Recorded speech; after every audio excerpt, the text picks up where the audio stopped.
What is up? What is up? Grand Rising, grace and peace. We are here to do the Capricorn season, all signs reading. I know I'm a little late. You know, I'm always on CPT time, right? So I wanted to just send condolences to the families that are hearing about their loved ones transitioning with this latest attack that happened in New Orleans as young people were celebrating into the new year. I'm not going to go into all of what's being talked about right now, but it's all over the news. It happened in the wee hours of January 1st, 2025. And so, my heart breaks because the youngest soul that has passed over is an 18-year-old high school graduate. That just puts me in the mind frame of, my youngest child. So I can't even imagine getting a phone call and hearing that your child is deceased. So I wanted to send a heartfelt condolence. Their families in my thoughts and in my prayers. I mean, we have to. These are people. At the end of the day, doesn't matter what what nationality, race, creed, all that junk goes out the window when there's something like this that took place that's horrific, right? So, and that's that. Okay, so let's go ahead and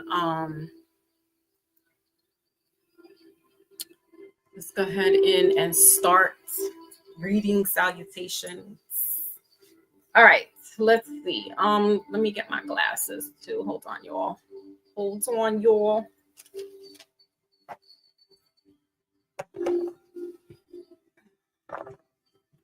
and I also need to put my banner up. Get myself together. Gotta get myself together.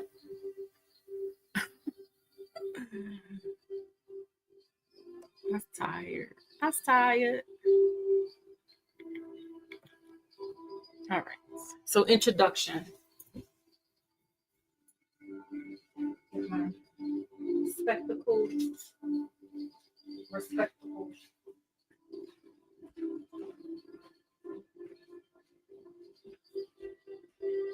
Let's do this like we knew this. Brutus. All right. So we're going to start off with the first sign in the Gregorian calendar. It's the fiscal year. And the first card up is going to be Capricorn. All right. And Capricorn is an earth sign. So just the introduction to the signs is how I'm doing it is you want to check your sun, moon, rising, and your Venus when you are hearing about these signs, when you're hearing about your readings, your messages, you want to, definitely want to check your moon sign, because you're not just your sun sign. So you're not just Capricorn. Yes, you were born in January. Yes, you were born in December, but you're not just that. You are also what your moon was during when you were being born. What sign was coming up on the horizon, which would be your rising sign. You want to know that. You want to know what your Venus is. That's the planet of money, of love. So it's good to know these things. You can go to astrologycafe.com. I have no affiliation with them, but you can go on any website. Shout out, it's 1122. So I see the signs, I see the symbols, I see the numbers. So you want to, when you go to these websites, you want to check the time. Note that you're going to need to know the time that you were born and the city you were born in. Give or take. Some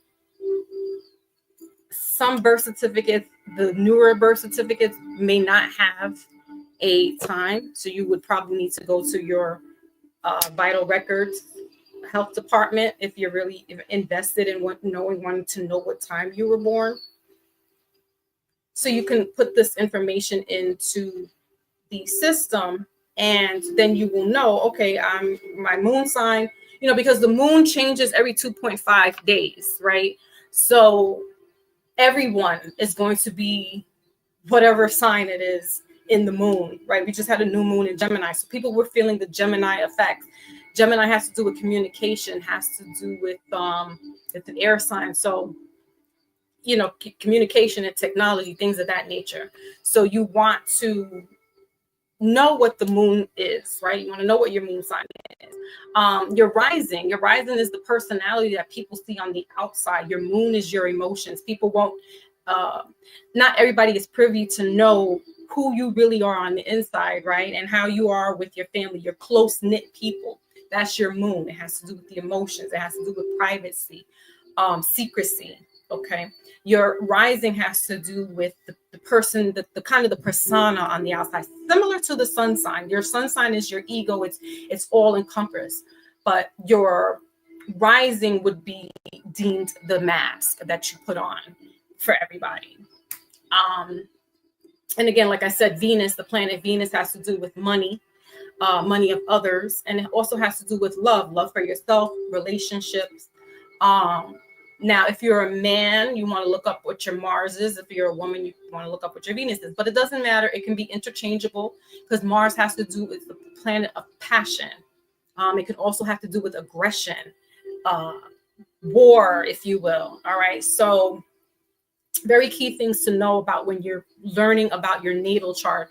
And it's good to know this because, again, people are just knowing, I was born January 1st. That makes me a Capricorn. Well, yeah, sure it does. Your sun sign, because that's your solar return. That's the day that you came out. But what moon phase was going on? Were you born in the new moon phase? Are you a new moon in Gemini?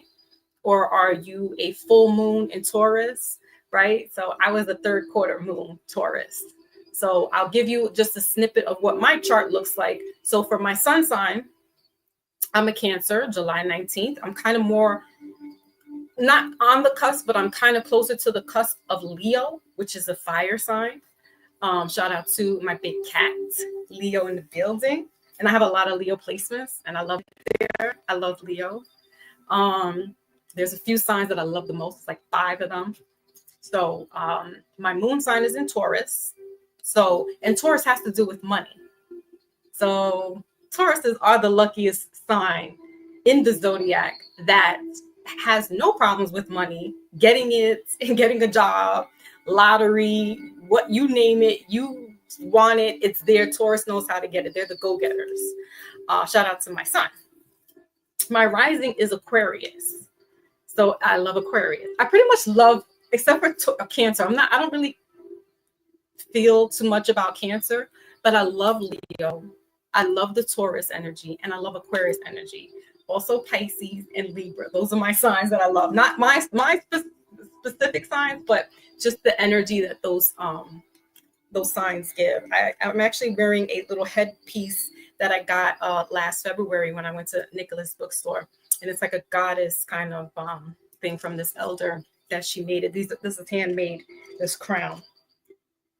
So anyway, my rising is Aquarius. So Aquarius is air energy, has to do with technology. Again, has to do with being a humanitarian or humanitarian work, being in the world, but not of the world. Aquarius kind of likes to pull back a little bit and just watch and observe. They're very analytical people. They're very into books and esoteric and worldly things. Right. And my Venus is in Leo. So that's about how I love. My Mercury is also in Venus for me. So how I speak is, it may be direct. It may hurt some people's feelings, but it's all coming from a place of love and passion and compassion.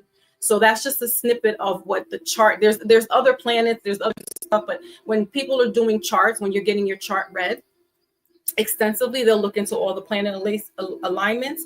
But when you're hearing about tarot readings that do, the basic like sun signs, which is Cancer, or, Capricorn, which we're in right now, Sagittarius, it's good to hear the other signs as well, because then you get a whole collective of what you should be looking out for. Because maybe the Capricorn message is not going to resonate with you, and you're like, oh, but that didn't really make sense. That doesn't apply to me. So check what your moon sign is. Check what your Venus sign is. Check what your rising sign is as well. All right. So that's that. There are going to be some bunch of planets in alignment. I don't know which planets they are right now because I haven't done my homework on that. But just know that there is going to be on the 25th of this month, January 25th, 2025, there will be several, I don't know how many, I want to say like maybe 5 or 6 planets in alignment, which is pretty much the whole like solar system, right? But whatever, I don't have a telescope. It goes over my head. I feel like planets are always in alignment for whatever. What else? This year is a 9 year. So when you see 2025 and you break that down, it's the number 9. So we're coming to the end. We have come to the end of a 9-year cycle, if you will. For some, it could be other cycles depending on whatever was happening.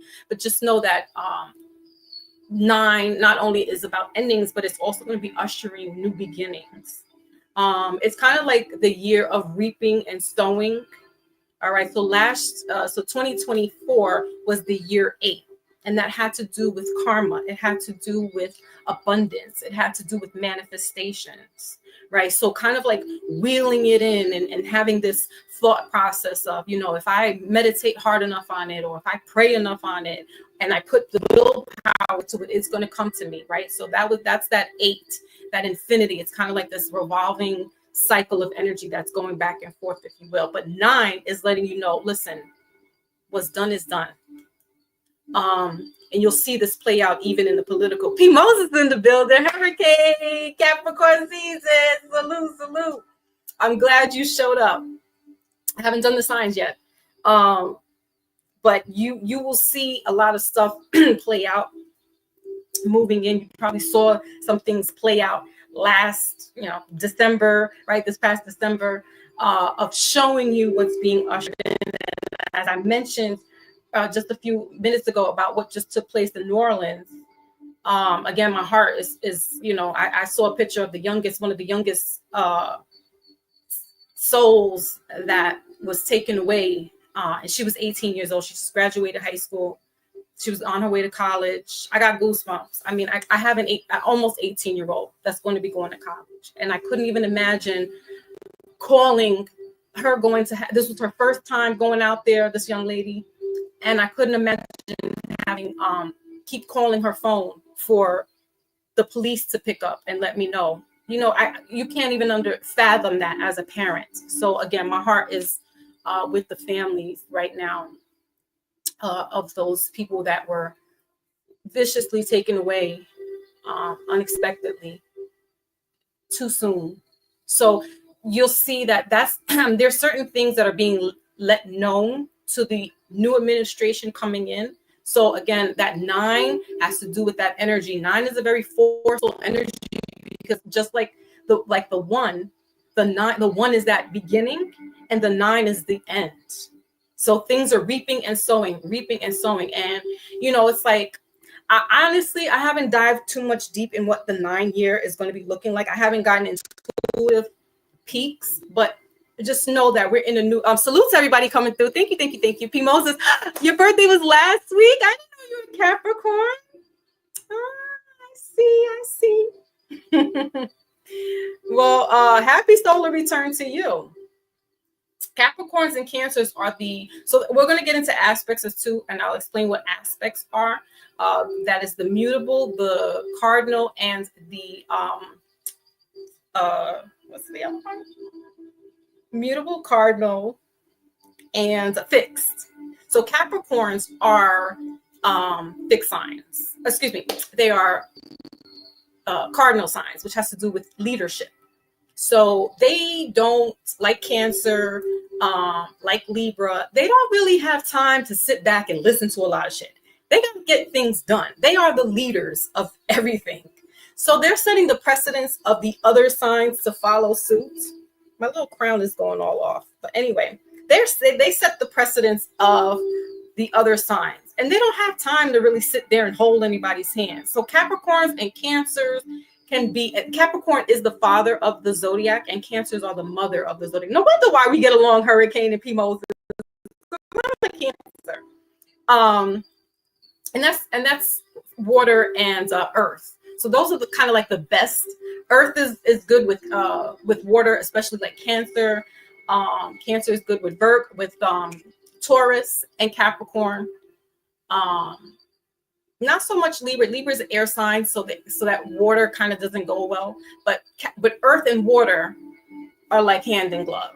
So, and they're mother and father of the solar system, if you will, or not the solar system, excuse me, of the zodiac signs. So parents don't have time to sit here and really listen to what you got going on. They're gonna just be like, it's time to get shit done.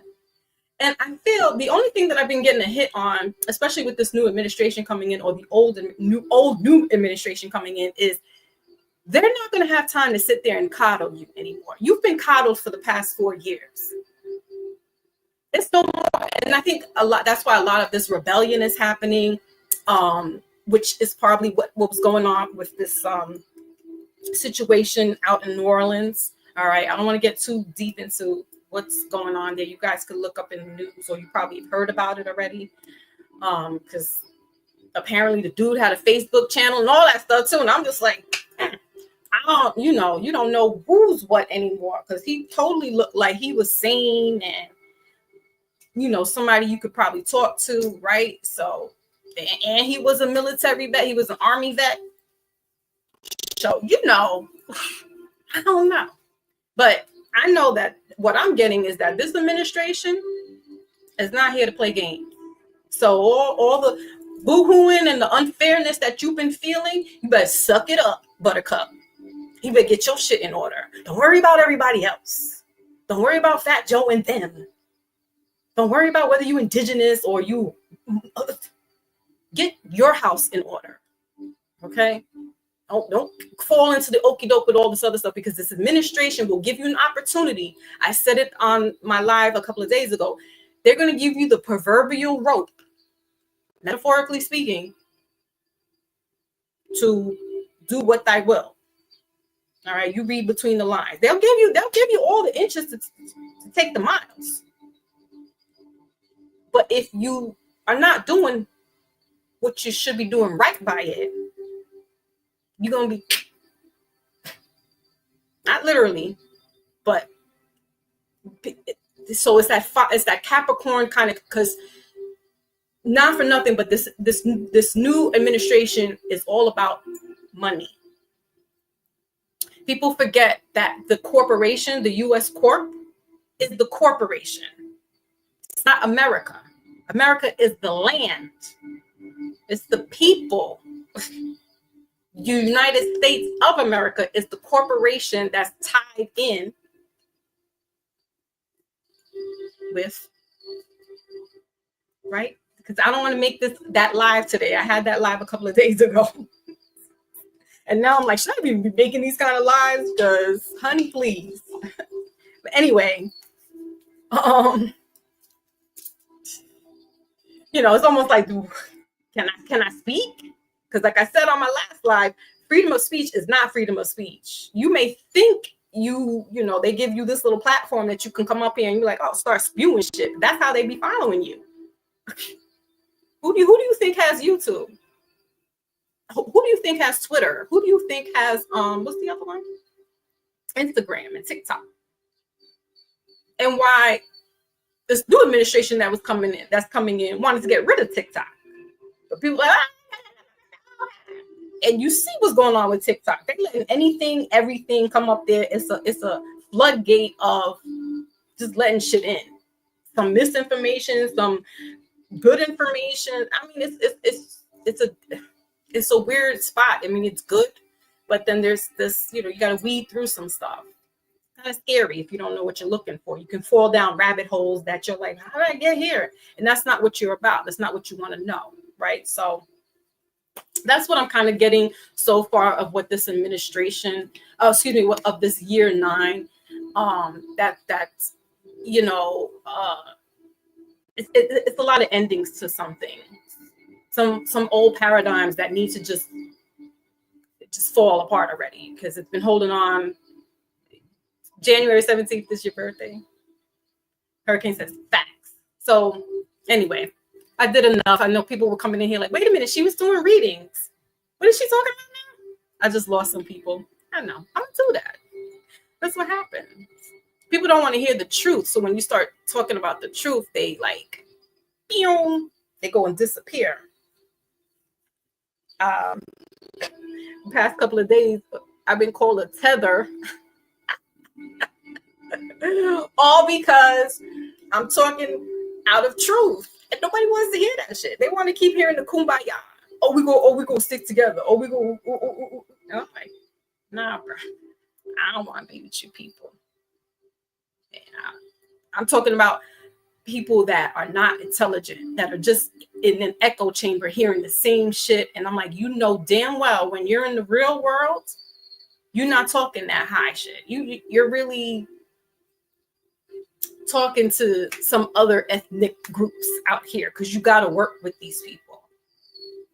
But when you get into social media, you calling people all kinds of names. You talking about you don't want to be with the Jamaicans, the Puerto Ricans. We should have never let them in. Should have never let them into hip hop. You didn't come up in New York City in the 1970s and the 1980s. You are a guest. You an observation. No disrespect to the South, the Midwest, and the West Coast. Y'all are observers of what was going on in New York City. So when you see a likes of a Fat Joe saying certain things, we were all growing up together. Oh, he's showing his true colors now. You didn't know what his true colors was before? And the whole back and forth with who was there first in hip hop, was it FBAs? No, because some of your pioneers were actually West Indians. They're second generation born American or first generation born American. So do your research before you start talking about FBA, because your very same people you think, oh man, I'm telling y'all, I got into it in the chat. They talking about, I said Biggie was Jamaican. But he was acting like an FBA. What the freak is acting like an FBA? Because when he went home, he talked to his Jamaican mother in patois. But he came outside talking a slang. But you won't give him the same smoke that you'll give a Puerto Rican. Why? Because he has a darker complexion. And he assimilated, so he gets the pass. He was talking some weird stuff. Nobody was just... everybody's out here choosing and picking. I'm like, you better see who those founding fathers are, because a lot of them are West Indian, Jamaican descent. Just like I am. Born in America. 3 generations born in America. How dare you call me a tether when you got a 3rd grade education and you're a high school dropout? I finished high school with a child. I don't got a GED. No disrespect to people getting a GED or have a GED. But them same tethers y'all gonna keep calling, they got a house. They got 2 houses without welfare. So before you start talking about other people, you don't know what you're talking about because you're in echo chambers. Do your research. And I don't know who it is, and I know it's the elders that was talking like this, and they've just set. And it could be the corporation too, that's just set this kind of like division between everybody now.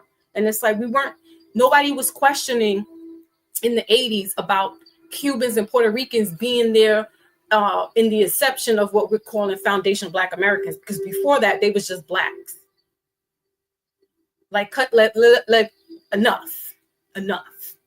Because guess what? When the patrol officers are going around, and they see a darker complected Hispanic person, they're not asking, are you Dominican? They're not asking, are you Ecuadorian? are you Puerto Rican? No, they're looking at him like he's the black man. So they got the same problems that the Black Americans got as well. So when you do your history, and I'm gonna go into the signs in a minute, but when you do your history, Nicole's in the building, salute, Grand Rising. When you do your history and you start reading, you'll know that you were Moor, you'll know that you were Hebrew, you'll know that you were Islamic, Muslim. You were all of that. You were African, you were indigenous. You let these people tell you who you are and you running around with it. You letting them give you names. Every so often they change it on the census. But you won't go to bat with them, but you're going to go to bat with somebody that looks like you, that has done nothing to you. But you won't go after them. You're not standing up on Capitol Hill talking about change stuff. You know Huey P. Newton. You see what happens there. So stop. You got a platform and talk high, all this high stuff. And it's like, you're not doing that in real life. You are a blue collar working, a citizen, American, a citizen, just like I am. That works hard, just like my family did. So what are we talking about here? Oh, we should have never let them in. What are you fucking talking about? Have y'all went back to 1825? Did you know that that was still Mexico territory in the Midwest? Did you forget about the treaties? That's what I'm saying. Y'all out here dropouts. My family is very educated. They know who and what was going on. And they kept their nose to themselves and their family, and they got their stuff together. They got their homes, and they took care of their family. Nobody was committing crimes. And my great-grandparents didn't have a pot to piss it in a window to throw it out of when they got to America leaving Jamaica. My mother's family didn't have nothing, just like some people here in America didn't have anything. But we pulled ourselves by the bootstraps. What are we talking about here? Tomatoes. We still in the struggle. The same people that colonized some of your family members did that in the Caribbean too. In fact, they brought people from another continent and placed them down in the Caribbean and in South America. Do your history. I don't think you was all African, because some of y'all are not. Like I said on my life, I'm more African than you are. Just by the demographics of where they were bringing some of the Ghanaians and some of the, not so much Nigerians, but that West Coast part, Benin, Togo, the Ivory Coast. Yeah, they were bringing them people over here, but to the south. And colonized by the Dutch, colonized by Portuguese, colonized by the British, a little sprinkle of the French. We had that same thing. What are we talking about here? Because of hip hop, because of music? I mean, yeah, it made some contributions, but is it clothing anybody? Is it providing food and shelter to anybody? Are we talking economics? You got founding fathers that are losing their teeth in hip hop because they did whatever with the money. Now, at least my family got a pension. We got pensions. No disrespect to your art form. I love me some hip hop. I love all genres of music. That's just the thing too. Because some of these people that keep talking about, oh, we don't like the white people, we don't like the Mexicans, we don't like the Cubans, that we don't like the Puerto Rico. Y'all was listening to these European music back in the 80s and talking about this is hot. Now all of a sudden you got these jokers on social media talking some craziness, and you want to be divisive with everybody. But you're not defiant or divisive with the colonizers. That's still an operating shit to this day. What are we talking about here? All right, let's forget about that. Earth signs. Sun, moon, rising, and Venus, Capricorn. We are going to see what's going on for your season right now. You guys have the month or somewhat of the month. You had the end of December. So let's see what's going on here for you guys. I don't want to clarify too much because I've already spoke 30 minutes of some stuff. All right, let's go ahead. Let's dive in. Let's do this.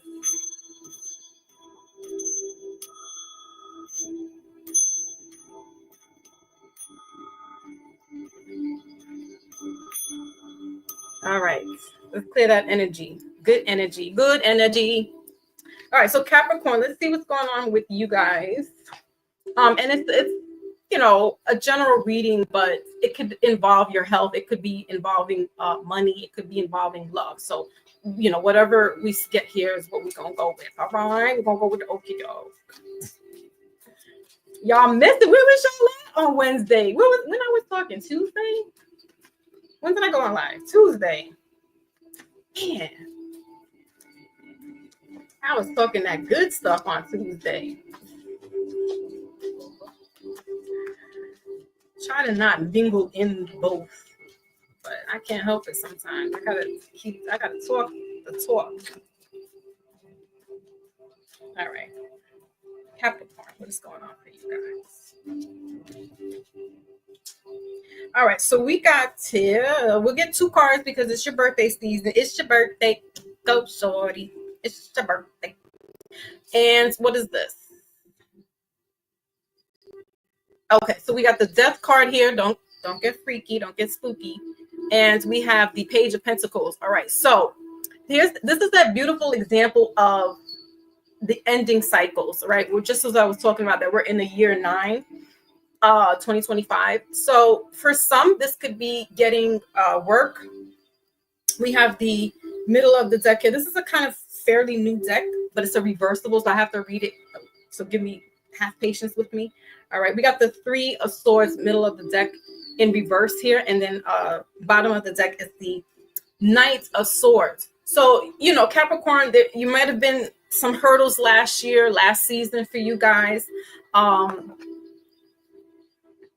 Some painful truths is what I'm getting. Some might have been let go from their job. All right, but have no fear because there's this, and I don't know if you're working, you could be working on whether it be your own business or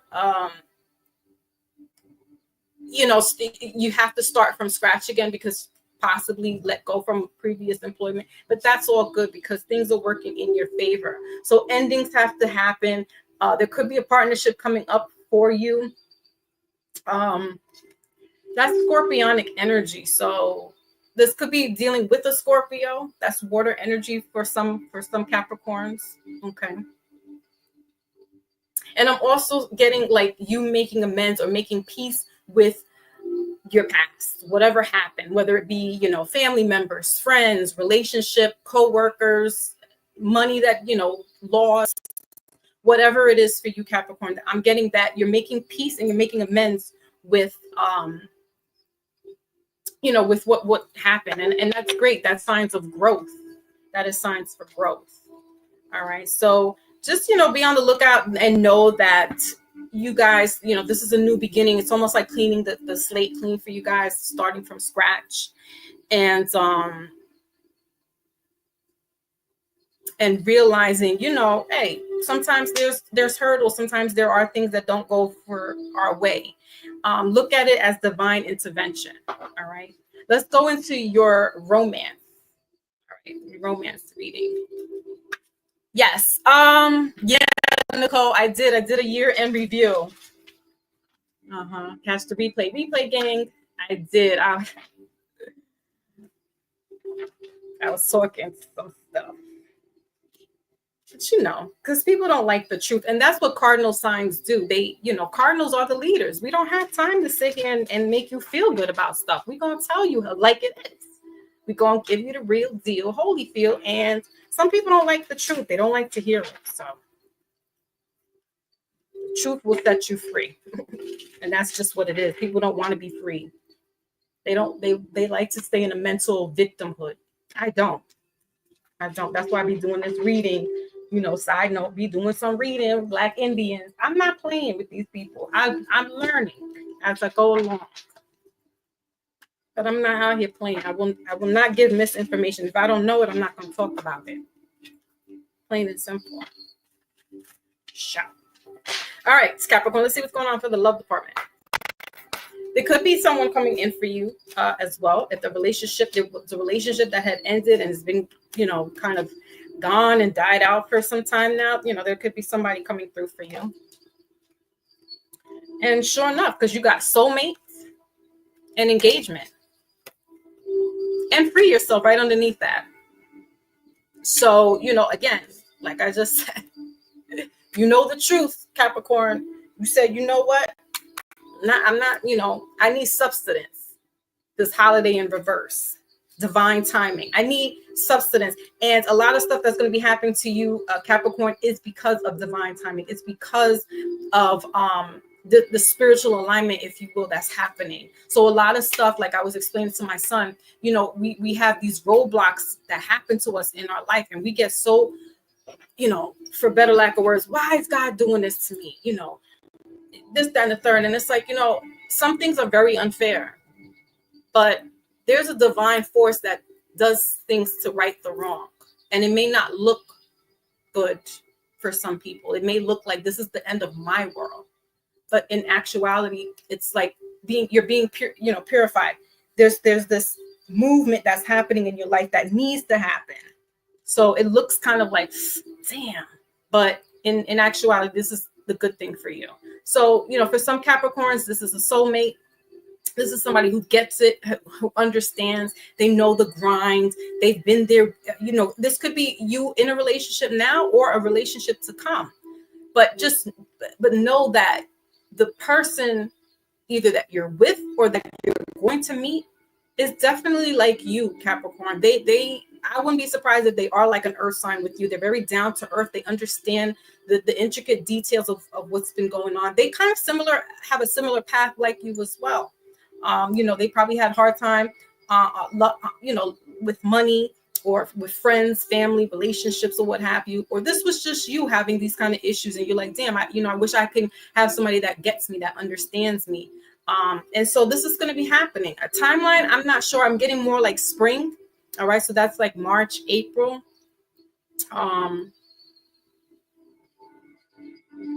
It could be a Scorpio, but it could be another earth sign as well, like you, like a Capricorn or a Virgo or a Taurus. So that's your message there, Capricorn. All right, that is your message. Things are looking up for you guys. Where it was doom and gloom before, now it's looking good for you. All right. So let's move on to the next of the zodiac of earth signs. It's Taurus, your sun, moon, rising. All right, let's go ahead in there. Taurus is the next earth sign in the Gregorian calendar. This is a fiscal year.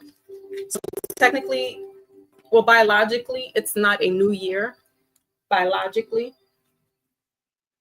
But it is a new year for finances. So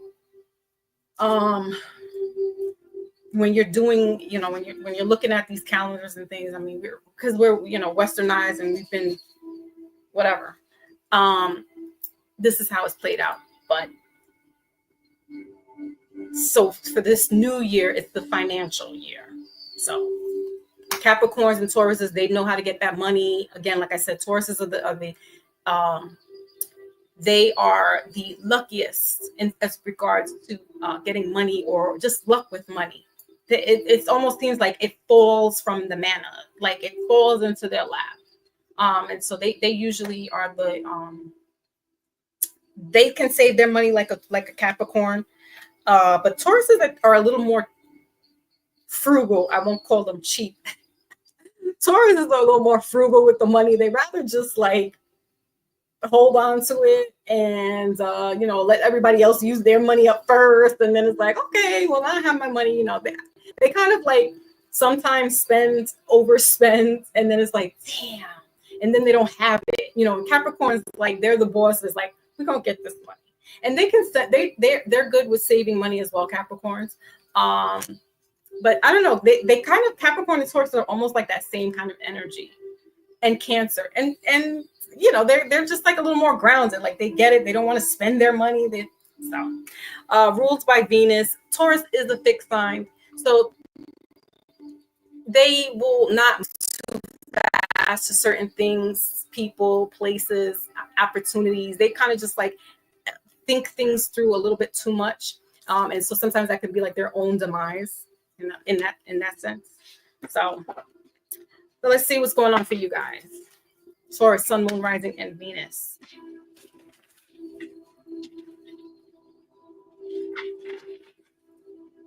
And Taurus is the end of April going into May. What do we need to know for Taurus? All right. Which cat is trying to get in there? They always try to get in here. All right. So Taurus, what do we have here for you guys?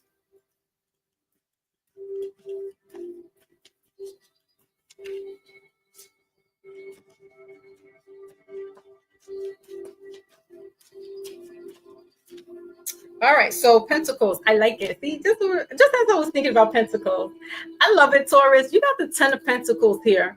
All right, so that's, you know, family life grounded, family life situation good.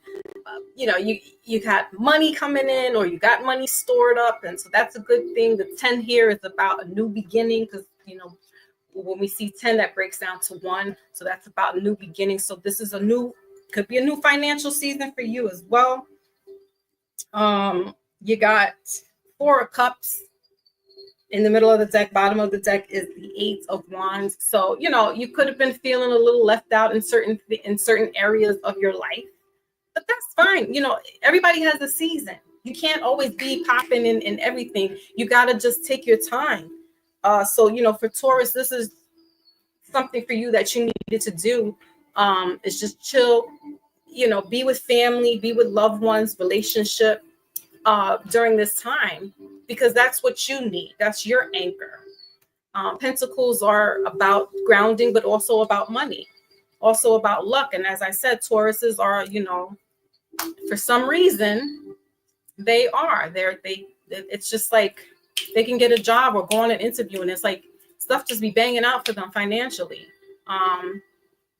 And so that's a good thing. Let's check out what's going on here in relationships, because we also do see this is about family. So let's see, you know, I feel like you're in a good space, or going to be going into a good space in regards to relationships. All right. And relationships, not only just with a partner, but with family as well. I'm also getting generational wealth. All right, Taurus. Listen, I'm all for this reading. I'm right in here with the general population. All right, see what's going on for the love department.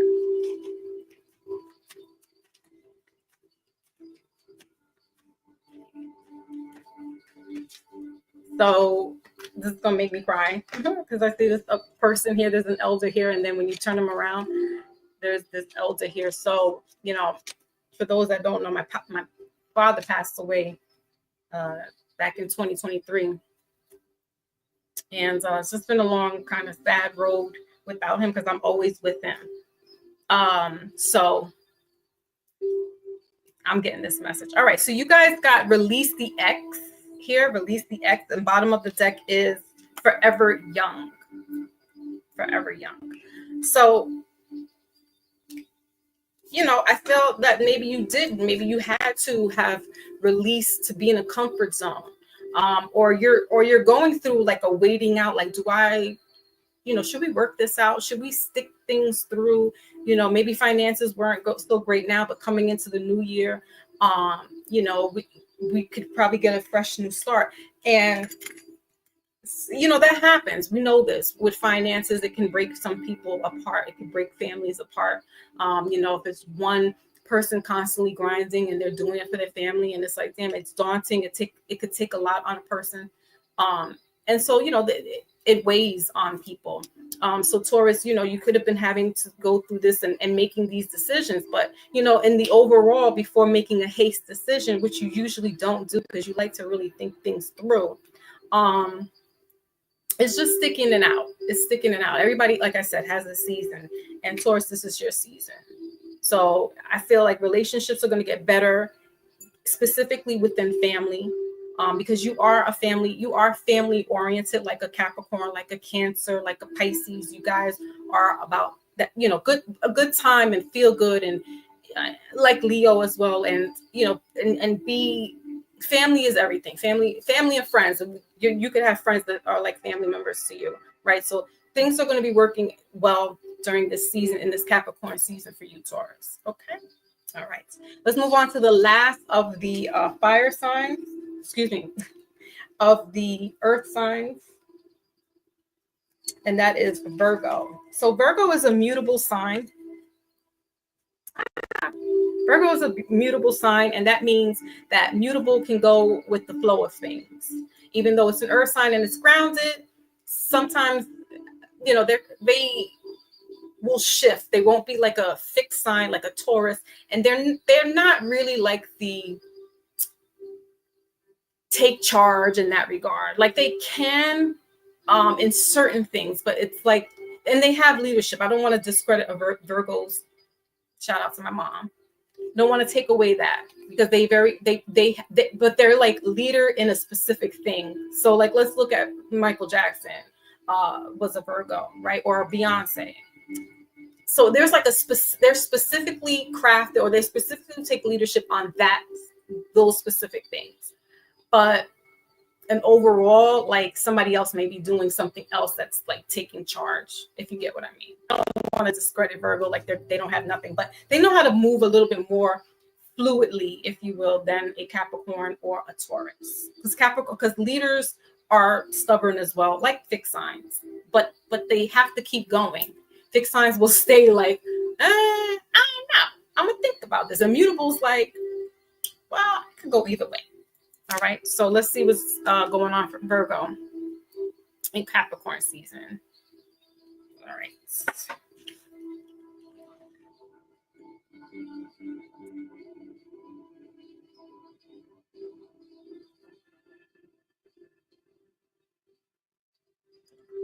Anywho.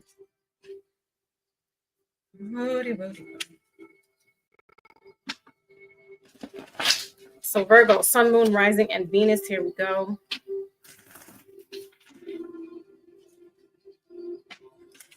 Again, make sure to check what your sun sign, your moon sign is, what your rising sign is, what your Venus sign is. It's good to know these things. It helps you with the reading. Okay.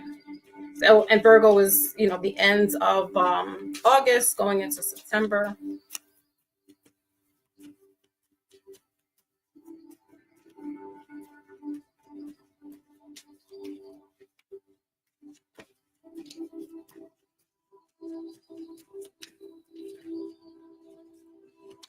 All right. So Virgo, you have here the Page of Wands. All right. So this is fire energy. Middle of the deck is the Three of Wands here. All right. Some more fire energy. And then the Ace of Swords, bottom of the deck. So against like your friend here, Taurus, you're also having this new beginning. Pages have to do with messages. So this could be a message, in regards to like passion, and because fire energy here, you could be dealing with the fire sign as well. So that's Sagittarius, Aries, and who's the other fire? Aries and Sagittarius and Leo, right? Somebody that's like igniting your flame here. So this could be a romantic thing, Virgo, is what I'm getting. This could be, somebody new, okay, in communication here, talking via, emails or text messages. Somebody's at a distance, or this, this could be just like personal growth. Like you're seeing, again, kind of like a Taurus. You're seeing like, okay, my last season wasn't so great. And, you're just right back at it again. You're like, I'm going to keep going. I don't give up. We don't give up. My brother Maybach, salute. Maybach, I needed you on Tuesday. I did a live, and did a year-end review. Shout. It was a little, it wasn't spicy, but I was talking some stuff. You know, it is what it is.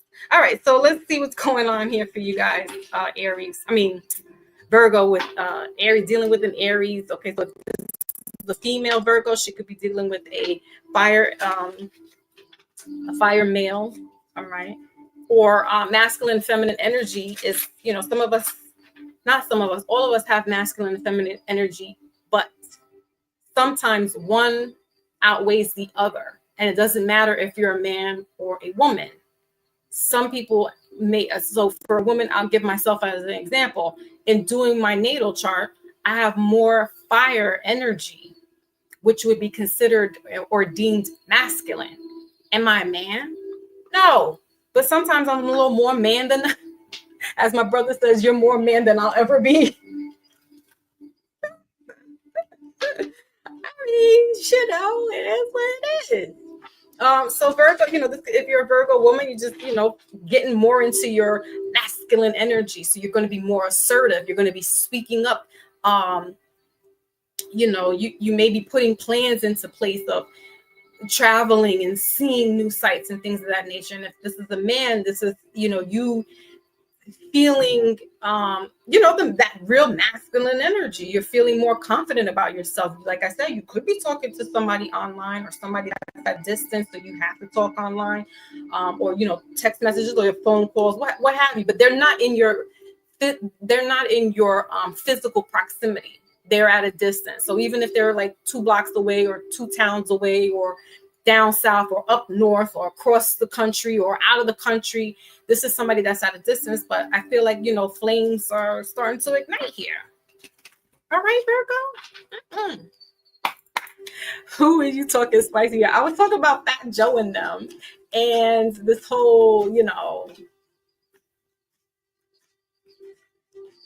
I'm not gonna go back into it, but yeah. I just sent you a message, but I went early. I was like at 11 o'clock. So finances and career in reverse here, Virgo. That's not a problem. Not a problem. We got freedom in reverse, middle of the deck. Bottom of the deck is forever young. All right. So that's what I'm saying. Somebody, even if you don't have money, that could be an issue of why the travel may not be happening right now, or you haven't gotten to see this person because somebody's finances might be a little, they could have been tied up right now, but that's not an issue. And again, for some people, money means so much to them. And for others, I don't care, because money comes, money goes. So, Virgo, you're like, hey, whatever. As long as I'm like, this person is not looking at me for money. They're looking at me for who I am. They're interested in me because of what I bring to the table, not just only financially, but myself in whole, right? So this could be somebody that's a little younger than you, or you're younger than them, or they're just like young-minded, not immature, but there's this excitability that you feel, Virgo, for this person. Like they excite you. That's very juicy, Virgo. So, if you're not in a relationship, just know that this person could be coming around, any fire season, which the next fire sign is Aries. So again, in the springtime, spring love, just look at it that way. All right, Virgo, that is your message. And that is it for all of the earth signs. All right, so let's get you guys' your wisdom oracle and send you on your way. And then we're going to go to air energy, Aquarius, sun, moon, rising, and Venus.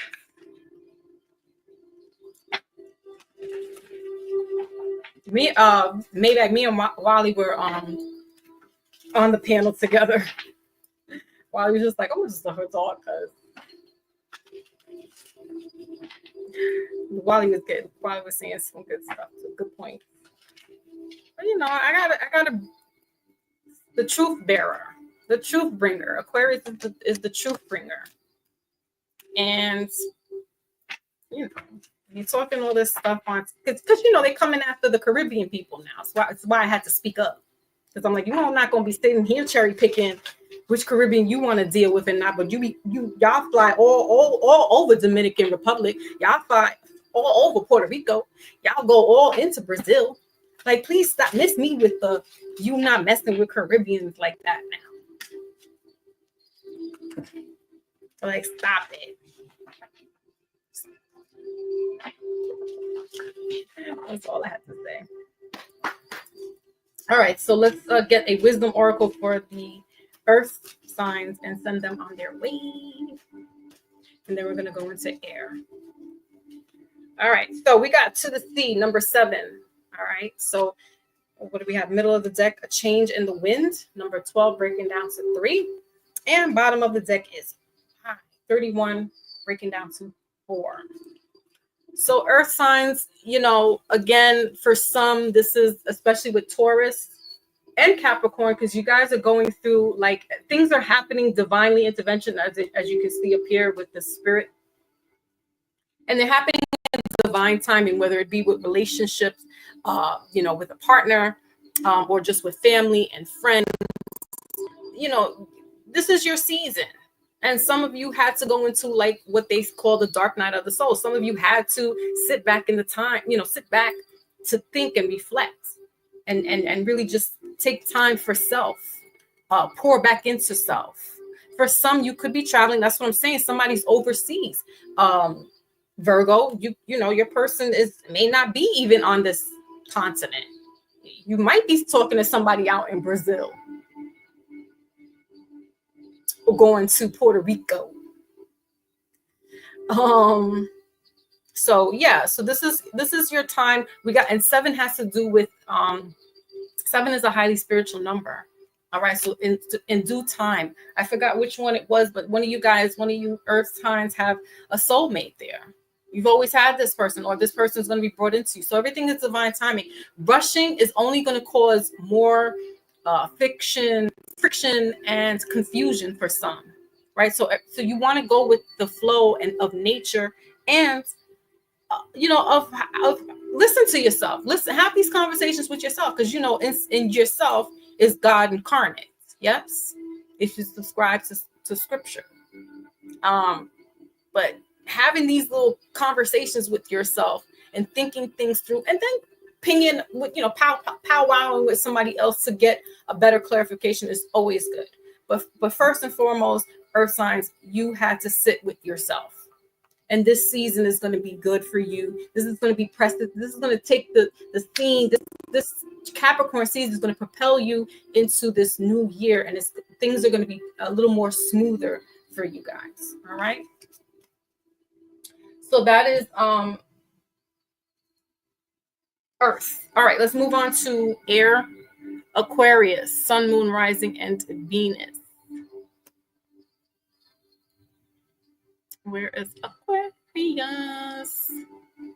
Aquarius, sun, moon, rising, and Venus. All right, let's see what's going on for you all. You missed Capricorn. Yes. Kiosha, yes. I think the Ozempic got Fat Joe's brain scramble. I mean, probably did. I honestly, the only thing I got mad about was that he disrespected Lord Jamar. Because, like, honestly, Venus is an Aquarius. Okay. I like that. You're kind of very, like, fluid with relationships then. And you could be like a little flighty. Some people may feel like, why is she not, like, kicking it with me? Or why is she not talking to me? Because Venus has to do with love, right? And Aquarius, that's a weird spot, because it's like you're almost like really, like, self-sabotage yourself because you're overthinking about a relationship. And it's just like, because Aquarius is weird that way. I'm Aquarius rising, so, like, I'm always, like, that's why I didn't get on the live that quickly. Like, I didn't jump on the whole Fat Joe thing right away. I was like, let me sit back and let me analyze a little bit better before I speak, because I'm going to drop some knowledge. But anyway, Aquarius. Let's get y'all in here. Sun, moon, rising, and Venus. Okay, so what do we have? We didn't get a card out for y'all. So that's kind of like a little clip of what Aquarius would be in Venus. You know, or you're always pouring into others and don't get it back. It's almost like one-sided, which is tragic. That's the weird spot for Aquarius to be in Venus, especially in matters of relationship. It's like,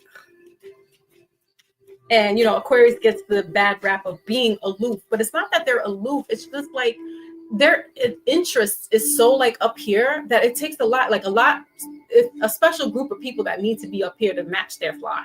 Aquarius is not really going to come dumb down themselves to the nonsense. Like you really have to be up here with me. They're almost like a saprosexual type person. Like talk to me, like make love to me in my mind.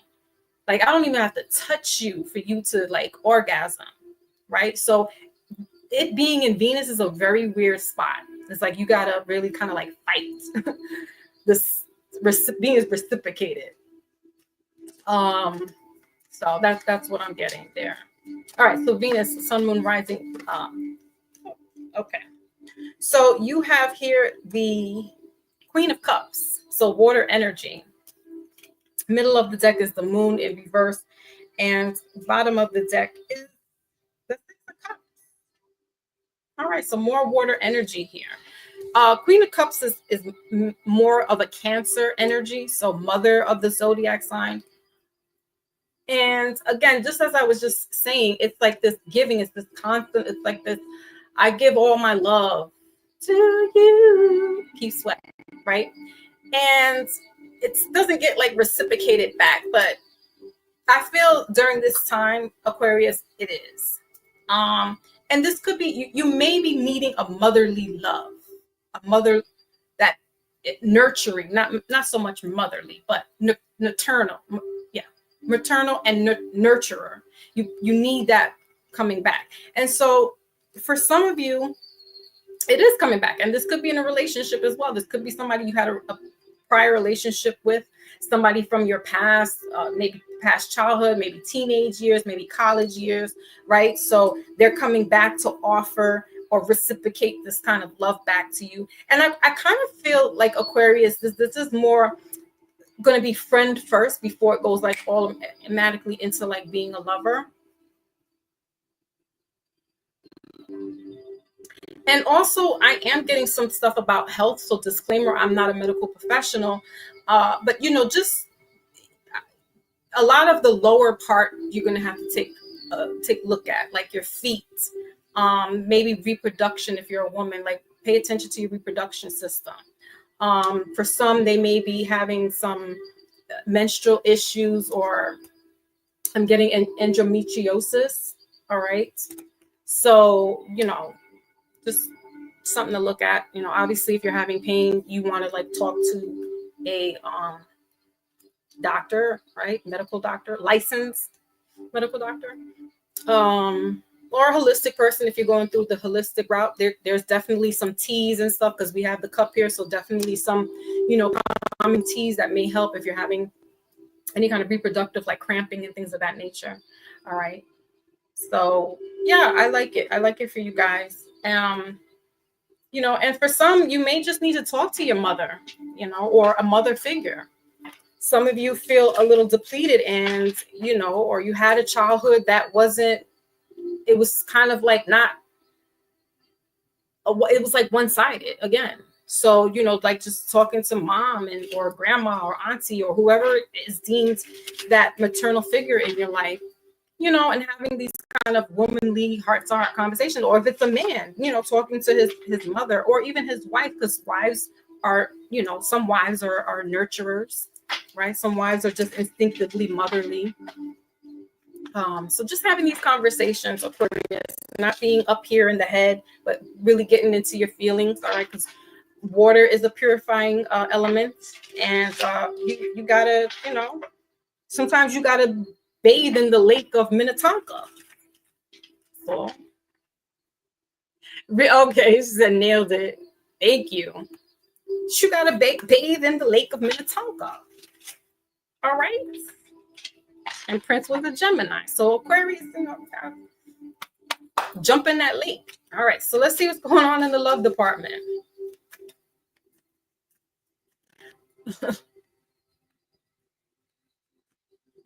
She's a Cancer sun and moon. Ugh. Well, that Cap and Cancer coincidence because they're both parental, it's mother and father dynamic going on there. So Cancer is like, I'm the mother. I say so. And Capricorn's like, no, but you need to hear me out though. And it's like, no, mother's like, I say so, and that's that. I know. I'm a Cancer sun with a Taurus moon. I gave my mother all kinds of. My mother's a Virgo sun. I was giving her all kinds of, because I was just stubborn, rebellious. All right, so Aquarius, we have here, it's safe for you to love again in reverse. So, you guys could be feeling a certain kind of way. We got self-love here, bottom of the deck, middle of the deck rather, and bottom of the deck is twin flame recognition. So I don't honestly think this has to do, I think this is more about a relationship with yourself, right? And with your, if this is a partner, having these communications, because you may be like, oh, I've been always giving and I'm not getting anything in return. And you're like, I don't want to love again. I don't want to love nobody that's not pouring into my cup. I mean, rightfully so. I don't blame you, Aquarius. I know. You be cutting people off. I know this. And contrary to you being all the way up here, because that's your safety mechanism, when you get down into the nitty-gritty of stuff and you get wounded, it is all off for everybody else. I know. But during this Capricorn season, you're going to have to get grounded. You may need to take some spiritual baths. All right. Consult someone who can make up a bath for you, or there's stuff online. Be careful when you go into these spiritual holistic lines and stuff. You want to make sure you're going to a reputable person. But I mean, honestly, you could just take a shower and just do your meditation in there. I mean, you don't really have, or you could go to Lake Minnetonka and just, but you got to get some kind of healing going on here. All right. And it starts with mother. It starts with, with you, man in the mirror type stuff. All right. All right, Aquarius. So that's that for you guys. Let's move on to Gemini, Sun, Moon, Rising, and Venus.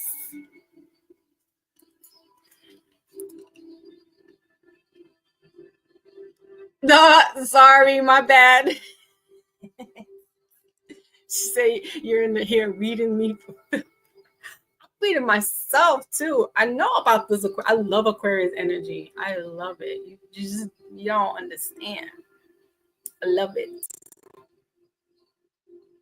And I get it. I really get it. I don't really jive with my Cancer sun sign so much. I don't know why. Like when I was younger, because that's all I knew. But once I got like knowledge of self and knew about my chart, I was like, hell yeah, that Taurus moon makes sense. Hell yeah, that Aquarius rising makes sense. Hell yeah, my Venus and Leo and Mercury.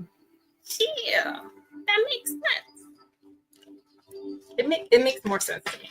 I have a lot of Leo placements, so I'm very like, some of my mother's like, can't deal with her.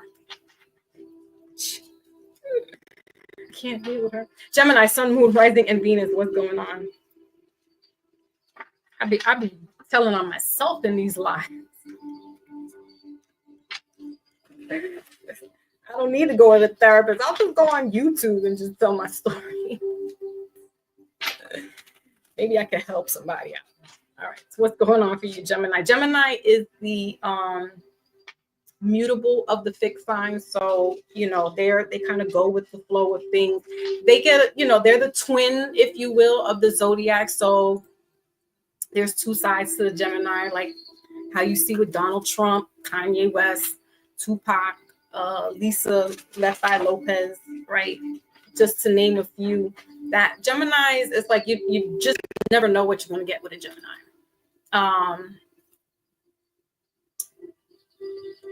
They're analytical people as well because they're air signs, so they're always constantly thinking. Gemini is it's almost like a weird thing. That's what I'm saying. It's like you never know which Gemini you're waking up to. Like who are you today? And I mean, but they're cool people for the most part. Like they're really chill, cool people.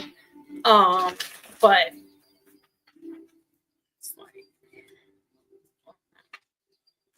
I can't talk too much about Gemini. I don't really have any Geminis like in my core circle, so I don't really know how Gemini get down. But just an observation, I was like,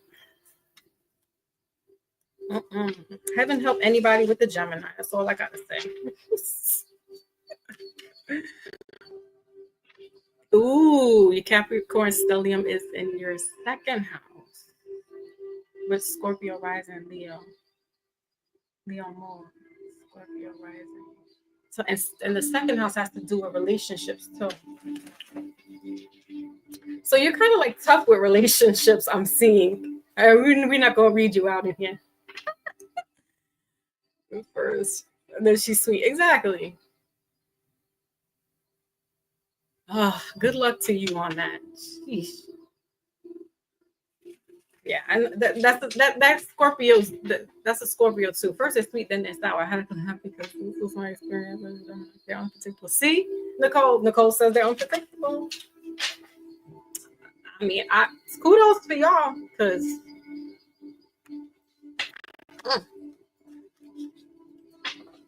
you, you. All right. I think my daughter has a rising in Gemini. I think. But I kind of, she's a Pisces, so we kind of like keep each other kind of grounded. But as far as like relationship, I never tangle those waters, and I don't intend on doing so. Gemini, what?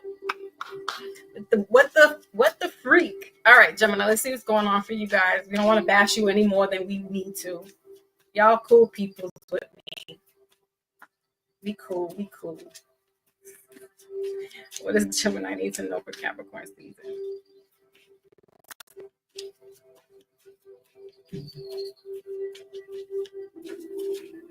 All right, so you guys have here the Empress in reverse. All right, so that's Earth energy, Empress. Middle of the deck is the Nine of Swords in reverse, and bottom of the deck is the Hermit. Okay, so Virgo energy here. Gemini, I feel like you some of the signs are like kind of mimicking everybody as well in a sense, because Gemini, you also may need to be tapping into this feminine energy or that mother, because Empress is about mother, or fertility. All right, so you could be a Gemini woman here, and for some you may be going into like again, disclaimer, not a medical professional, but you could be possibly going into some sort of season, menopausal. Things are kind of drying up. And because we have this Hermit here, and that's like retracting, going within. Okay. And I mean, there's nothing wrong with that. It's not wrong with that. You would want to be in menopause early. I tell you that much. It's so liberating. I'm so glad I went through it early, and now it's over, and I'm just like, woohoo! And I still, I'm not going to be like 60 years old, like, damn, when is this menopause going to end? Like, no, I'm still in my 40s, and it's like gone. Like, God. So for Gemini, you could be going through that as well. This could be a deceased maternal person for you. So you want to like honor them during this time.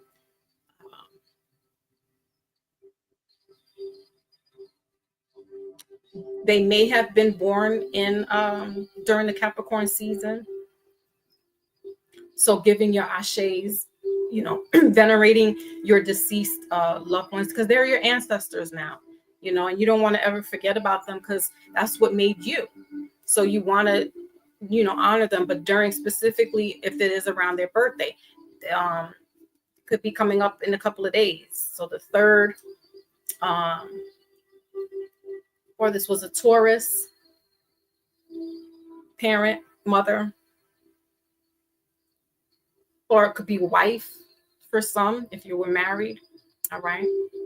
But just know that, making sure to give your remembrance to them is key during this time. Like, don't lose sight of that. Or it may be hard for some people to do that, to like, it's so surreal that this person's no longer here and it hurts to remember, but that's how that memory keeps going. That's how they keep alive, spiritually speaking. So I understand that it's hard.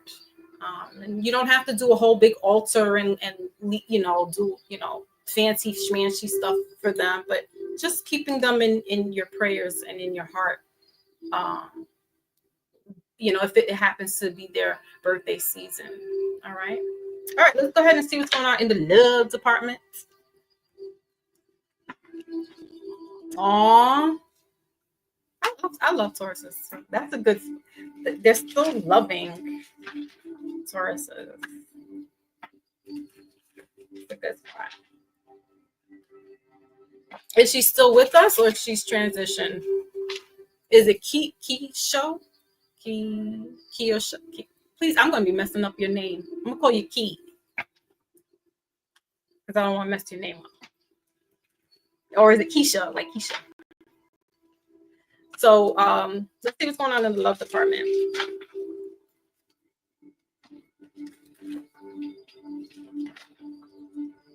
It's rough. I hate that they're not here. Ugh.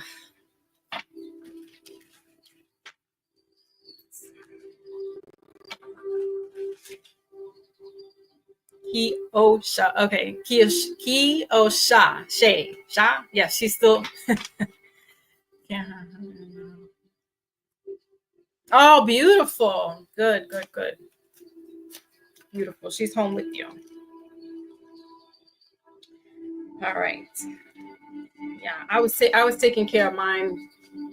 She was living on her own. Like, she was chilling at 90 and 91. She didn't have any home attendants, nothing. She was still, but then like in a matter of months, she just started to just like go downhill. So I would just be there and help and dishes and clothing, sleep over, stay over. So, yeah. It'll be 6 years. 6 years, I think, that she's transitioned. But between her and my dad, they were like my world, my everything. I'm cool with my mama. Shout out to my mama. But my grandmother was more like, she was tough as nails. That Leo, they tough as nails. But I don't know. There's a different connection with the grandmother and like mom.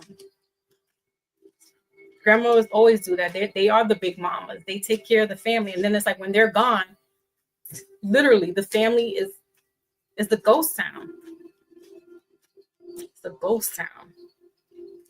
It's bizarre. I never think I would see that. I didn't think I see that. Okay. So what's going on in the love department? All right, y'all. So let's see. We got here forgiving and learning. Yeah. So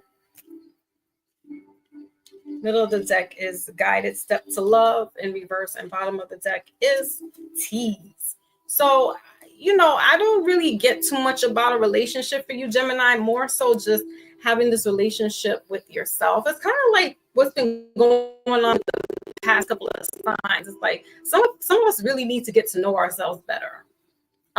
We've been doing a lot of stuff for other people. We've been taking care of other people, but we lose ourselves while we do that, right? So this is the time to, as it says here, as you release and heal the past, you experience more love in your present. So, holding that space, maybe, your relationship wasn't the greatest with mom, or your relationship wasn't the greatest with your ex, wife or husband, but it is what it is. It was what it was. And now moving forward, because we can't let our past kind of dictate our future in some ways. We have to, like, at some point, put our foot down, the proverbial foot, and be like, no, we're not doing this again. I'm not going to go into this relationship like this anymore. Like you should be learning from these relationships, right? These people are brought to us so that we can learn. And learning is an everyday thing. You don't know everything. You will still be learning stuff at 91, 92.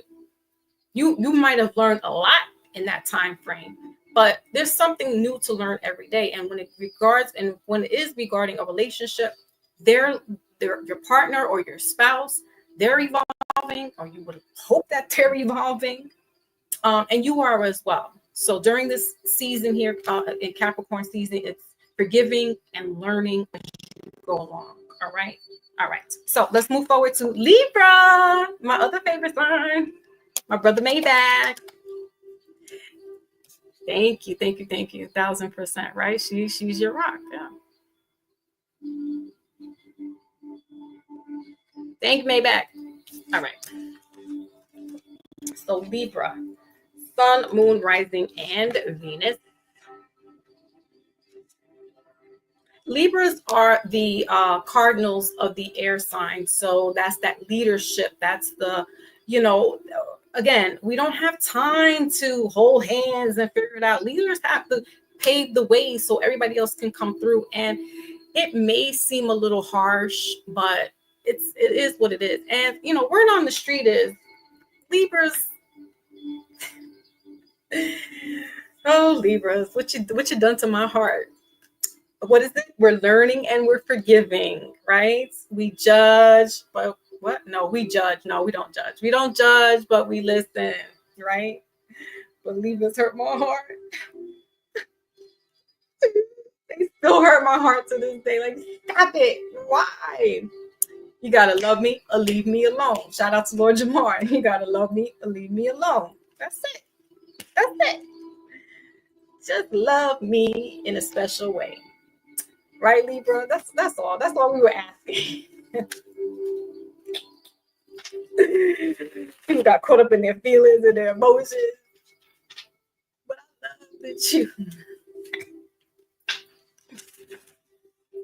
All you were good for was a good time. That's what Libras are good for. They're good for that good time. You definitely will have memories. Aquarius, word on the street is Aquarius gets busy, and Scorpio. Pisces are a little undercover, but they're out there. They portray like they're not. That's a Pisces trait. They portray like they're not out there, but they are secret undercover freaks.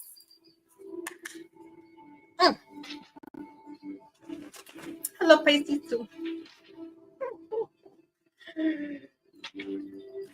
All right, so Libra. I'm getting caught up in here. Hold on, Maybach.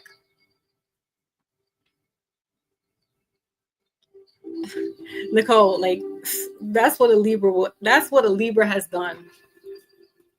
Pisces gets me in my feelings, like in my feeling. Because it's like nothing but Pisces men. There's just my father was, my grandfather, my husband. It's like, and me twisted. The Libras is like good time Charlie. And then you get caught up in that. You be like, I thought you loved me. He's like, no, remember it was just a good time. F you, Libras. F you. I'll show you what a good time is.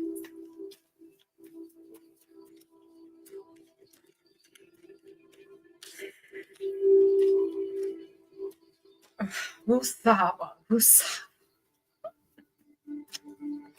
All right.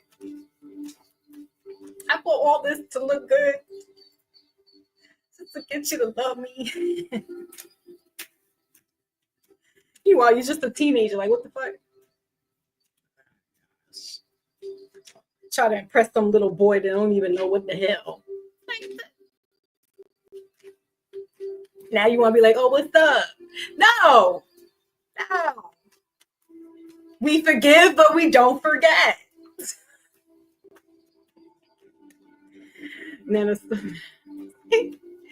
See? What is the good thing? For me, it's Aquarius. Oh, I heard Aquarius men are just no bueno too.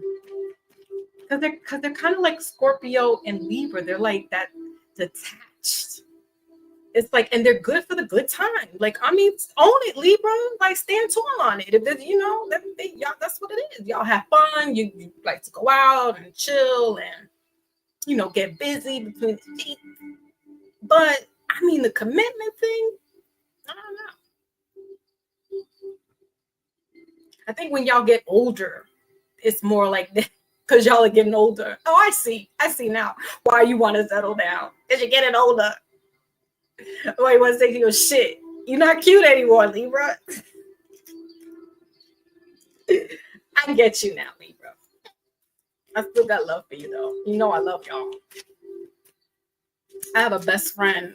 She's a Libra, and that is my soulmate. One of my soulmates. But we I'll be like, girl, why you not here listening to me though? And she'll have to bring herself down, like, oh my bad, like, you all right?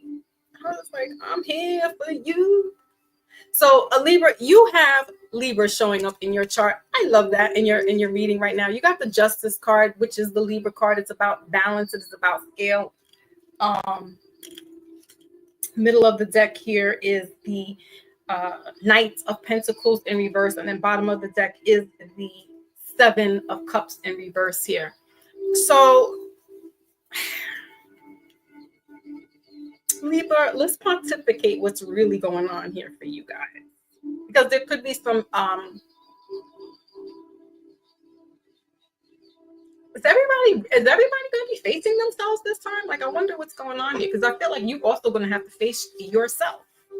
This man in the mirror type shit. Seven of Cups has to do with illusions, has to do with delusions, has to deal with like all this stuff going on around you, but you're not paying attention to yourself, Libra. And so you gotta figure it out. You gotta figure it out.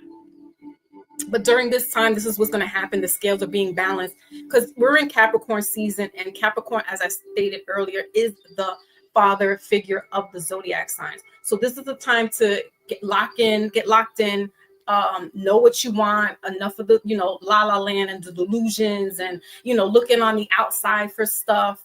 That instant gratification, Libra. This is you having to deal with yourself, righting the wrongs, correcting the wrongs. We're in a year 9 now, 2025. So that's about endings, right? So new beginnings can take place. There could be some legal issues, but I don't really get that too much. I get more so that it's the righting the wrongs, it's the correcting of certain things, it's the you realizing, all right, that was last year, that was in the past. I can't be like that, like how it was. So there's just certain things that are taking place. There's this growth for you, Libra. Let's just call it that. There's a growth for you. Let's look into the relationships for you. Oh, my pink sugar's in the building. My pink is here. She's okay. It was pontificate. Listen, that's what I'm trying to say. Y'all try to come at me and call me a tether. I beg to differ. I know how to use my words and vocabulary. I went to Catholic school. My mama and my papa was Jesus. Anyway, yes, if y'all would like to, put a little something in the basket and circulate the collection plate, y'all can do that. Y'all don't have to, but thank you. I appreciate that.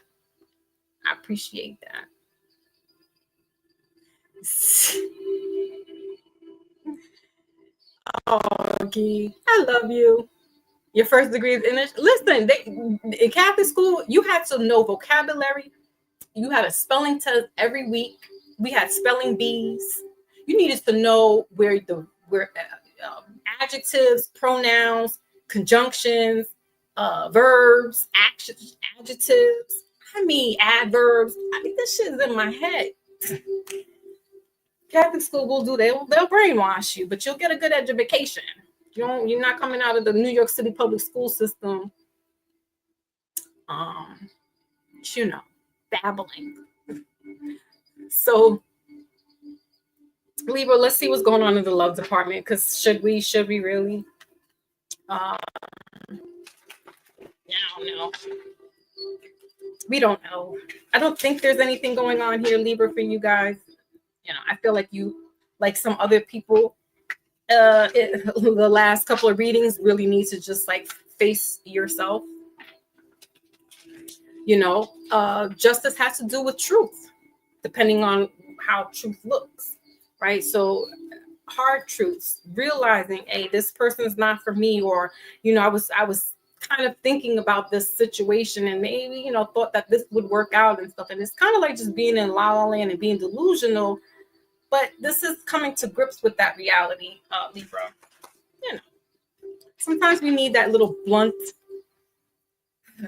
painful truth to snap up out of things. That's all. There's no problem. So what's going on for Libra?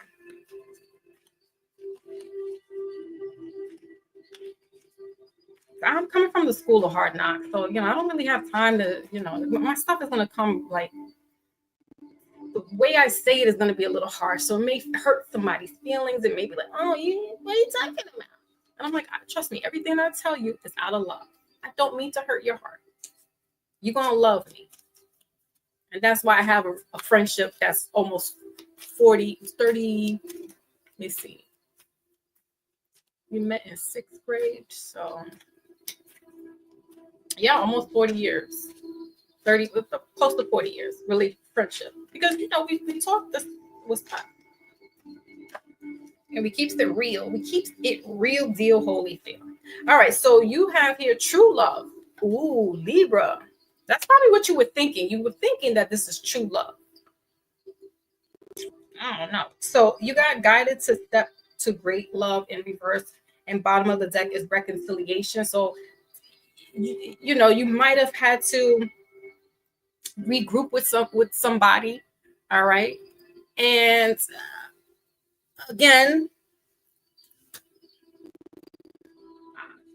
having these conversations that some people don't like to have. Some people don't want to be, and it's not about telling, but it's just you speaking up and telling how you're feeling, or how the relationship is going and things of that nature. And if they get you, like, who was it, Gemini or Capricorn, somebody like that, if they truly love you, right, if it's true love, then they're going to understand where you're coming from, Libra. They're not going to really be judgmental. You may be a little judgmental, or whatever, vice versa. But I feel like when we're having adult, mature, emotionally mature, and spiritually mature conversations, then it can't go wrong, because you're just coming from a place of love. You're telling somebody, this is how I'm feeling, etc., etc., or we should be moving forward with this relationship, right? So it's a lot of stuff. Relationships are tricky, we know this, but just now, I guess, the person that you have is the true love for you. And if you're not in a relationship right now, Libra, because you've been kind of like looking around on the outside, thinking about somebody being, your person, that could be somebody on the radar for you during this season. All right. The start of a new relationship. It says this is a romance of a lifetime. Possibly. And possibly with the justice, this could be one of those, going to court, right? The justice of peace, and, getting a marriage certificate, kind of like doing something not on the traditional norm. And, as we're moving into the age of Aquarius, I don't think we may be in the beginnings of it, in the inception, depending on who you're talking to. But, this definitely could be the beginning of non-traditional type of, coming from a different way of how you were brought up. All right, that's what I got for you, Libra. All right, let's get these air signs out of here. And with the wisdom card, my aunt dog's in the building. Aunt dog's in the building. Salute. My Lotus is here. Yay! Happy New Year, my Lotus. Love you. Romance of a lifetime, huh? See, now Maybach's gonna go ahead and try to figure this all out. I know.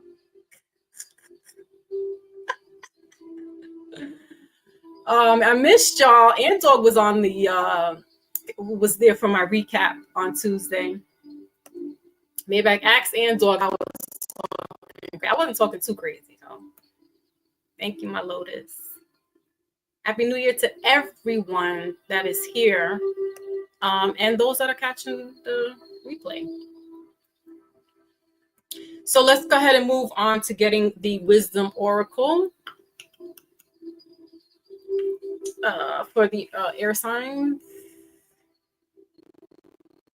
Bam.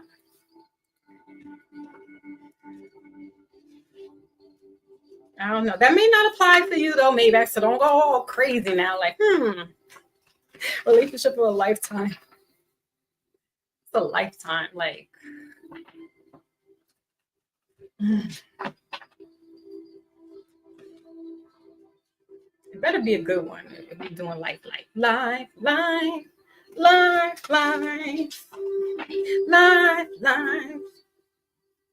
Because sometimes, depending on how that relationship can be, it can feel like you are really doing life. I'm in it with the long run. I'm here to the end.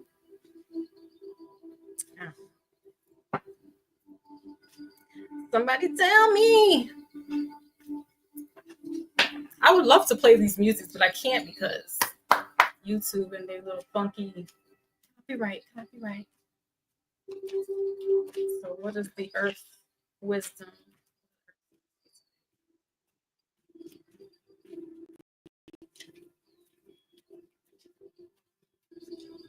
Howdy.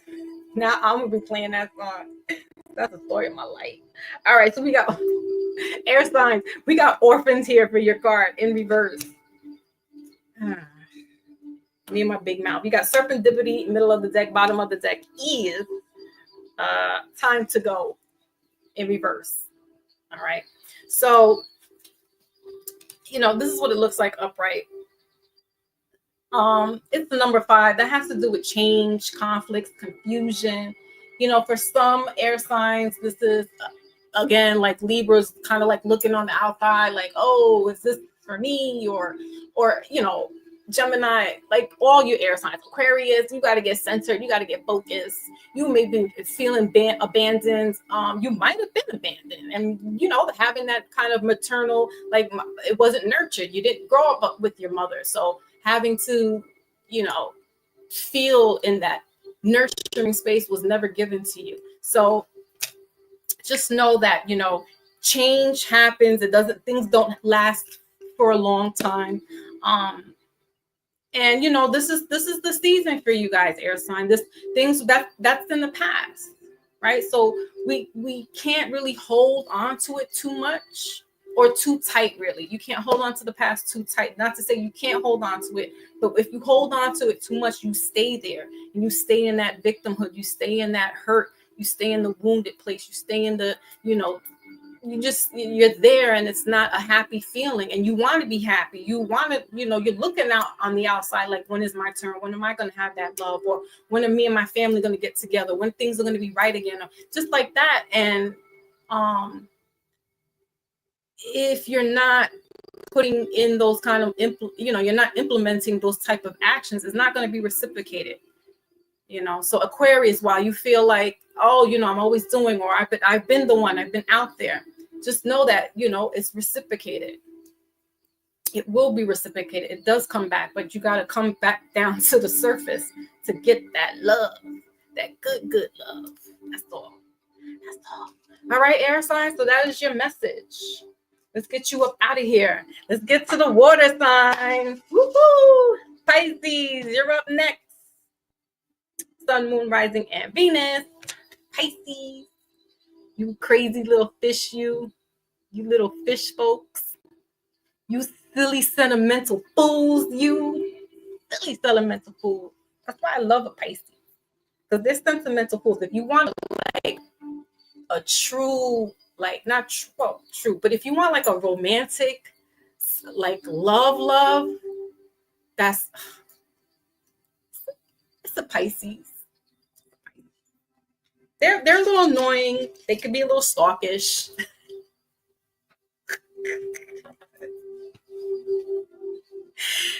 When they really love, it's hard for them to break that up. They want to live down the block from you. They want to watch you. They want to come see what your new house looks like. Out of here, Pisces. Break out. Their hearts get hurt, and you don't want to hurt a Pisces. All right, you really don't. Go look up at the FBI list. Pisces, Cancer is right up there with emotional stuff. All right. Let me take a quick little sip.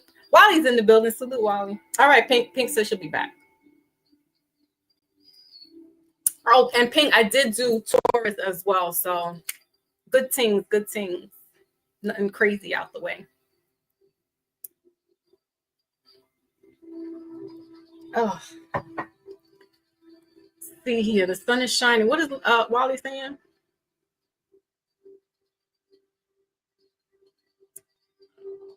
It's good to see you guys. I missed y'all. I really wish y'all was there on Tuesday because we would have been cooking like grease. Wally was there. Wally wasn't. I wasn't like, it wasn't too spicy, but I was talking that good stuff. Okay. So Pisces is the mutable of the water signs. Again, mutable having to do. There's 3 aspects. It's mutable, cardinal, and fixed. Why do I keep forgetting fixed signs? So the fixed signs would be Aquarius, Leo, and Scorpio. Mutable is Pisces, Virgo, and Gemini. Cardinals are Capricorn, Cancer, and Libra. So with Pisces, they kind of go with the flow of things. They are the 2 fish signs, kind of like a Gemini, if you will. They're just kind of like Pisces almost gives me Aquarius-esque energy because they're like, there's the 2 fish. One is like up at the like the tippy top of the water, and then you have the little fish that are like really under, and it's hard for them to connect that for some reason. It's like a duality with them, kind of like how a Gemini is. It's that dual behavior, if you will. So just cuckoo for Cocoa Puffs. And as I mentioned before, Pisces are the under radar. You never know, but they are just they're smooth operators. It's just kind of like, how a little fish comes swimming up. And they poke their little head up, look around, they go back in. And you're like, oh, that was a cute little fishy. Come here, little fishy. You start feeding them. And now you got a little guppy just swimming around you. Why did I even start feeding them? Damn it. Yin and yang, right. Right, Wally. Damn it. And Pisces is the end of February going into March, the beginning of March.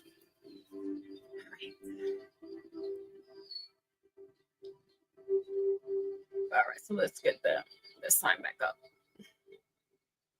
So what's going on for Capricorn season for you guys?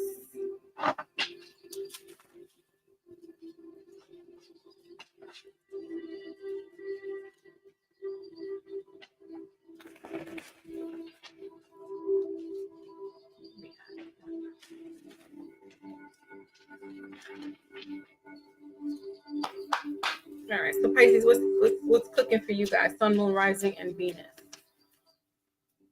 And you all are ruled by Neptune. So Neptune has to do with la la lands, for better lack of words. It's the unseen. Okay. So we got 2 cards here. Let's just get 1 card. Neptune also has to do with like karmas and death and things. It can kind of like be scorpionic in some ways, where it's just kind of like underworld stuff. But definitely more, I would say, like out of body experience, kind of like just out there. And you need to bring that back. All right. So we have here what is this? The Three of Cups in reverse, middle of the deck, bottom of the deck is Ten of Swords here. So endings, again, relationships, however you're looking at it. We got the Ten of Cups there. So you showed up in your reading, Pisces. Ten of Cups in reverse. So no, it might be, seasons ending for you with that 10-10 here. All right. That's pretty big. So, Pisces, you may be cutting somebody off. They may be cutting you off. It's just, it is what it is. The family dynamics are just, it's just a lot of stuff going on, Pisces, that,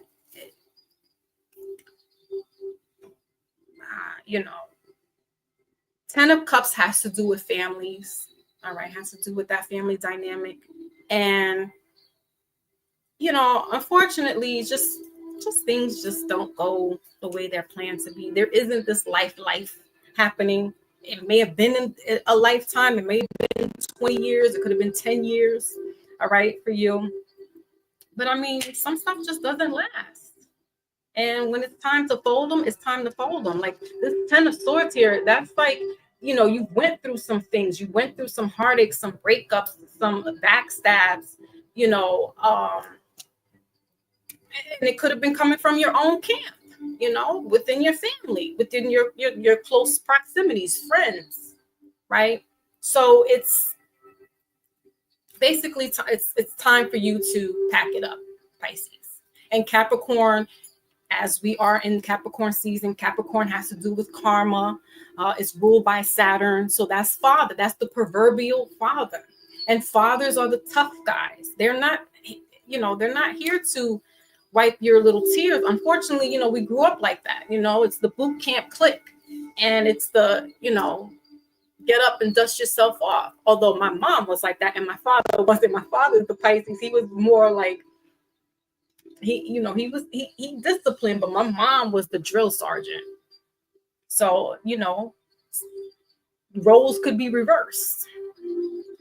And so, Pisces, seasons change. Seasons change. So, and hey, it doesn't mean it's the end. It could feel like it's the end of your world, but it's not. These are the ends for a new beginning, as we are in a 2025 9 cycle, 9 meaning ending.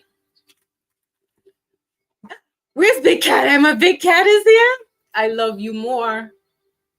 I love you more. I missed you. Good to see you. Had me scared. I hadn't seen you in a while. Sapase. That's right. We all up in here. We a bunch of Caribbeans up in here talking our shit. Because they're trying to discredit us. Like we didn't put stuff in get the hell out of here. And you know what's crazy? Side note, you know what's crazy? Some same people that talk all this nonsense about Caribbean people are putting up the Haitian independence.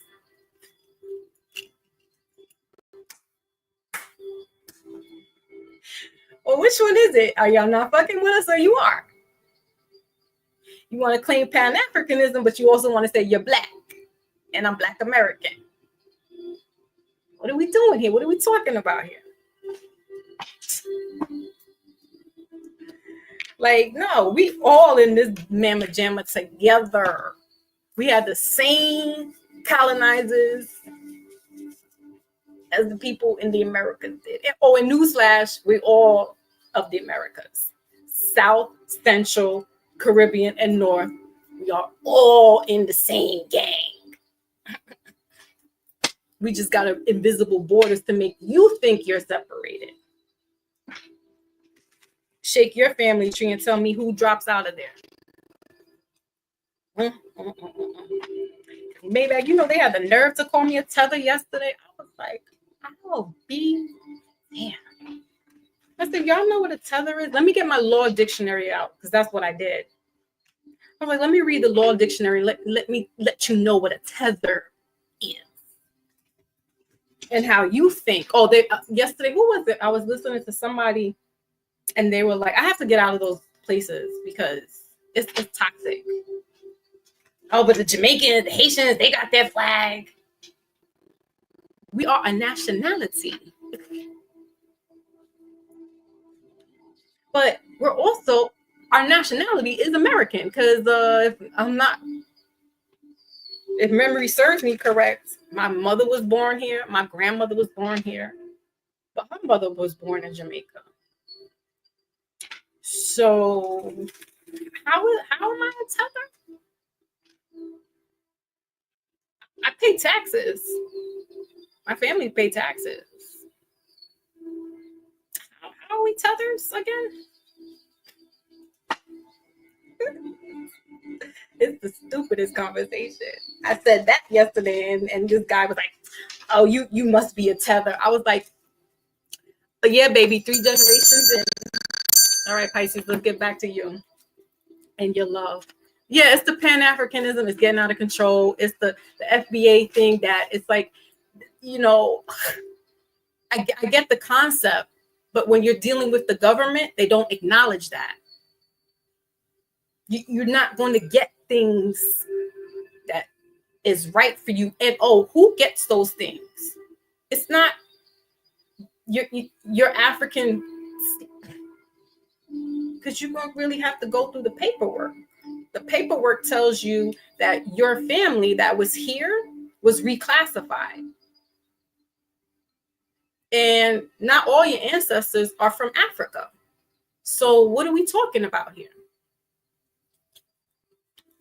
Oh, they don't like me talking to them. Because I'm like, I'm not going to sit there and keep stroking your ego.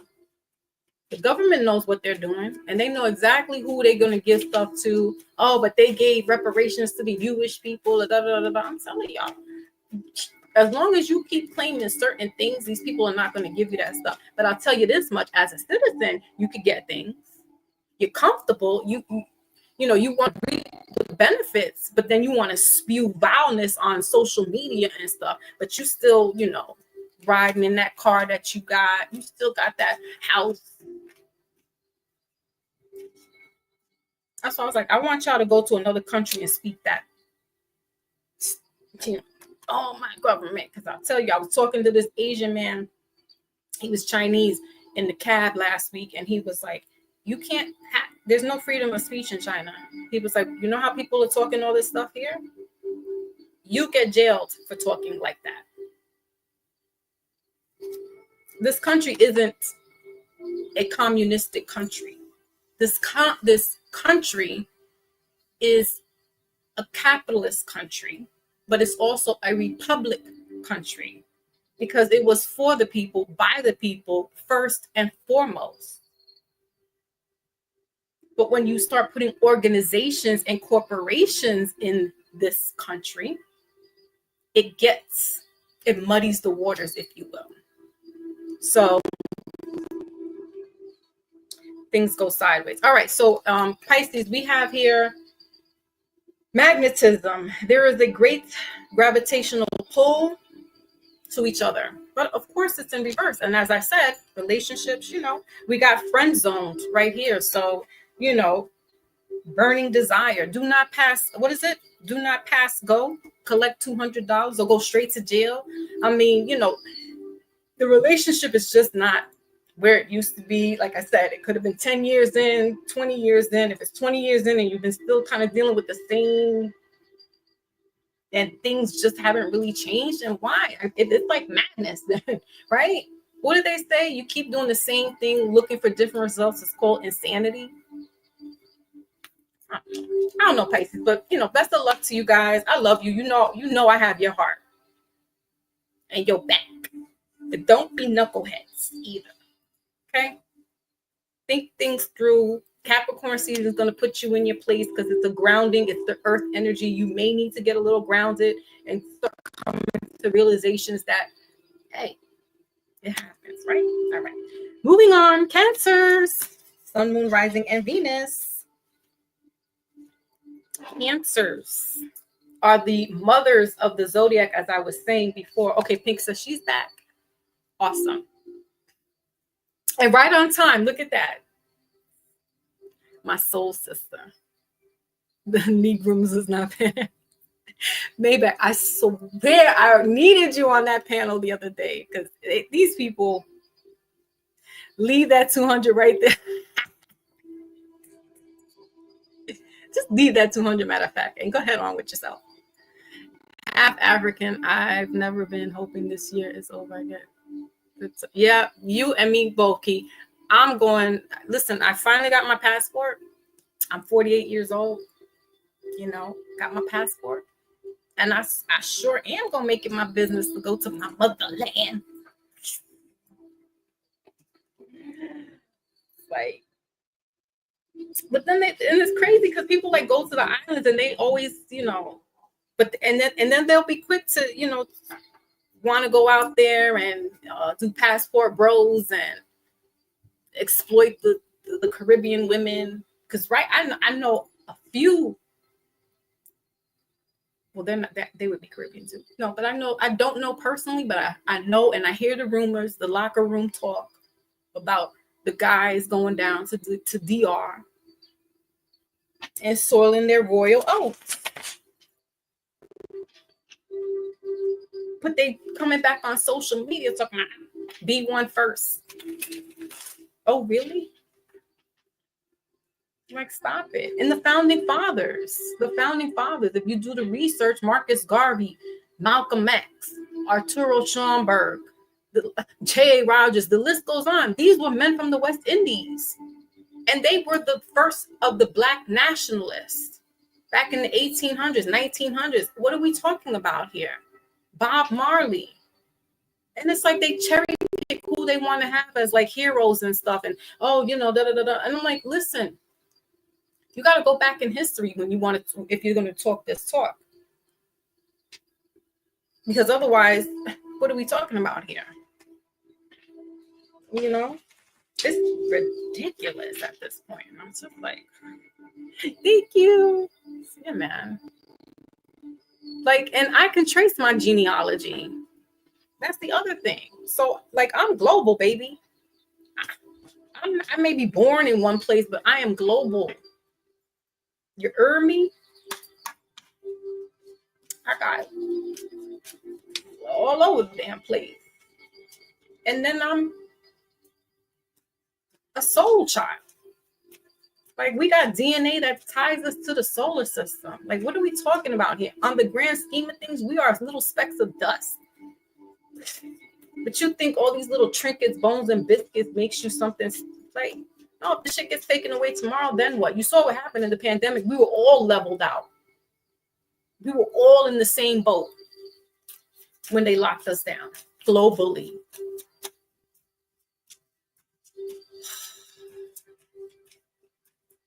Right, Maybach. We're Caribbean descents of West Africa. That's what I'm saying. Like, you know, with the Pan-Africanism, that's why I'm like, it feels good to talk about that. And for some people, you could possibly, but I'm like, if you go look at the Caribbean, Haiti, which was Hispaniola, Jamaica was Wamika. Like, stop playing with me. I'm a little scholar. I might not have a degree. I got a high school diploma and some college education, but I read. And I pay attention and I listen to when somebody points me in a direction to where to go, and I pick up these books. I'm not playing. I don't talk the talk. I show evidence. I'm not up here talking sideways and talking against anybody. The Jew or Negro. We were all of that. We were Moors, Islam, we were Hebrews. But now a corporation tells you that you are Black, or they tell you that you're colored, or they tell you that you are a Negro, or they call you African American. You running with it. You forgot which tribe you belong to? Your tribes have flags. Those are nationalities. They don't tell you that. They don't tell you that. That's why you can't go around walking with your flag, because you're going to have to shift and change your citizenship, get off the plantation, and see how you're going to thrive out there. Get your nationalism and see how you're going to operate. in these streets of the United States of America. It's not going to be pretty. Because guess what? I've seen videos even still while you're traveling in your vehicle, right? Not driving, it's called traveling, and you have your documents. These police officers are still going to pull you over. Then they're going to say, let me show you what my ID, or show me your ID. And it's based off of the color of your skin. That's what I'm saying. It doesn't matter if you're this color, black, because this is black, right? Or if you are my complexion. People are going to look at you based off of the color of your skin and the caste system. That's what this is about. There's no race. One race. Human. Homo sapiens sapien. One race. Many ethnicities, many nationalities. That's it. It's about the skin complexion and your status. The 1% is living lovely, and they're telling us about ourselves when we were the conglomerates of the world once upon a time. How did that slip through our hands? I don't know. All right, so let's go back. Cancer, Sun, Moon, Rising, and Venus. You got the 8 of Wands here, fire energy in reverse. Middle of the deck is the King of Swords. All right, air energy. And bottom of the deck is this the Moon? Oh, it's Judgment. Okay, Judgment in reverse. So, okay, Cancer, because you could be dealing with a Pisces.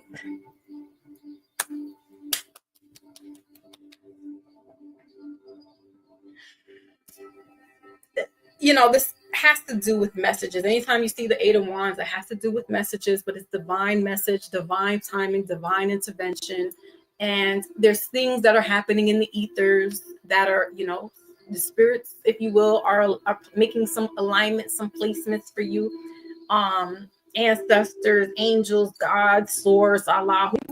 I'm not going to get caught up in the word semantics, but there's something coming through the pipeline for you, Cancer. And, you know, there could be a judgment. I'm hearing a lien. There could be a lien. All right. So that doesn't sound too cute. But, you know, I feel like there's going to be things that are being taken place or taken care of. So you may not even have to deal with it. There could be just like a technicality that happened. All right. With this Judgment card here in reverse. And this also could have to do with a marriage, a relationship, you know, things, you know, divorce.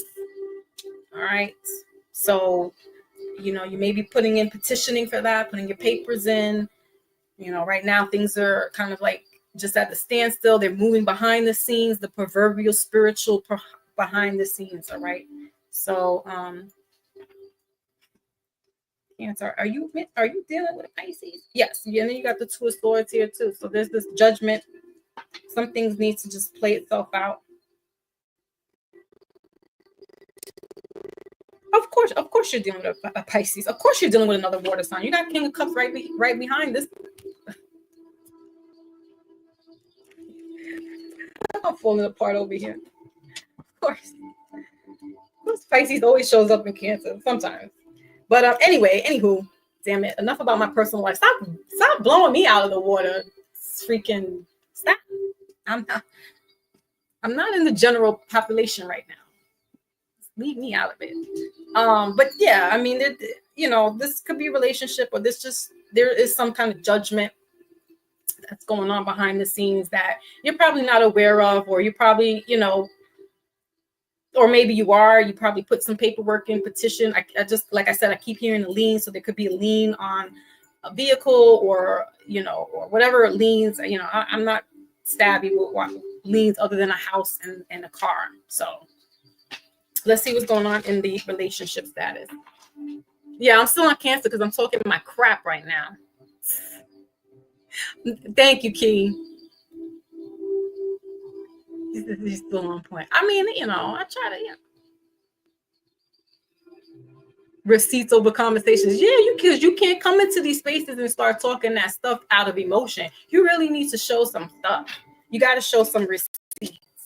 And you know what, Maybach, I even did that, and I still was told, oh, well, you can't take everything, and how do we know those books are telling the truth? And I'm like, you cross-reference it. But I don't think J.A. Rogers is going to make up stories of 10 years of research that he's put out there to tell people that the European white people were the first slaves onto America.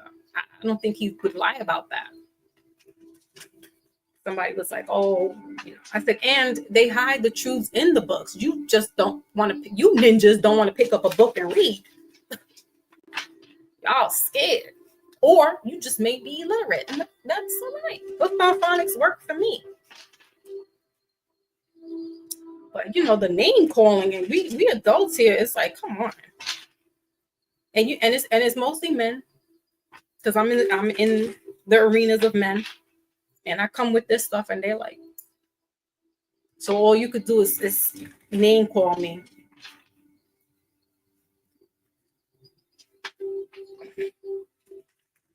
Ridiculous. Cancer, what is going on in the love department? Please and thank you.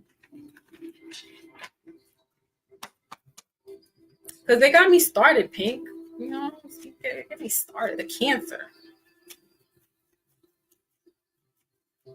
All right. What's in the love department? Oh, and Cancer is ruled by the moon. So when we were talking about moon phases about an hour ago, yeah, Cancer gets affected by all of the signs, just like Pisces, because Pisces is the end of the zodiac. So they're the old timers of the zodiac. Aries is the babies of the zodiac. So Cancers, they're moody, and that's because they're picking up on everybody else that's designated. So we just had a new moon in Gemini. So, Cancer may have been thinking a little bit more so, but more analytically. That's probably why I was in those circles too, because I was on my wisdom. Ooh, marriage. Yeah, see, Cancer, I knew it. We said let go of the past. Middle of the deck. Bottom of the deck says you are worthy. So I don't know. This could be a Cancer that has ended a relationship, right? Or your marriage has ended, and so there's a new wedding marriage coming through. All right, Cancer. I mean, it is what it is. Or you're just waiting to get your license. Sometimes that takes a while. So, you could be waiting to get that from the courts, judgment. But I mean, for some, I just feel like, the marriage is kind of like on the rocks, and not in a bad way. I just feel like, there's just been this kind of hold on for so long, and Cancers will do that. Some, not all, because we know pink sugar is the rarity of the Cancers. She's like, I'm not doing that. But, we'll give the proverbial rope for you to hang yourself, and then we'll, try to help you and be like, no, and it's like, you shoot your own foot sometimes, Cancer, because you're just like, you know what, let that go. So, all right, Cancer, good luck to you. I'm here for you. You're in your element with Capricorn season, because Capricorn is the father, you are the mother, so you can balance some things out. All right. Sheesh.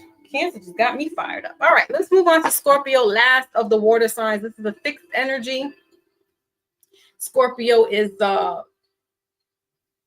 they are the underground, if you will, the underworld type energy. Word on the street is with Scorpio, like a Libra, they all on the street, especially those men.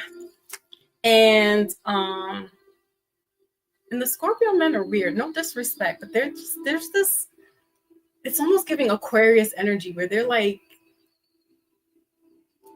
yeah, you guys, Scorpio, Libra, and Aquarius, for some reason, y'all like the attention, and then when somebody brings that attention, you kind of just like, oh, like, I'm matching your fly, what's up? And you guys kind of just like revert back. So Scorpio has that kind of same energy. It's like, you want to be cutesy and flirty and stuff, and when somebody comes and does that with you, it's like, I was like, what? Um, so whatever they have this very creative sexual energy, if you will. That's just word on the street. But let's see what's going on.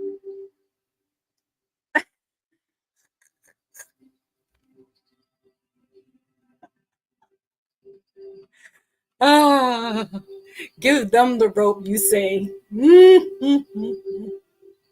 Hooked on phonics. Where y'all remember that? I'm telling you, I'm old school. Sheesh. I think my grandmother bought Hooked on Phonics for my daughter. She's like, you're gonna learn today. Yes, my Caribbean grandmother. Um, Ashanti tribe. Yeah, Ghana. Exactly. Most of the people that were from Ghana, the Ivory Coast, the Igbo, Yoruba, Ashanti, they all in Puerto Rico. They're all in Jamaica. They're all in Cuba. They're all in Haiti. So I like that somebody, I forgot who it was. I was watching this guy earlier, and he's of Cuban descent, but he looks what they call moreno. And he said we were all, not all, but some of us came on these ships and just planted in different places. Same tree, but just dropped off in different, it's different branches being rooted out. And I was like, that makes perfect sense. It makes perfect sense. So, all right, Scorpio,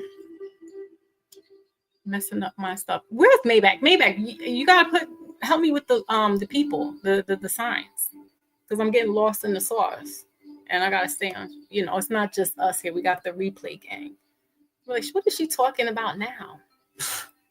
Scorpio. All right.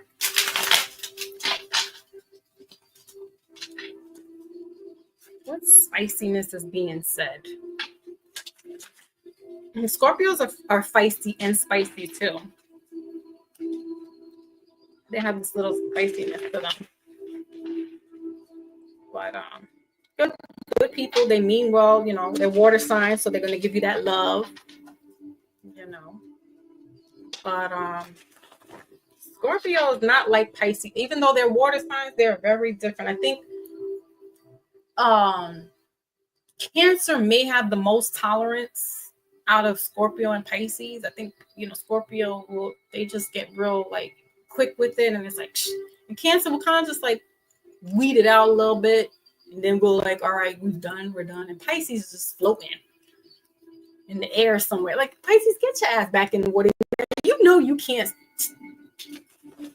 Like, you're not a salmon. You don't fly up against the grain. You a little guppy in the little pond. Go sit down somewhere. Crying. That's what Pisces does. That's what Cancer does. What's Scorpio? All right. So let's see what's going on with Scorpio. All right. So you have the Fool card here in reverse. All right. And that's Aquarian energy. It's new beginnings. So a lot of us are going to be going through some new beginnings. While, the endings are starting to happen, there's some breakthroughs and some breakaways and some new things going to be starting for you guys. Middle of the deck is the Strength card, Leo energy, so fire sign. And then bottom of the deck is the Nine of Swords here. So yeah, protecting that energy as well. And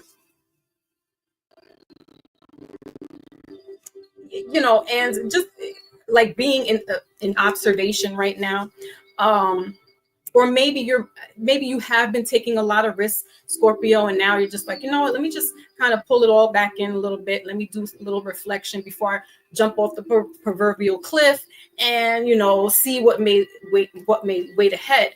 With this Nine of Swords here, again, that's a lot of air energy, so Aquarius, Gemini, Libra. You could have that somewhere in your chart. You got right underneath that the King of Swords. So there's a lot of contemplating with you, Scorpio, a lot of thinking. Good, because Capricorn is going to be shaking some people up. Some of us have been in slumber for quite some time, and you need to be woken up and be like, hey, back to reality, back to life. And so, Scorpio, this is what's going on with you, where it's that reality, or like I said, you just Either you're contemplating about, let me take a dive and see what's out there, whether it be relationships, whether it be with, family, friends, work, relocation, even. I feel like you're just going to be kind of like on this standstill at the moment because you've been moving around a lot before. And being that we are in January is 1 for the fiscal year, and we got 0 here. So that's, again, that beginning. The Fool card is the start of the zodiac sign.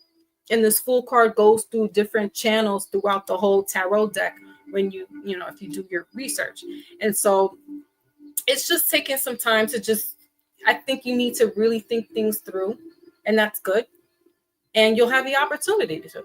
So kudos. Also protecting your energy. And I feel like that's probably a lot what it is. There's this hesitation because you just want to preserve yourself. You want to make sure, all right, is this move the right move? Is this person the right person? And that's good. That's good, Scorpio. We should be thinking like that. We should definitely be on guard, protecting our energy, not letting everybody just come in and sully up our energy, right? It's making sure, all right, I don't know if I want these people around me. I don't know if I want this kind of energy around me now. I've been around it. I don't like it too much. Or you might been in the conclusion, a cocoon type of, environment or so, just kind of like set back in and, shuttered in. And now you're like, I want to be of the world. I want to jump out there and see what's going on. I want to be, so you're just making some, smart decisions here and doing some reflection and contemplating. Pontificating. All right, let's see what's going on in the relationships. Yeah, the stingers, man. Listen. Incubate back. I love it. You know I'm gonna talk reckless about Libras, right? Between Libras and Pisces, they get all the smoke over here with me. I have to give it to them in a nice way. In a nice way.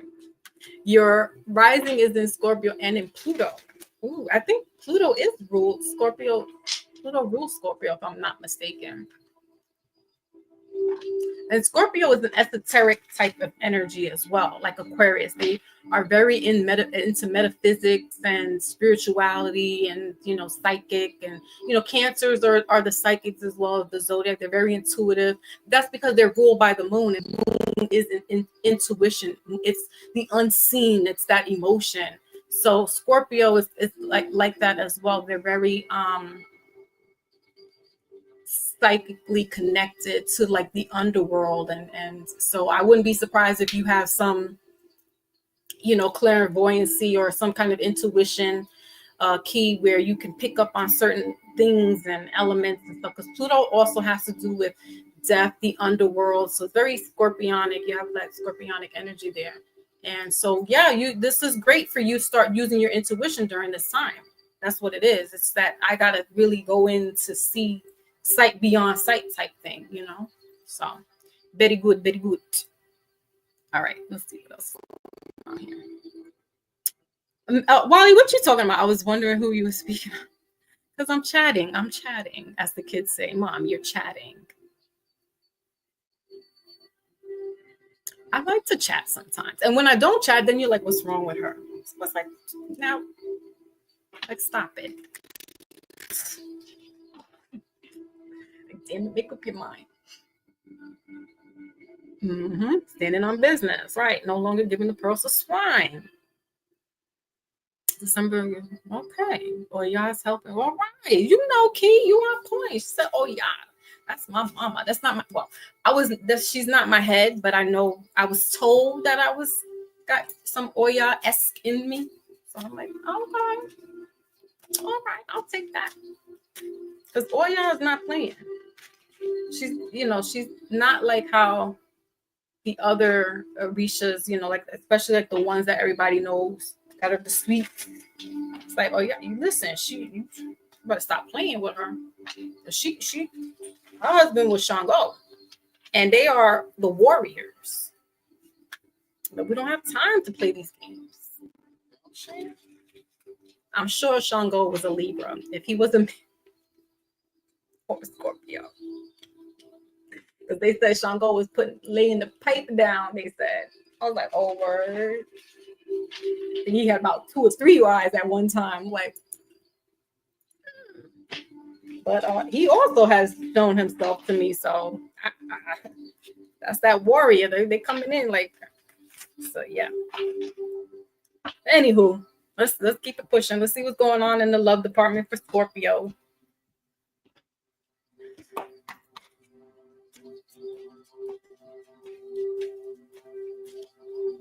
Oh, really? Okay. She said,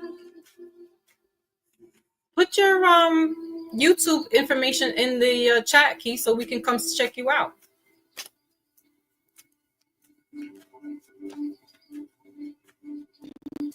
Yeah, man. We'll come over. I'll come over. All right. So, Scorpio, middle of the deck is you are worthy. Of course you are. And bottom of the deck is workplace romance in reverse. Scandalous. What do we have here? Forever Young.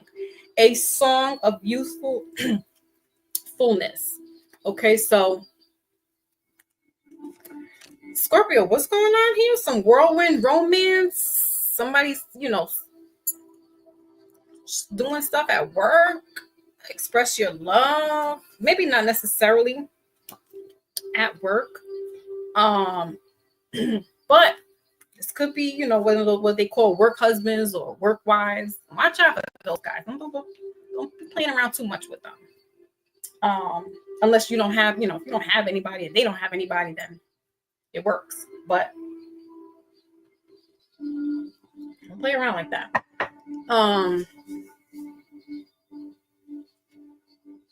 Yeah, and also Scorpio, like I was saying before, as far as this now taking a moment to like think, you may not be in a relationship. So it's this, if and when I do get into a relationship or get back in a relationship, I want them to do all the frills and thrills that I was doing. It's kind of like Aquarius energy that we were talking about earlier. Like Aquarius was pouring in, and not really getting stuff back. And Scorpio sitting back like, I'm just going to observe all of this. I need to really check the surroundings out, figure some things out, look at check them out from top to bottom. So you're kind of just doing this reflection here, but I feel like the expression goes, they float your boat kind of stuff, Scorpio. So there's this kind of whirlwind romance starting to brew up, Scorpio, for some of you, not for all. The Fool card, you could be dealing with an Aquarius, another fixed sign like yourself, or an air sign, Libra or Gemini. All right, woof, that's spicy. So it could work, but I feel like there's this kind of like pizzazz going to be happening with you, Scorpio, or it has been happening.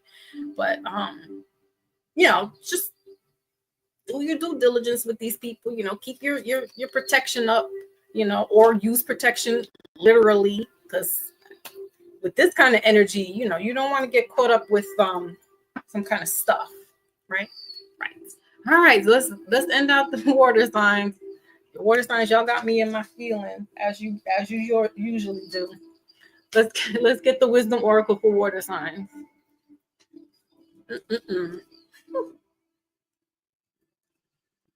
All right, so what is it for water signs?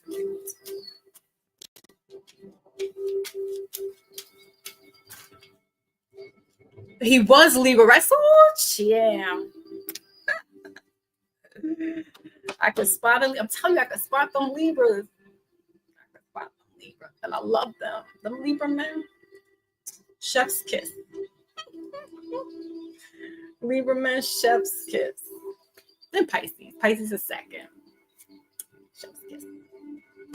All right, so water signs. You got by the book, number 11, master number 11. So that's that psychic number as well. The psychic teacher. So when we were talking about Scorpio having to, tap into that, or tap back into your spirituality, or your intuition, this is the time. Okay, because we're in Capricorn season, and that's about grounding. It's an earth energy, so we have to get grounded, water signs. And elephant, what's that? We forgive, but we don't forget. So you could be a little rigid about certain things regarding relationships or family, parenting, and that's all right. But we got to give a little leeway here. We got happy in the middle of the deck, and bottom of the deck is time to go. I think Pisces, didn't it show for somebody else? Time to go. 45 breaking down to 9.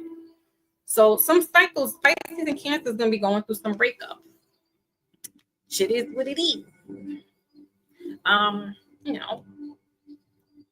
It is what it is. But nonetheless, using your intuition for all of you guys, because you're all intuitive by nature, and not being so rigid. This is the time to, while everybody else you guys need to get grounded, but everybody else needs to get grounded more so than you water signs do. This is the time to use your intuition, your God-given right, to tap into that esoteric world, metaphysical world, and see how you can do your alchemy and things of that nature. And so you use it to your benefit, and it helps you to see things through on another level instead of being on the physical, if that makes sense. All right, so that's for water signs. All right, let's move on last to the fire energy, and that's Aries, Sun, Moon, Rising, and Venus. This is the first of the zodiac. They're considered the babies. My Lotus says she's been doing some introspection. Very good. I know I caught you live too, and that definitely was resonating with me, because I was like, I'm not really doing my prayer work as much. I'm being a little consumed. I'm on a PTSD, and that's not good. And it's, rightfully so. It's like when there's a lot of like deaths, or there's uncertainties and, just things. And it's like, and so I try to, I rely on my laurels, but at the same time, I know that I have to, go back into that,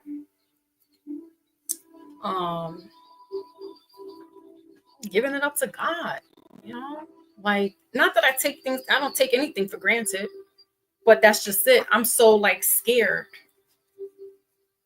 of the uncertainty, because I just lost my dad unexpectedly last year, that it put me back into like this, like I'm not gonna say I'm afraid of death, but I'm just like, damn, like what, like, and that's traumatic for anybody who's lost a loved one unexpectedly or tragically. It's not, because it's not natural. Like, my grandmother passing away at 91, yeah, sure, it hurt my heart to the utmost, but she lived. You know what I'm saying? My dad was 67. He still has some time. Or a 24-year-old or 18-year-old or 5-year-old, like that's not natural. You know what I mean? Unless they were like really sick and things of that nature. But I digress. So you're right, Lotus, what you were saying in your live last time. Need to get back into doing my praise, worshiping, and things of that nature. Because it ain't only just spiritual. Like, it is spiritual, but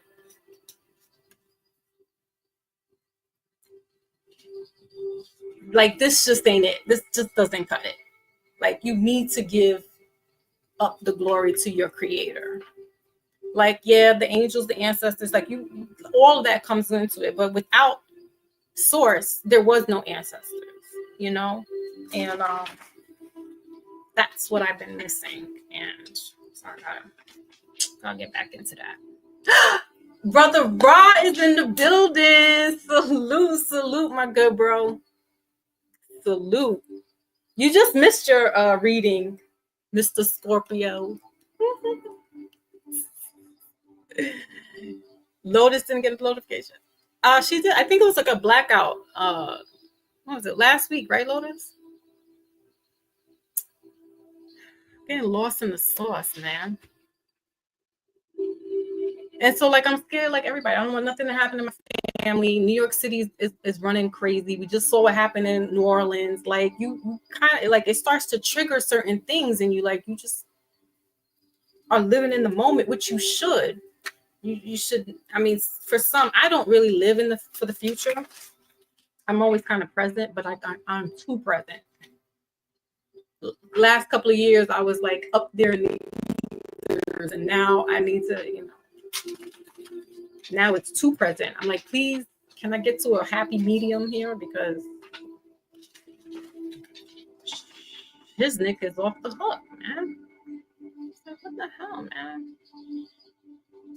All right, Aries, let's go. Let's get with you guys.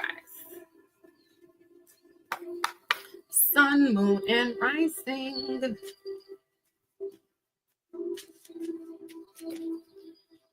The present is the gift. You heard? I heard loud and clear. All right, so we have the three. You guys showed up in your reading. You have Three of Wands here. Hi. So these cards are reversal, but I didn't see any middle of the deck. The bottom of the deck is the Eight of Swords here in reverse. So is this? You guys are contemplating as well. The Three of Wands is about that, but it's like that waiting for the ships to come in type energy. You have as the beginning, as we are in this what we call fiscal year, right? New year. When you start to learn about what a new year really is, it's not this. It's Mother Nature's new year. So when springtime happens, that's considered the new year. But for the layman's people, we're going to celebrate January 1st as the new year. So with that being said, this is reaping the benefits of what you have sown for some time now, Aries, or you will be doing this. This is like a new beginning, as I have been saying throughout the live, is that we are in a 9-year, and that has to do with endings, but that ending has to happen so a new beginning can start, right? And so whether that be in relationship, whether that be even a new you might be, going through a transformation.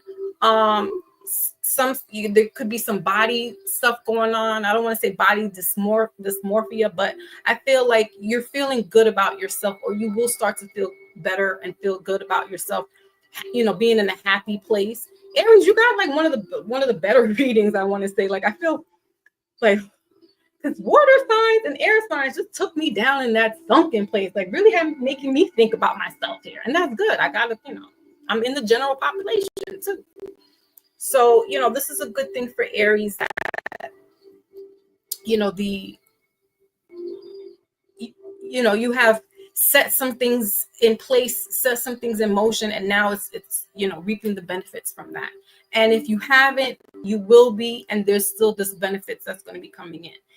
You may be leaving from where you're at. Like they say, you can water that grass there, but what if your flowers are not growing anymore and the land is dried up and there's nothing left there? Then you need to leave. If you can, you need to move on to places and people that are going to nourish you physically, metaphysically, spiritually, and things of that nature. So kudos for you, Aries. And between late March, which is Aries, into April, there's going to be a lot of revival, if you will, for you. All right. So you're probably setting the stage right now, and come your birthday season, things will be looking real up for you guys. So I'm happy for you. Y'all made me feel better, because I'm like tapping into the feelings. Okay.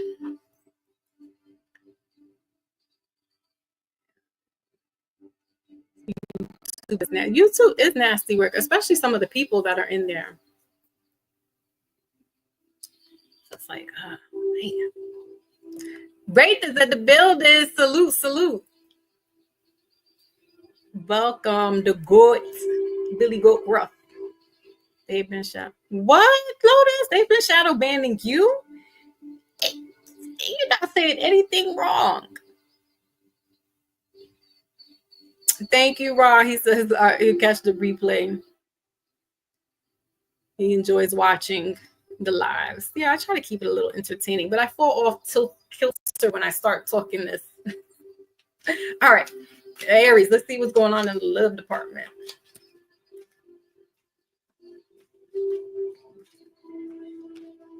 So we have here self-love in reverse. All right, so that's, third party situation, middle of the deck. Bottom of the deck is real feelings in reverse. So, Aries, you're kind of like, I don't think this is working out. I don't think this is real love. I don't think you are being real. I might have to go move on.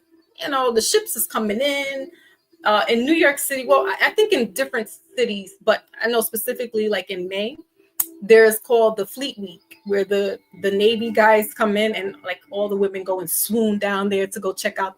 They did that a lot, like back in the days. But I know that was a big thing, like back in the 90s, like the girls. I don't remember if I ever went down there. I didn't go specifically down to see the Navy guys, but I was in like the general area, so I would see them, with their little Navy suits on and stuff. But you're just, Aries is like, I'm going to different places. I'm going to see some things. Like, I'm not getting hoodwinked or caught up in just, and Aries, what I was reading, has a very deviant and dark sexual relationship. I think they take the cake when it comes to like weird shit in the bed. They're a little worse than Capricorn. And I was like, wow, I never knew this about Aries. I read about them last year. We did this about the horoscopes, and I was just like, Aries is what? So Aries don't have time for the little flings. I think Aries is just like, wherever the ships are going, I'm doing my thing.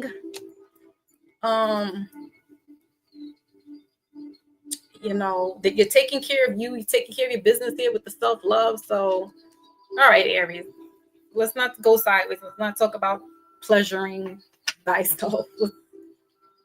Move on. Good for you. I'm happy for you, Aries. It sounds good. Report back to duty when you finish, okay? All right, next up is Leo. Sun, Moon, Rising, and Venus. Another one of my favorites. Big cat. I love Leo. Specifically the Leo women. I'm good with them. The men, besides Big Cat, I don't know any Leo men. Okay. So Leo, Sun, Moon, Rising, and Venus. Yeah, they're not playing on here with the shadow banning and stuff. That's why I was like, let me be mindful about what I say. So I was using code words the other day. Because that's just stupid. And they're doing that on YouTube, on Instagram too. And it's just like, for what? Just you let other people say whatever, but you're not letting us talk. And it'd be the little channels that they come after. I think they got Brother OG Philly messing up doing that, like, come on. But see, now just case in point, your moon is in Leo. Aw, that's big love right there. Case in point, like this person that they took down out in New Orleans, he had a YouTube. I think he was talking about his work, but listen, he done went the deep end, and now they deem him. So it's like, do I keep having these conversations, or should I just shush? Because those kind of conversations will get you They don't want the truth tellers out here. So as long as you keep calling each other ninjas and y'all gossiping about Jay-Z, this all good. And since I don't do that, I guess I'll just stick to the cards. Okay. All right. So Leo. Leo is a fixed sign, like I said, with the aspects. So Leos are stubborn. You can't bow down to the king of the jungle or the desert because they live in the desert. I never understood that lions are in the jungle. I mean, they might have been when it was all forest, but it's hard to Leos don't, they want to be right. Even if they're wrong, it's like they won't bow down. It's like you gotta bow down first. And then I may bow down. I may. Or I'll meet you halfway, but I will never bow down. And it's like, damn, Leo. So, especially the women. The women are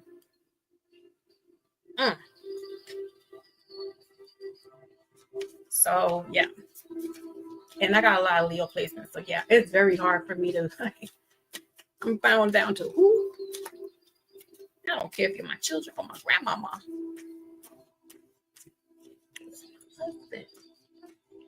What do I look like? Oh, Leo, love you guys. All right, what's going on here? But Leos have the heart of, they wear their heart on their sleeve. It's that big heart, it's that big love. They'll be there through thick and thin. They get worn down like a kind of like cancer, and it's no, but they're close to each other in proximity as far as solar returns. So, but Leo, like they'll be more quicker to cut somebody off quicker than a Cancer will. But they give benefits of the doubt, and they are there for their family. They're there for their friends. So, all right, you guys have, who is this? The Queen. You showed up, Leo. I like that. You showed up in your own reading. You got a Queen of Wands here in reverse. Middle of the deck is the Hangman, Pisces energy, water energy, and then you got the 10 of Swords here in reverse. So, Leo, this could have to do with a maternal figure, all right, that is deceased, or, it could be an ex that you're not with, or you're, yeah, because that's an ex, right? So you kind of like with Cancer and who else? Pisces, y'all going through some breakups. Can we get over this type of relationship stuff? Like, what is really going on? Aries, out of all the zodiac signs, is the only one that's really like, I'm good. We want to be like Aries this season. Unfortunately, we can't. But like, damn. So yeah, Leo, this is kind of giving me relationship stuff. Family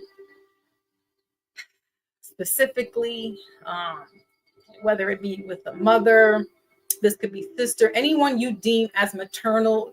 There could have been some issues here. It's over with though, because with this 10 of Swords here in reverse, things have come filtered out. Things have come to an end. It was painful. But you survived. You're here. Or this deceased person passed away from something, tragic. Where you may this is affecting you, rightfully so. So, all right, y'all gonna make me cry. So, because Leos are big babies. At the end of the day, they're little cubs. Don't be fooled by their big roars. They are. Y'all remember the Wizard of Oz, right? He was the cowardly lion. Oh no, Lotus.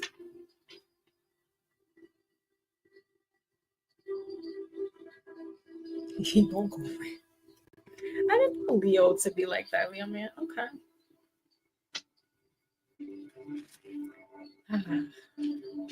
Yeah. And I just looked at your comment right now, and I was just getting like, this is the deceased. Surgical separation.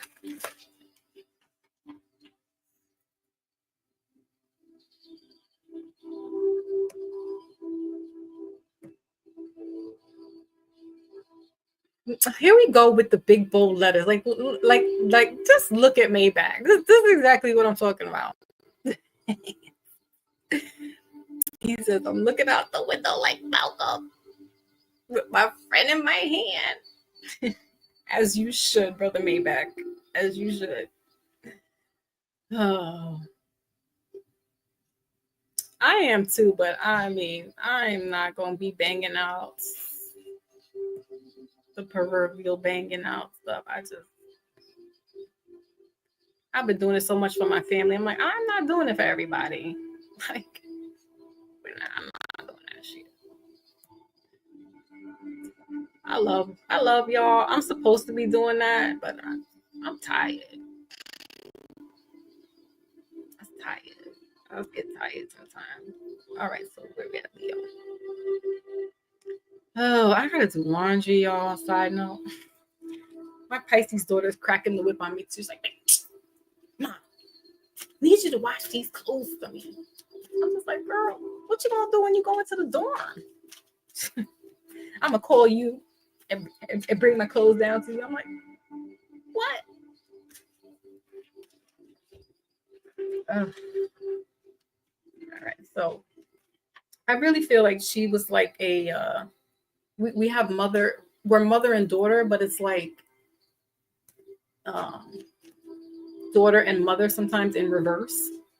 So sometimes she's like mother to me, and I always thought, like, when I start getting goofy and things, I'm like, that's my 12-year-old self. I'm having my inner child moment. She's like, Mom, I don't want to hear that no more. She's like that. I was like, I miss those days. I miss being 12 and having fun. So Leo, you got fearless love, a courageous leap into the unknown. Really, Leo? Interesting. Like, look at her. She's prowling on him. The love language is quality time in reverse, and bottom of the deck is workplace. You got a workplace romance going on too. It's Leo. Y'all better be careful. Doing this little, look at this. Look at this too.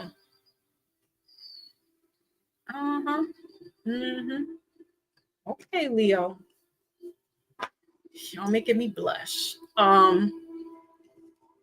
So with an ending comes a new beginning, but this new beginning is like this passion because you're a fire sign, and with this queen here, this is fire energy. So you could be dealing with another fire sign like yourself.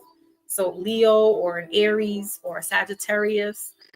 But this is more passion. This is more carnal, if you will. So, whew, yeah. This is real spiciness, okay? This could be a work-related kind of go in the broom closet. Damn, Leo. Go into the utility closet. Goodbye, Leo. You're done. You guys, you just whatever's going on here in the relationship thing, just be careful. You may be like rebound and just on the prowl, y'all kind of like looking at stuff like what, springtime. You just, this could happen around springtime.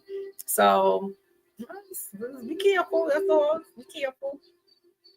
I'm your friend, your voice of reasoning.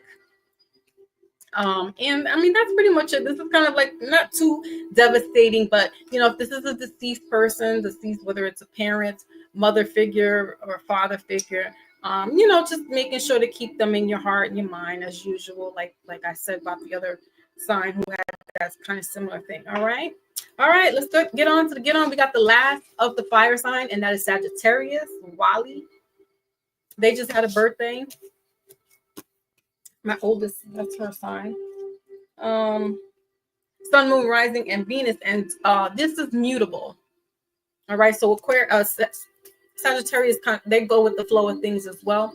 They're like risk takers in some ways. They're not risk takers. They're adventure seekers, adventure takers. They kind of like that Aquarius where they're in and out, with the world, and then they can recluse and just chill and be by themselves and be happy there. They don't really need to be out there, the life of the party, hanging out, wanting to do things. They know how to just, bring it back and just chill.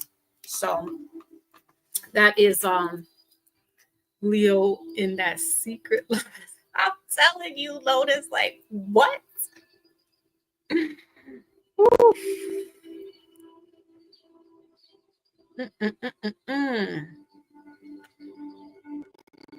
Yeah, that's it. We're protecting our family, especially the little ones. Like I don't have time to be dealing with grown ass adults. Like, listen, I'll give you some knowledge.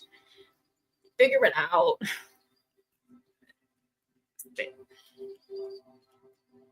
I can't. All right, so Sagittarius, what is cooking for you guys in Capricorn season?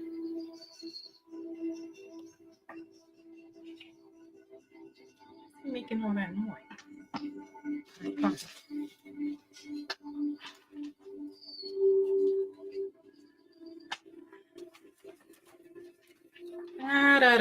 Sagittarius, what do we got here for you guys?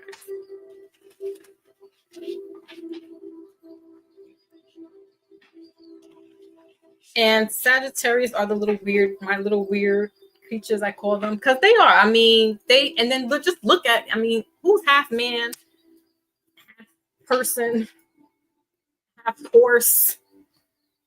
Sagittarius. The archers, the hunters.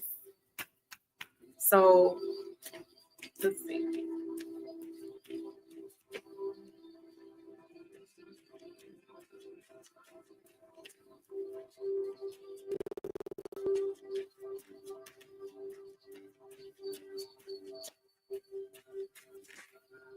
Okay, so you got the Nine of Cups here. Middle of the deck is what is this guy? The Emperor, so fire energy, middle of the deck in reverse. And bottom of the deck is the Nine of Wands. So that's that fire energy showing up. All right, so Sag, you got Six of Cups in reverse. So this is what is going on. So we're going to leave off with relationships. That's how we're going to do. Tired of it. Getting out of a relationship, getting out of this could be somebody from your past, a childhood, not childhood, but like, middle school, teenage, college. With this Nine of Wands here, that's that wounded healer, but, protecting that, like, I feel like you let your guard, or you felt like you let your guard down in this relationship.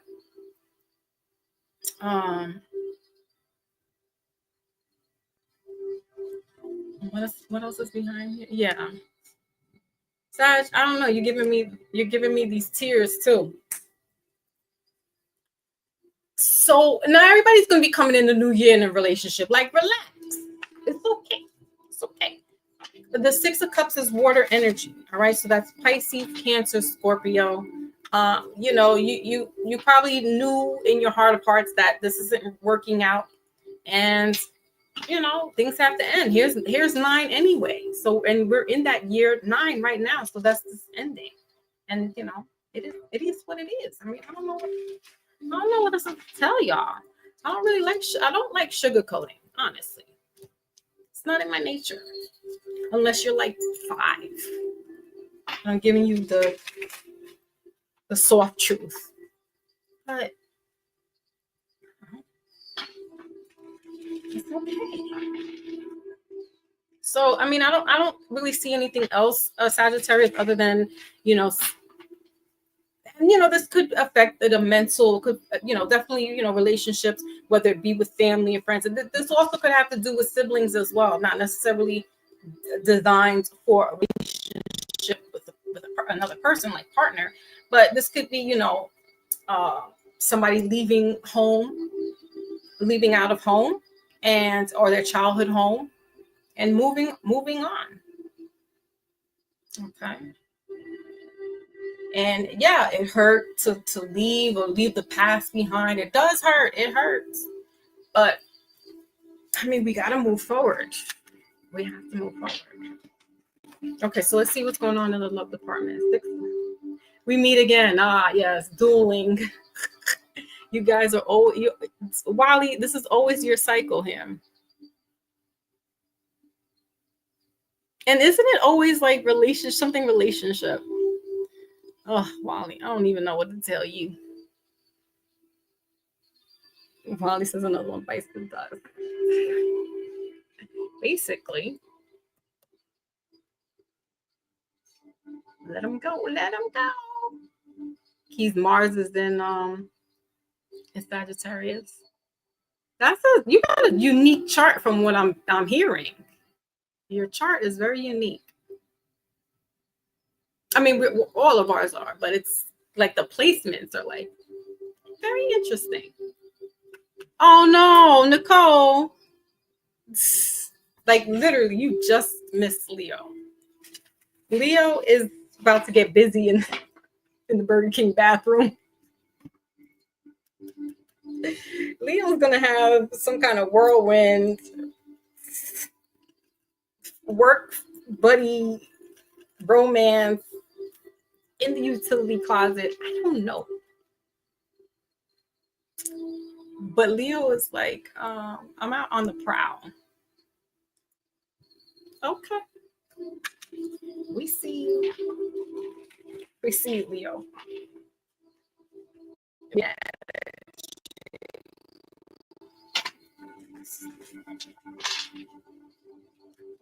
I'm here for the tea, as they say. Okay. I want to do laundry.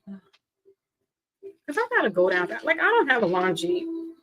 I don't have machines in my house. I gotta go to the laundromat. Like, ugh. That's not. Gotta do it. Okay, so let's see what's going on in the love department. Wally. So Wally, this is it for you then. That's it. Yeah, Nicole. Yeah, man. Leo's that they're getting crazy.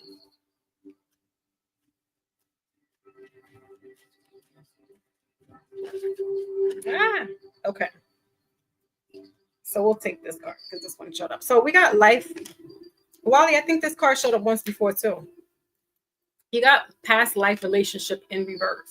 So, excluding Wally, Sagittarius, bottom of the deck is love language affirmations.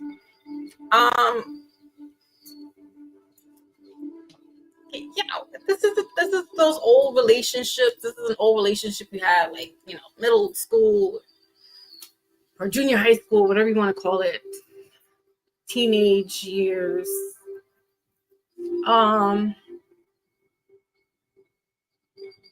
That's it. There's nothing. There's not left there. Why is everybody? I mean, I guess this has to happen. Like, there's this cycle that's going on. Everybody's in a season of letting things go. It's the cleansing. So, that's what's got to be. What are we gonna do?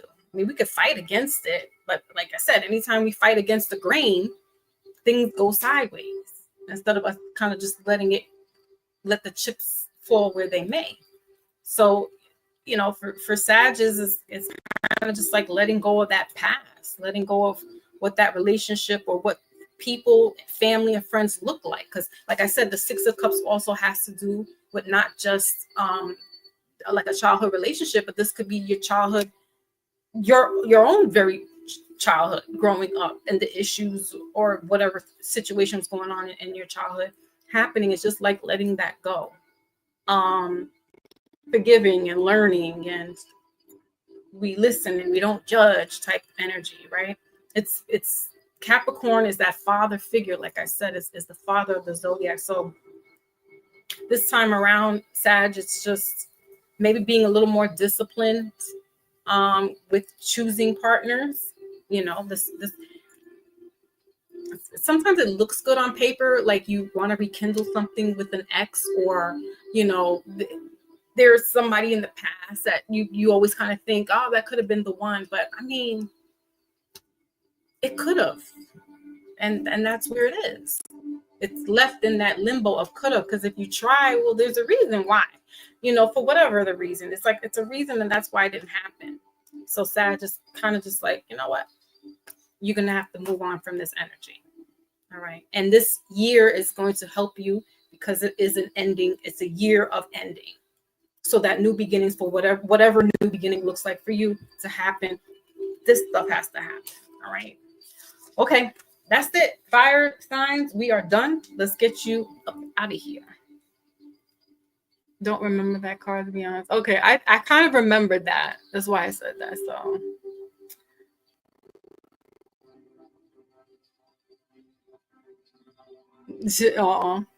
he said, I am one of the most unique. That's right. Never fit in. Yeah. And you know, and honestly, that sometimes that can, it puts us in a lonely place. It's lonely to be at the top, you know, because it's like not everybody's gonna understand the things that you do, what makes you tick, or what makes you go, you know, and it's like trying to find the right one. So now moving in, now that we know thyself, we need to be screening other people. Like, okay, what's your moon sign? What's your rising sign? Oh, you don't know it? When was your birthday? And even if they don't know the time, you can get a generic like 12 a.m., 12 p.m. and punch it in. And it'll give you a chart. It'll let you know what they move. And then you take it from there. Also, numerology. Numerology lets us know what numbers are compatible with us. You know, so if you're a life path 4, you want to know what, you know, what life path works best with you. If you are a soul urge, that's, you know, and it's a lot of stuff, and it's great. Some of us may need to be diving into that. Some of us that are here, I can't even remember. I know it's the earlier group. Y'all may need to, you know, dive a little deeper into knowing thyself and reading up on these things in the esoteric world, and, you know, numerology and knowing your natal chart, and just getting better to know yourself. Because yeah, you know yourself, but to really understand, like it with doing this within the past couple of years, and then getting to know my chart, it totally puts in perspective why certain things, certain people just weren't gelling, or why certain, you know, relationships, and even down to numerology, and like putting out the number, like writing out the number of an address, and like, damn, I've been in this place for such a long time. Like, oh, it makes sense. The numbers, like, it's a frequency, it's a vibration. So shoot, you need to be asking, what life path are you? They'll be looking at you like, what the hell do you mean? Listen, let me write up your birth date. Let me go and write your name out. What's your full name? What's your birthday name? What's your government? People not gonna like that. But we need to know. We have questions. Yes, gematria. Mm-hmm. I did that too, and that gematria was cool. I was like, really? My government name is hooked up with Tupac's government name. I was like, I knew we were soulmates. I knew it. That's my husband. That is my husband. Not very so much husband, but that's definitely a soul path that we've traveled. Never face to face, but definitely. When he said, keep your head up. And to, you know, to the single mothers. Who is this boy singing to my heart right now? Because I sure enough was a teenage single mother. I was like, who is he? I love that he loves me.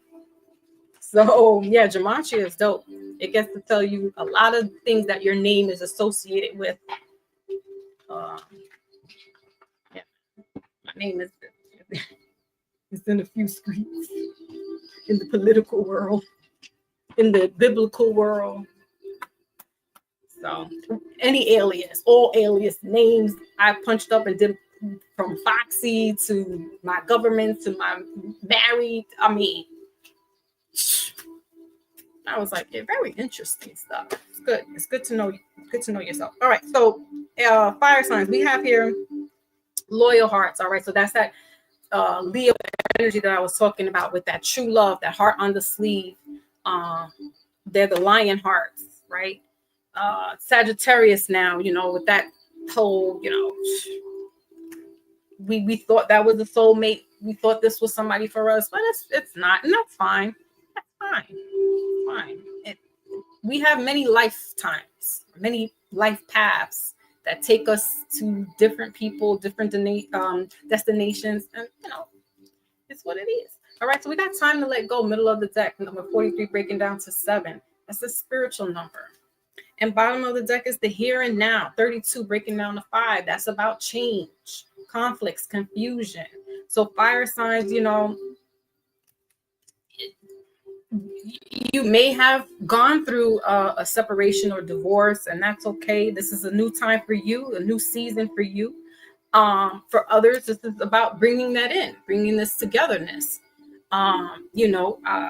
Somebody's going the route of untraditional weddings. I might be mixing y'all up now because I'm tired. But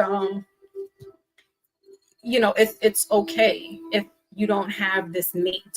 Let's not try to get consumed with social media letting us know this. And be careful when you are doing these gematria, numerology, astrology and stuff, because there are people out here that are promoting this, and vet them out, do a lot of research, do a lot of homework, because they have this new term called twin flame. I don't really subscribe to it because I don't really know it. I'm like, it sounds like it makes sense for some, but a lot of people are getting the notion, not a lot, but there are a few people that are getting the notion that this twin flame is like your ideal mate. This is that soulmate, and it's not.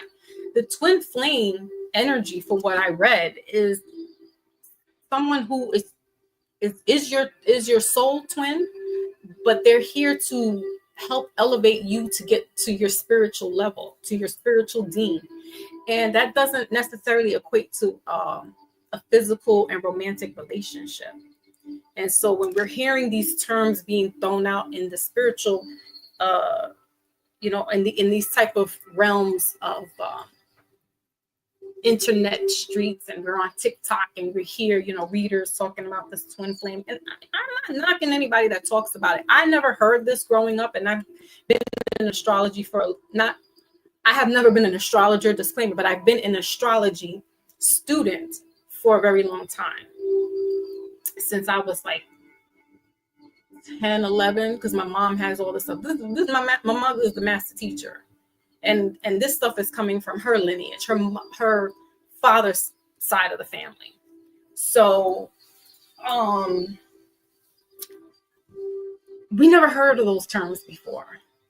So this is very new, and I'm very cautious when I hear it, and not try to hold it as word. I want to make sure that, okay, so I may never meet my twin flame. That's what you're telling me. And what is a twin flame? Well, essentially, it's one soul that, like a Gemini, was birthed and split fusion and went into two different parents somewhere across the world, the country. And I'm just like, And then there's a karmic relationship, right? And that's somebody who also is here to teach you. And, there's just something about them that always, you just got to go through this person with, go through this whatever rifts and just toxicity. And that's somebody there that's teaching you a lesson as well. All these relationships are lessons, even your soulmate. But I feel like your soulmate, and it could be a friendship that's a soulmate too, but a romantic soulmate is somebody who's going to be here with you for the wherewithal. They're going to be there with you for the long run. This is just my interpretation. Again, I'm not an astrologer. I don't play one on TV. I didn't really study it, but I've been around it for a very long. I'm 48. So I got a good like 30 something years, maybe close to 40 years in learning, knowing about astrology. And so I've heard of soulmate. That's the only thing I knew. I didn't know about what karmic is until just the past maybe 10 years. And I didn't know what a twin flame was. So while I'm listening to these people, I have to go get books and research and read it up. And it's fairly a newer term. And so we can't get caught in the trick bag of thinking you're going to meet this twin flame and you're going to have this romantic, this is the love of your life. And I'm just like, so just be wary. It's okay, earth, fire signs, that you don't have that. But you do want to have that soulmate energy. That's somebody that sees you all, gets you, understands you, in the spiritual aspect. Because that's what soul is, right? It's all in that connection. It's all that energy, that vibing together, the yin and yang, like Wally has said. So it's okay if things don't happen at the moment right now for you, because you're going through a season. Everybody's going through a season. So it's all right, and not to hold on to what they telling you out there in the world. All right. Geminis have split personality. Okay, so that was it for all of the signs. General reading for all the signs in the zodiac. All right. So now I can chit chat for a little bit. So we'll go into the outro.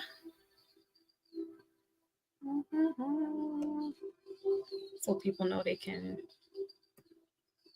coming to an end. All right. Talk.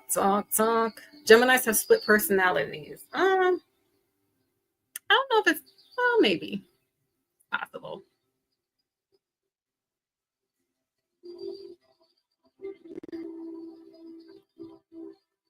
Oh, you thought, oh, so sweet. Thank you. I'll take that. He said she definitely thought that I was around her age. She's 35. Oh, and happy birthday to all the Capricorns. Salute. Happy solar return to you guys. Saw Brother Hurricane in the building earlier. Brother P. Moses, that I didn't know. Now, he's an unassuming Capricorn, because he's like smooth and cool. Not saying that, the Capricorns are just out there like that, but I never would have thought that Brother Hurricane, Brother P. Moses, because he's just so cool. What else? Yeah, man. So I have my oldest just turned 32. So I was a teenage mama.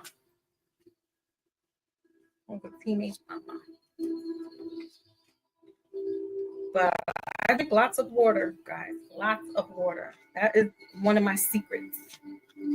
And I stopped smoking cigarettes a couple of years ago, so I don't, and I don't really stress too much. Like even like with my father dying, like that hurt me and it stressed me. He was stressing me more when he was here. But I try not to keep my stress level too high, because some things are just out of my freaking control. It really is, and that's when I have to go back into leaning on faith. Like, just let faith, it's hard sometimes. Real hard. I appreciate you all for coming through. So thank you all.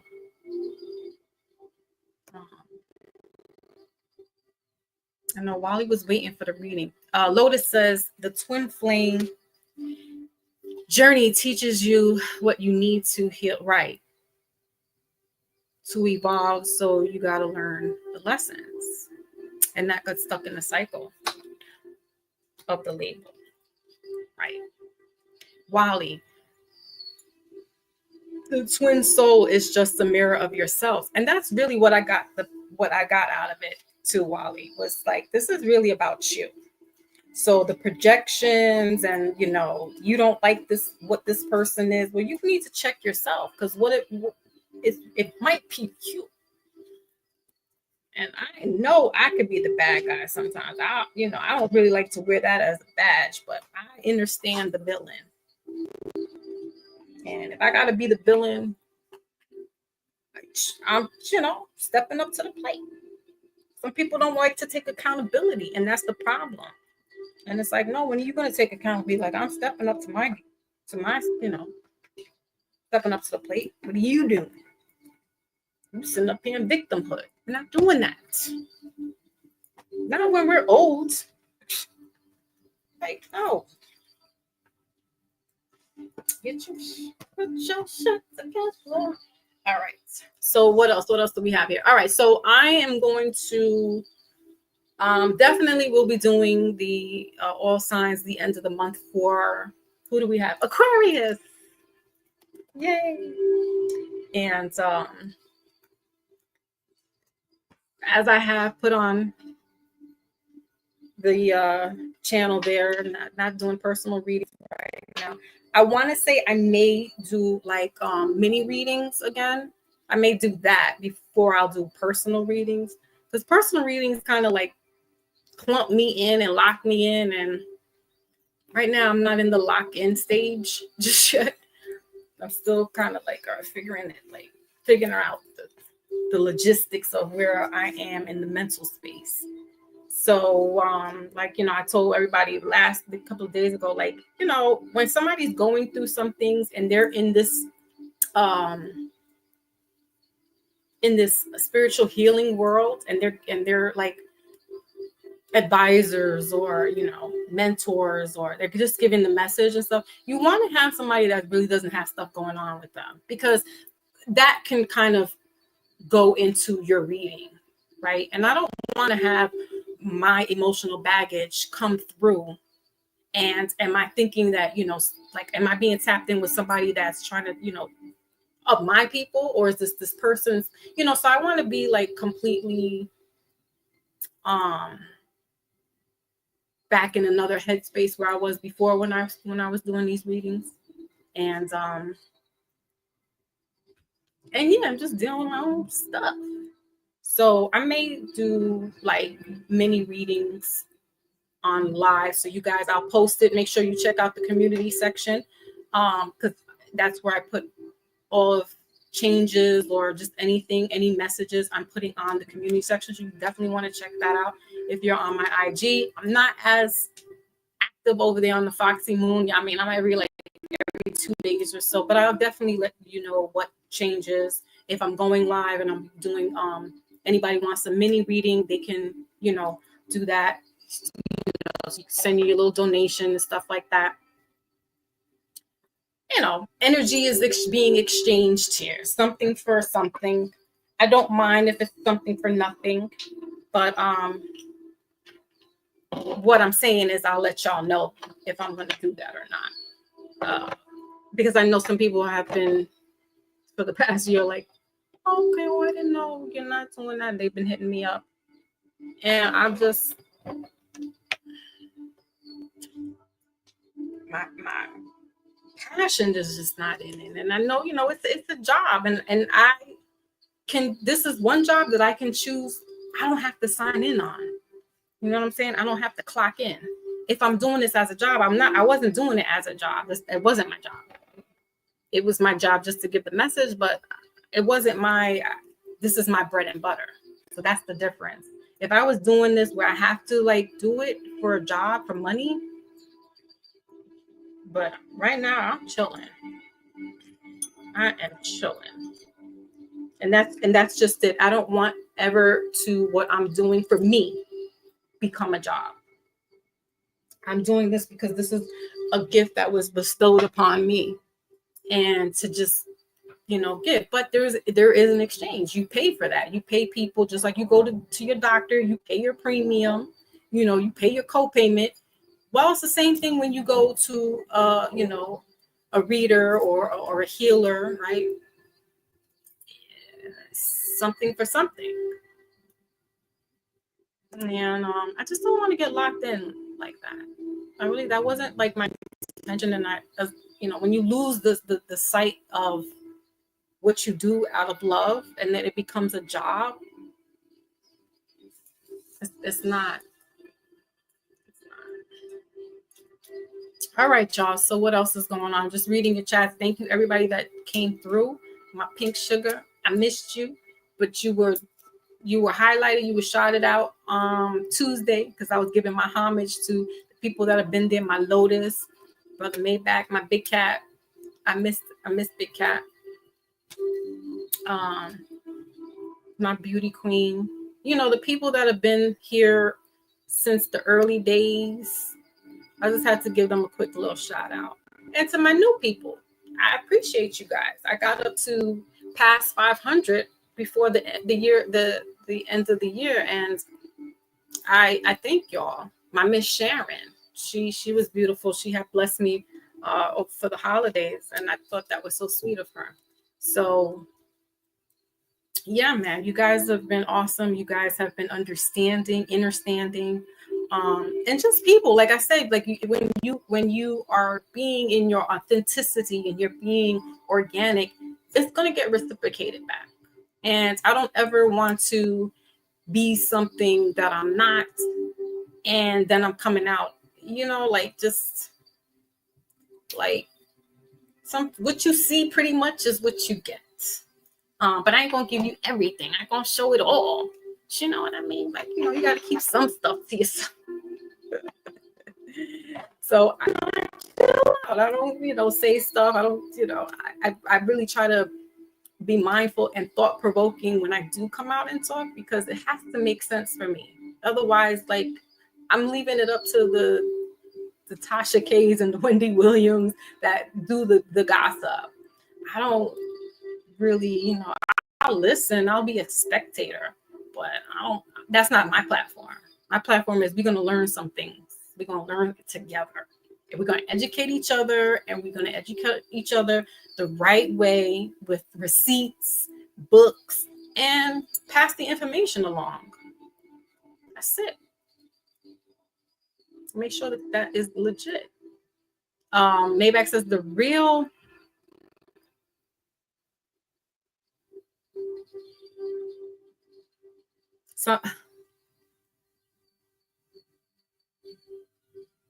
sometimes your passion is your job, but I guess it depends on how you take it and see it. True. But for me, I guess that would be the Aquarian rising in me, that you just don't like. I don't like rules. I don't like regulations. It bothers me so much that I don't ever want to be put in a box. I don't want to be pigeonholed into something. So it's like, let me be free. And that's an Aquarian. It's about freedom. It's about moving and just doing all kinds of other things that you're not like locked into one particular aspect. So I don't know if this is so much of a passion for me as it is more like, it's more something like a humanitarian, like Aquarius. It's more like, what do you give how do you give back to humanity? What's your contribution to it? And this is my contribution. But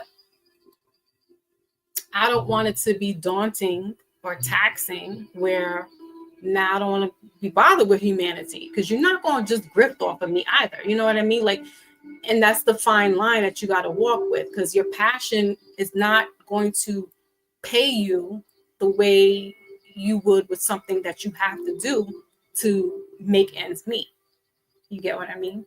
So there's a fine line with what you do. Like, you could love it, but like even with an artist, like, let's case in point, Michel, what is the name? Michel Basquiat. He started off as putting a message out, writing his graffiti, if you will, or scribbling just on the walls and stuff. But he made it a message, but he made it for purpose, right? And these people down in the lofts and in the art galleries were like, ooh, this is interesting. And they just pimped that not poor little boy, but he was poor. He was a starving artist who was on drugs, that he was doing strange things for a piece of change, allegedly, that he ended up taking his life. Because he just was so consumed with, I gotta perform now. I gotta stay on demand with these people. And I'm like, I never want to be on demand with people. Like, you are on my schedule. Where you at? So that's why I'm like, where do I go with this? So I make the rules. I set the stage. And, whoever's chilling and understands and they chilling, they're going to be there. They know they'll know I'm not going anywhere. I've taken my little hiatuses and people have come back. Some people have left. But for the most part, the core group, the core people, they haven't wavered since 2021. So besides Brother Rich Mo. But that's what it is. Like I will do my part towards humanity, but it's not going to take over me. Not by no means. That's when it stops. And because like I said, people could take advantage of that. And then especially if you're kind-hearted and there's a lot of stuff that goes with your passion, but even with singing, right? A lot of people go into that business thinking, oh, I'm going to become a performer, or I want to, and you just want to go in organically. You just want to, mama, I want to sing. You want to be on Broadway, or you want to, you know what I'm saying? But then it becomes like this business. And it's like, well, I just wanted to sing. I don't know. Maybe I'm tripping. The more we know, the more we learn, right? We listen, we don't judge, but we also don't subscribe to noise, right? So, yeah, Lotus. Yeah, I know. I see that. Yeah. We make our contributions when needed. Now, there are readers that are on YouTube that I've been with for years. And they are doing it. And I'm like, I couldn't even understand how. Because I can't come up here every day. And these people come up here every day to do readings. And I'm just like, my hat goes off to them. Yeah, and it's harboring this energy. It's just weird. I'm telling you, I've been caught the past month. I could count maybe on one hand, well, really one hand. I was like, why are you calling names? Like, nobody's calling you a name. Like, stop it. So, okay, so Nicole has said,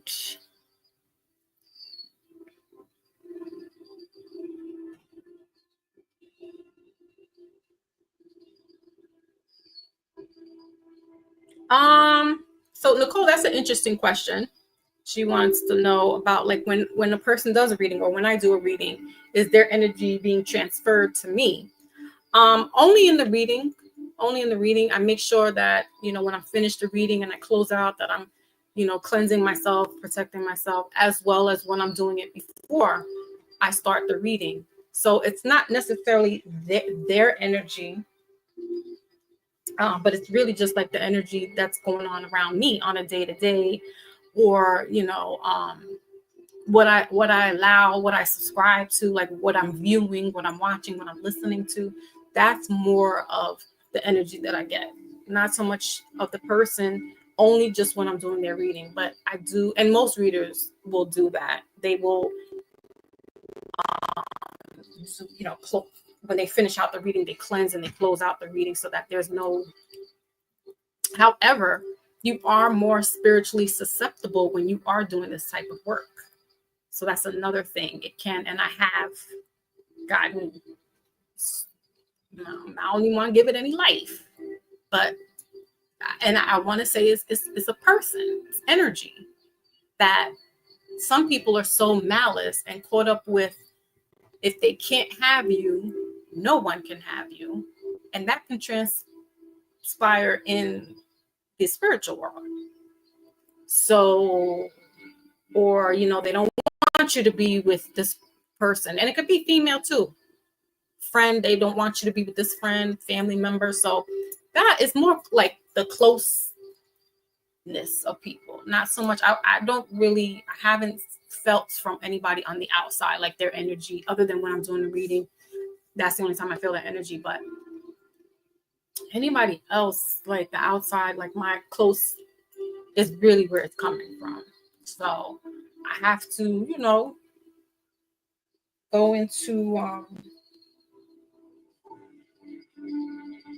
into protective mode and power down a little bit. And so I kind of do ghost a little bit on social media or YouTube.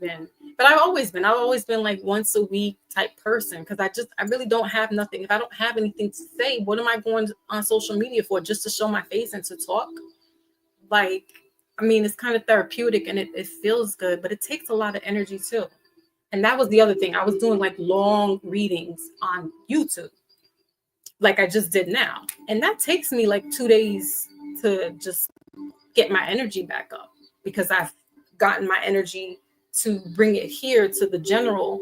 So that's where that was taking. So I would say from here, not when I do a personal, because it's just really like me and that person.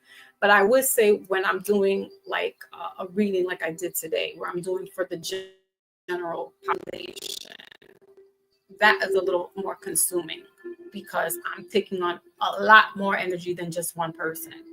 And it's tiring.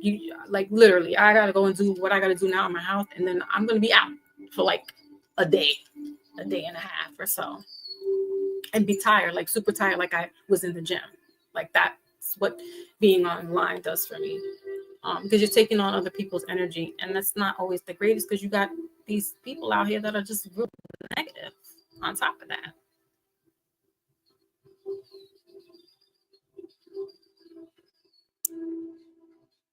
Very good. Move around with spirit of God. That's my shield, my force.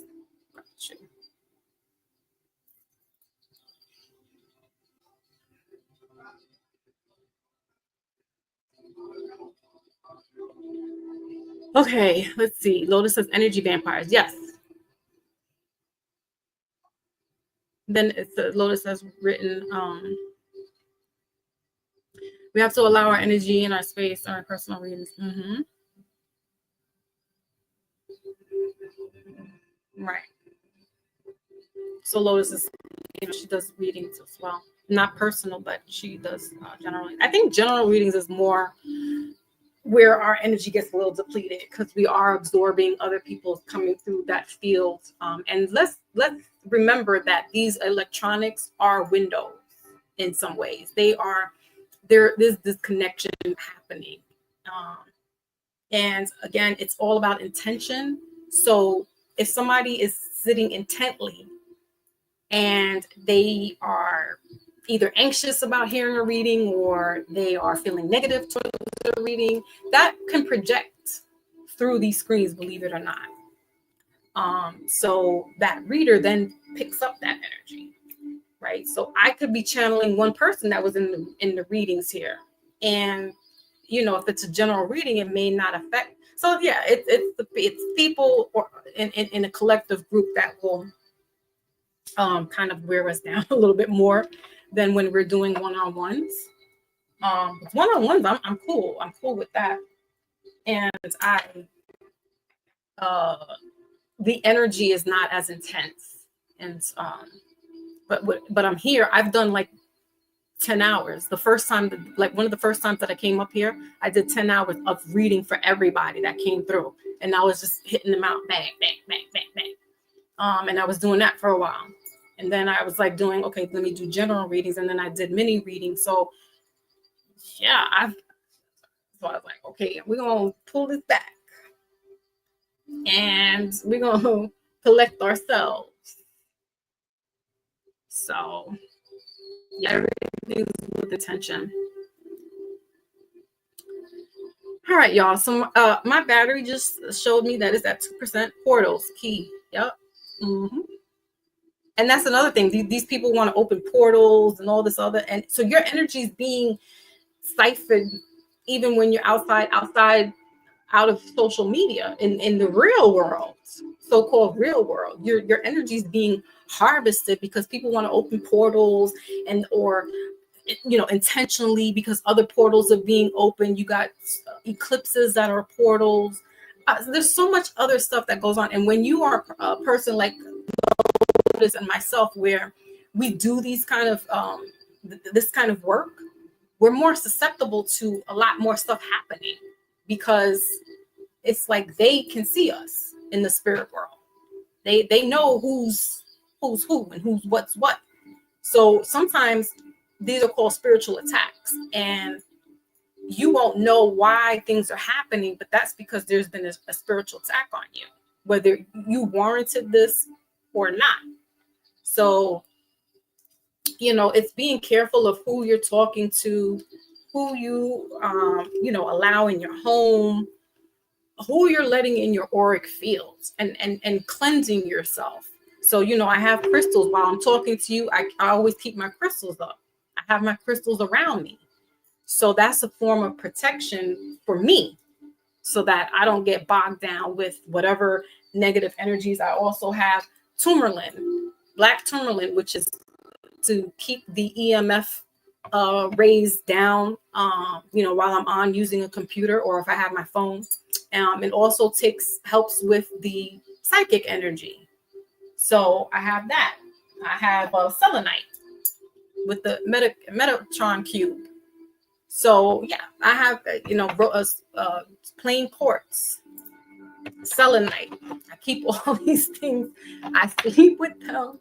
I walk around with them every day. My children, they have their crystals that I've given them. They wear it. So because of who I am and my bloodline,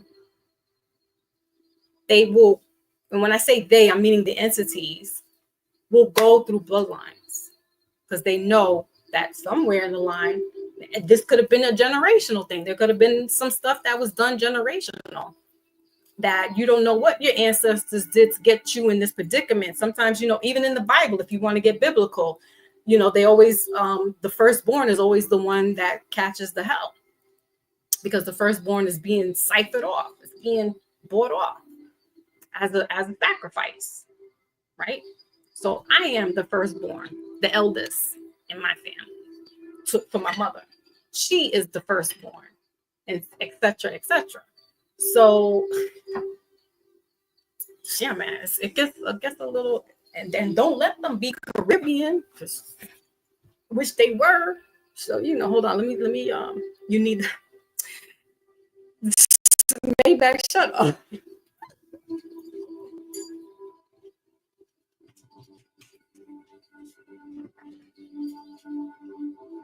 Yes, Maybach, I know you, brother Rich, Big Cat. Y'all always on the 2-piece with a side order of fries. All right, the thing charging in, because y'all talking crazy right now. You're the first one, Lois. See, how crazy is that? Jesus.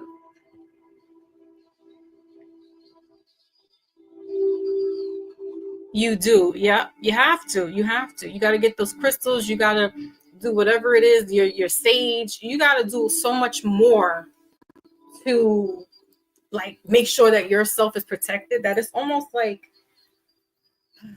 it's a lot. It's a lot of work. That's why it's like there's too much investment doing this. Like you got to be protecting yourself on the physical and the spiritual. Like it's like damn. Maybach, this is my spiritual piece. I got my 2 pieces right here. Bad boys.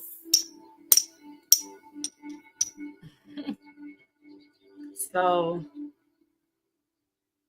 ooh, yeah.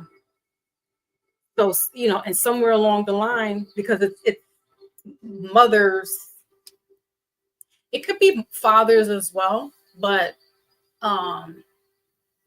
it's usually coming from the woman. So whether it's your father's mother, or your mother's mother, as maternal. Um, it's not, it's paternal only because the man is coming from the woman, so he could be, intuitive as well. But there, it's maternal. That gets crossed the line. Now on my mother's side, so far, on my mother's side, but my mother's father's side is where I got all of this. And on my mother's side, they're from Grenada and Jamaica. And on my mother's side, they're from Jamaica, only from Jamaica. So, and then on my biological father's side, his mother was Cuban. So, and I didn't get to really rap with him. The man that raised me is Puerto Rican. So, but him and his mom, they were intuitive as well. She would be the one that would like tell my mom things like to do in the house and stuff. So, and my dad was way intuitive. Like he would tell me, like right before he had passed away, like 2 weeks before he had passed away, he was like, I need you to come over here and clean the house. And I was like, what happened now? And he's like, I don't know. He's like, shit is happening. This thing fell down. I need you to come back over here and clean it. And I'm like, all right, Dad. And when I got over there, I didn't really feel like cleaning too much because I just wanted to chill. Like and he was like, the last time that I had cleaned the house, he was like, things chilled out. He wasn't feeling anything, but he felt that the apartment was lighter. And I was like, okay. And I was like, well, I have to do it routinely. Like I can't, it's not just a one time, but stuff was happening really rapidly. And like, honestly, we were both trying to defeat or beat death a little bit, if you will. Things were happening in the house really bad. And and I was telling him, I was like, that was his wife that had passed away like a couple of years ago. And she probably was seeing things going on. So she was subliminally telling him. And my dad was just being stubborn and stuff. And it was God's will that he went out where he went out. Otherwise, I would have found my dad dead on the floor because he was living by himself. So, and that would have been more traumatic for me. So I'm glad I didn't get to see him like that. Yeah. You going to work? Okay, love you. So yeah. Bringing good energy, right.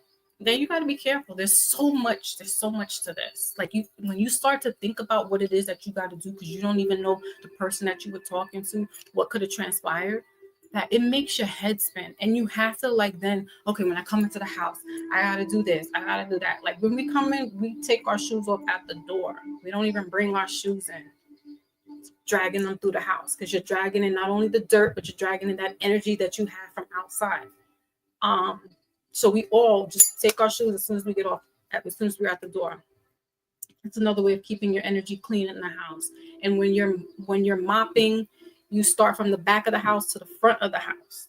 And it's supposed to be, symbolic of that energy goes out the door, right? There's so many things, and I'm not going to get into all of that right now. But these are little tidbits to know when you're trying to keep your home, clean and as possible. And like I said, I was doing that. I did that with my dad, but God was like, we just gonna take him off your hands. You did all right. We gonna go collect him. And I was just like, why? Like I was just this close. Like we was almost. Me and my dad were like Scooby-Doo. You know how they were running away from the monsters? Me and my dad were literally like steps away from getting away from that. So, and he was picking up on it. Yeah, he was getting marks and everything. He was getting all that kind of stuff. And that's why I say he wanted me to come. I cleaned the first time. I cleaned him. I bought him a bracelet. I went over there that time he told me to come again to clean the house, and I noticed the bracelet was popped, cut in half. And it had Archangel Michael on it, cut in half. So it was like, no matter what I was doing, God's like, you're not bigger than me. Death was like, you're not bigger than me. You may be keeping some people at bay, but so I have to fight with that. So now I'm in my guilt bag. Like, if I had did this, would that have saved them a little bit? Like all this stuff plays in my head. So it makes me feel defeated at some point, because it's like, okay, well, why, if I have this and I can't really help, but I have helped people. I have personal testimonies that told me, this is where I'm at in my life. So I can't, but it's more personal when it's your dad and you trying to do that. Or your family members, you trying to save them, you trying to do everything in your human possible way to keep a person safe and away from things. Like, you don't understand the mental mind frame that I got to do for my children to make sure they go out the same way they came in, especially being in New York City, where everything is just wild, wild west. Yeah, you damn right I'm in PTSD, because shit is crazy. People are losing their minds out here, and they're now attacking innocent people. They had a lady that some derelict threw a lighter on her. It was engulfed in flames on the train. She was sleeping, a homeless woman sleeping. This was 2 weeks ago. And this jackass goes and throws a lighter on her and watches her go up in flames. Another derelict goes and throws this man or pushes this man in front of the train. Thank goodness the man lived. But I'm like, this is crazy shit that we got to deal with every day. And I got my kids that travel on here, so it's like, I'll be trying to do all this. And then it's just like, you know what? Just let go and let God. Because what are you going to do? You just a person. You're just flesh. So, yeah, I mean, it's a daunting thing when you're working in this world. And I'll never do spells. I don't do that. That's not my forte. I just read cards. I don't do spells. I don't do any cleansings and healing and Reiki. I don't do none of that stuff. I'll send you to somebody else. I'll do a referral, like a doctor, send you to a specialist, because I don't do that stuff. I'm only cleaning for my family, and that's about it. I'm not doing rituals. I don't feel right that you would have to do a ritual for somebody to fall in love with you, or a ritual for money. Now, there's things to, try to keep money, or, there are things that will help you, but I don't know. I never went into that. I think love is free, that energy should never be bounded. You should never want to have somebody fall in love with you or to keep them, because I feel it's just going to backfire. And I also feel it could be on the practitioner too. I don't know. I don't get into those realms. I leave that to the professionals, allegedly.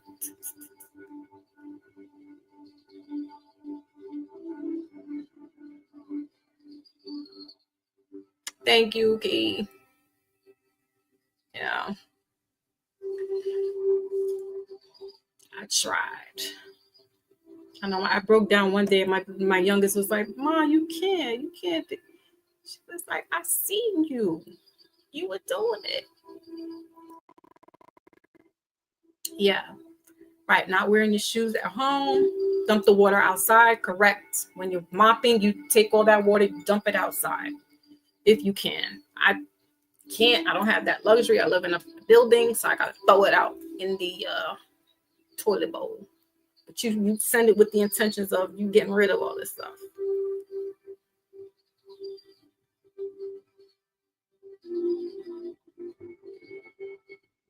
Mm-hmm. Right, Lotus.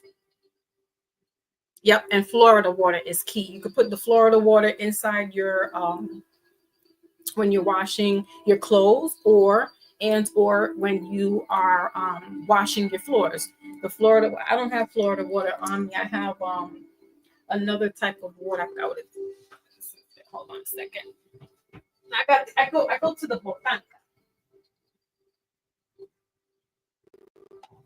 and Kananga water. And it smells so good. You see. So I go to what they call botanicas here in the city. So, and that's another thing. New York City is a plethora of that. All right. They got the Santeria and all that. So, because the Caribbean people brought that here. Right. And some of you folks go in and get your stuff.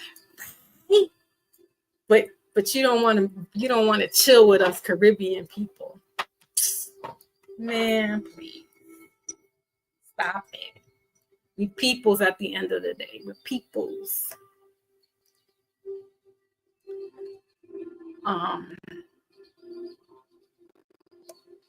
But yeah, yo. So these are a few things that you could do when you are, just protecting your energy. And keeping your family, cleansed. If you're in your car, you could spray the Florida water, get you a little dot from the Dollar Tree or whatever, and get you these little spray things, and just spray it in the house, spray it in your car. You could put it on your clothing, but you have to set intention too. It's great, yeah, you could put this on you and you think that it's like a magical solution, but without the intention to it, what are you doing it for? So you want to set your intention to it. And is it devilment or devil worship? No. These practices have been going on way before so-called religion. But people have taken what we've done and bastardized it and said, this is evil, this is devilment. But do you know that they practice these rituals in Catholicism? That they're doing looks more wickedness than what you're doing.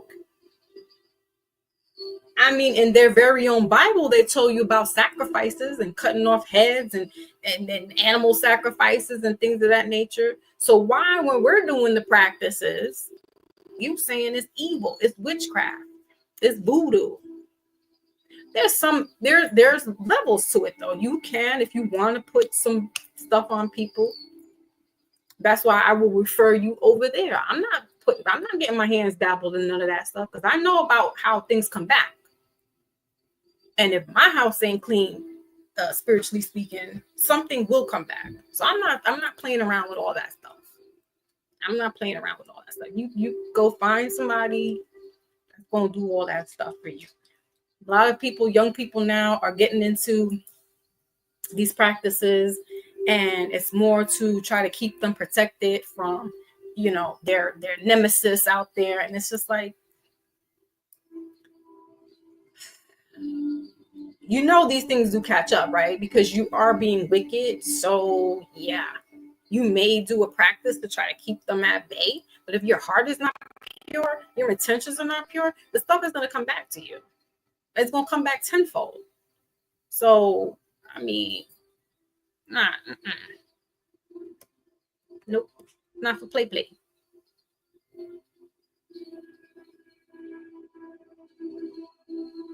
Mm-hmm. Oh yes, and ammonia, right? So ammonia also you can use to cleanse. Correct. I do. I put ammonia in my clothes as well. Um,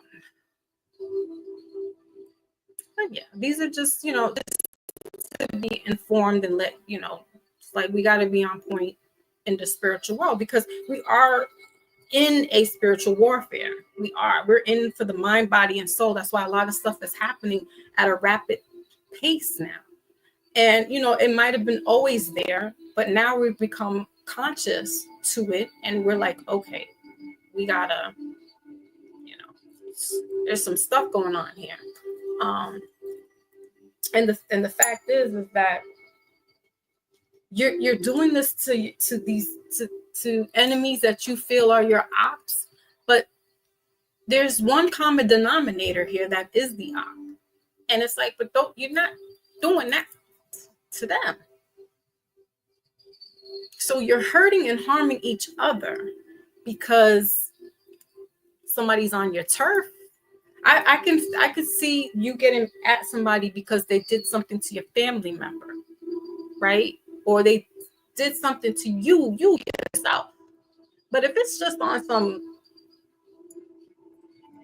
why? But the same people that we have a problem with is doing head games and running circles around us, and nobody's doing anything for that. They're the ones that can open up portals. They can do that. They have what is called CERN, if I'm not mistaken. So we don't have access to that type of thing. So there's people that are manufacturing portals for the sake of bringing in their own little entities, right? And doing what they want to do with it for their wicked ways, their wicked purposes. But again, when it comes down to just us in the minute of things, we're going back and forth with each other. Like, you have a machine that can open up portals? Are you making it rain? Can you cast tornadoes? Are you causing snowstorms to happen? Are you causing hurricanes? So until you do that, then please shut the F up. Just shut up. Because you don't have no control.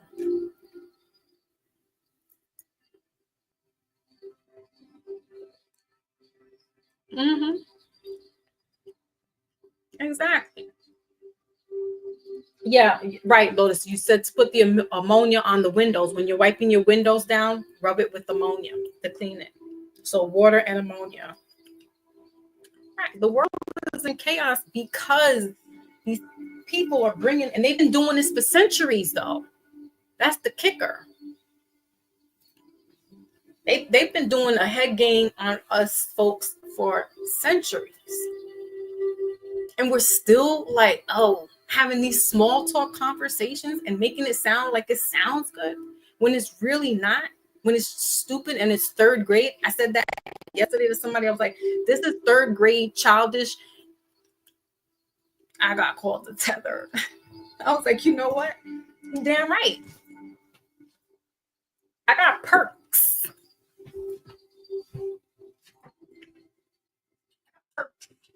And do you know that if you also have so-called white European in your DNA, if your family came from one of those countries, like I just saw Ireland right now talking about, oh, if you have great or great grandparents that were born in Ireland, you can claim status out there. And I was like, word? Yeah. So who are we getting what from? Because you're going to have to go to multiple countries. You can't just come over here in America. You can't just be in America talking about, oh, we want reparation.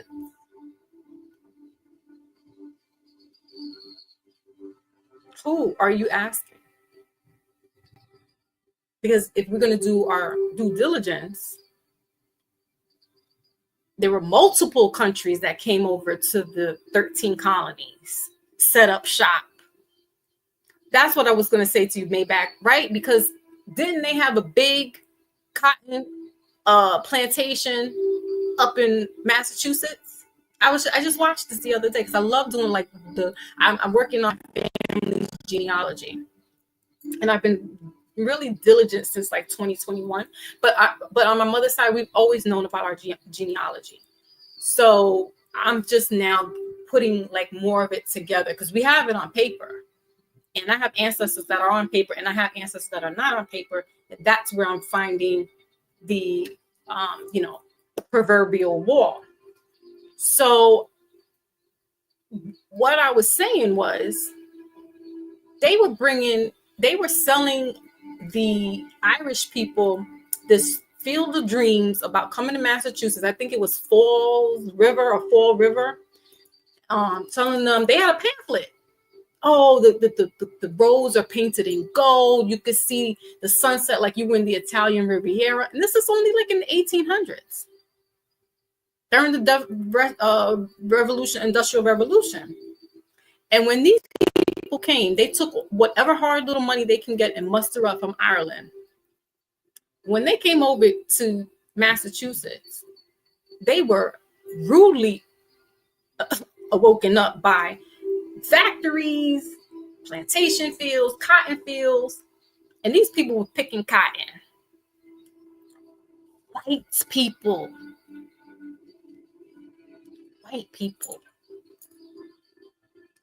So what are we talking about again? I can't go back into the Jim Crow. You're not going to, I can't. I refuse to. Not when I know now. Not when I know now that those white immigrants were over here. They were being brought over here as slaves or enslaved in servitude. That some of them was like, well, we are out. And they went back to Ireland. And that was happening a lot. They were going back, or they set up shop, and then they started, the new Negro came along. And that's how they got started to enslave the Africans. Because some of these old Negroes, aka Irish, aka German, aka Russians, the old Negroes, the first slaves, got hip to the game and started setting up shop. So when they brought the new Negroes, aka the West Africans, over, and that's really what it was. Sure, there were their natives that were enslaving and doing that stuff. I mean, they were doing their own thing back in the days. You know, it is what it is. Name me one nation that didn't enslave one another. Name me one, unless you like in some remote land somewhere. But for the most part, this type of business, these transactions were happening all over. And that's exactly what it was. It's business. These people they don't care if it was an 8-year-old or a 5-year-old child working in the plantation field. And I'm talking about white kids. These kids were dying from all kinds of pulmonary things, tuberculosis, child labor laws. This is why they implemented child labor laws, because there were children working in dangerous environments. And you're talking about, oh, well, I don't, and then it's who did the worst to whom? Well, you know, they were quartering and cutting off parts to their own people out in the countries. Did you not know what Britain was doing in the 1500s? Did you not read about Vladimir the Impaler? It's not just during antebellum South. They were doing that to their own people, quartering them, taking their heads off and putting them on pikes. It's not just the African slaves that were here. And yeah, that was terrible. That was disgusting. But they were pillaging and raping their own, if you will. They don't give a hot damn what skin color you look like. If they wanted to conquer that piece of land and take the agriculture that was there, they're going to do it. And they're going to put the kids and women in servitude.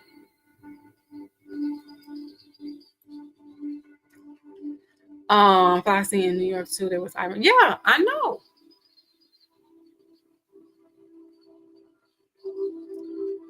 That's what I'm saying. They were the first Negroes. They were the first ones here. That the other ones were looking at them like they're the scum of the earth. Because a lot of these European countries like Russia, Germany, Ireland, the British Isles is what they called it, which consisted of Ireland, Scotland, and England. They were taking the worst of the worst. They were taking women that were prostitutes. They were taking children that were orphans. It's in the books. I said this on Tuesday. I said this. They were taking these people, the lower class, and bringing them on ships and coming over here because they couldn't do it anymore with the indigenous people. And so they had to get new people to keep the machine going. And so they were doing that all up and down the eastern seacoast. From, Brazil, Argentina, Colombia, Nicaragua, the list goes on. Up to the islands, Jamaica, Grenada was French. Go up a little further north, Louisiana, Florida. But look, come on now. Y'all got to do the history. You want to sit up here and play these little word games and semantics online, but you're not cracking open the book to realize that, hey, when we start realizing what was really going on, no one could point fingers anymore. You can't, I refuse to be like, oh, the white man is the boogeyman. Are there a group of them that are like that? Absolutely. But is there not a group of like that in every ethnicity? So you can't clump us all together. I was listening to these brothers yesterday. Oh, when you attack FBA, you're attacking us all. Really? If he's saying it's a certain group of individuals that are extremists, he's not saying it for everybody. That's like them saying all Jamaicans are coconuts and they live in shanties and or whatever. They booty scratchers. Right? Or Haitian, Jamaican booty scratchers. No, because some of the people had good property. I can't get offended if somebody, and matter of fact, I'm saying that. Not the derogatory things, but I mean, I'm not getting offended if they're talking about all Jamaican. I can't hold that because I know who I am and I know where my family came from. I know all of this stuff now. I've pieced it together. I just got to get to certain parts so I can complete the whole thing. But I can't get mad because somebody else is calling something, but you got social media out here running amok where everybody trying to divide all of us again. When we have a bigger enemy out there, enemies against the natural person. I mean, it's just not making sense. And so I can't get offended if they're going to talk about a certain group of people. But like I said, when you know. I have a grand aunt who's 92 years old. 100 years before that. That's not that long ago. So we can have these conversations and then say, okay, so Mexico territory was what? Where was that at? Was that not Oklahoma, Texas? But was it not a republic? So what are we talking about? Where are they going? Oh, we don't want Mexicans here. Newsflash, they've always been here. What are you talking about? Because you have an imaginary border that you put up so it looks like it's another country. And now that's been embedded in our head for almost 200 years. So now it's like, but sure, I don't want everybody coming over here picking off the fruits of our labor. And that could be anybody, Jamaican, Russian, Haitian, Dominican, Irish. Not unless you're going to contribute to America, like my parents' family did, like I did. I don't have a problem with that. But I do have a problem you coming in here and you causing calamity and strife to us, and you're causing harm to the people of this country. So I feel the same way. But when you want to start talking about territories, you got to go back into the treaties. You got to remember who did what and who has been always doing it and who will continue to do it as long as you keep going with the okie doke.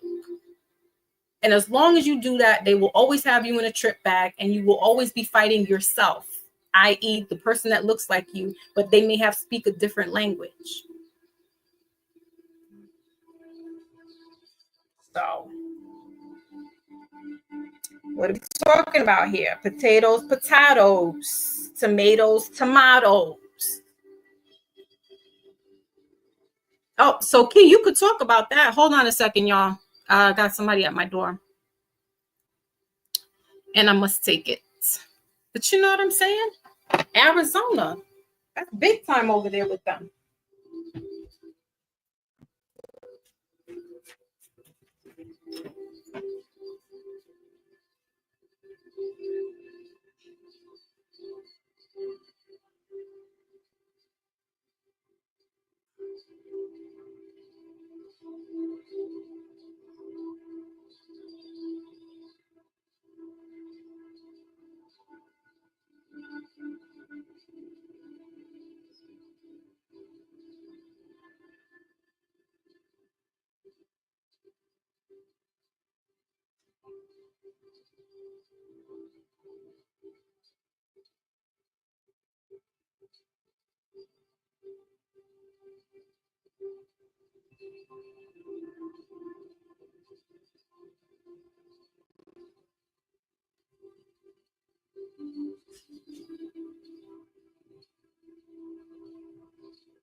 All right, y'all, I'm back.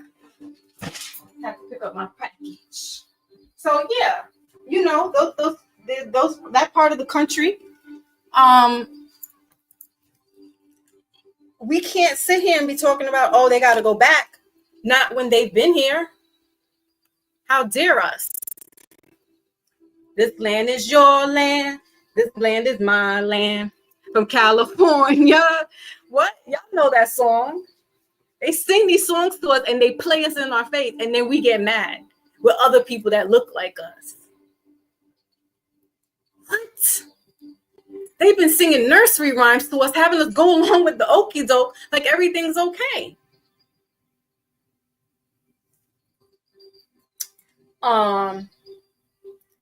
You know, like, I mean, we can get all into it. It's just crazy.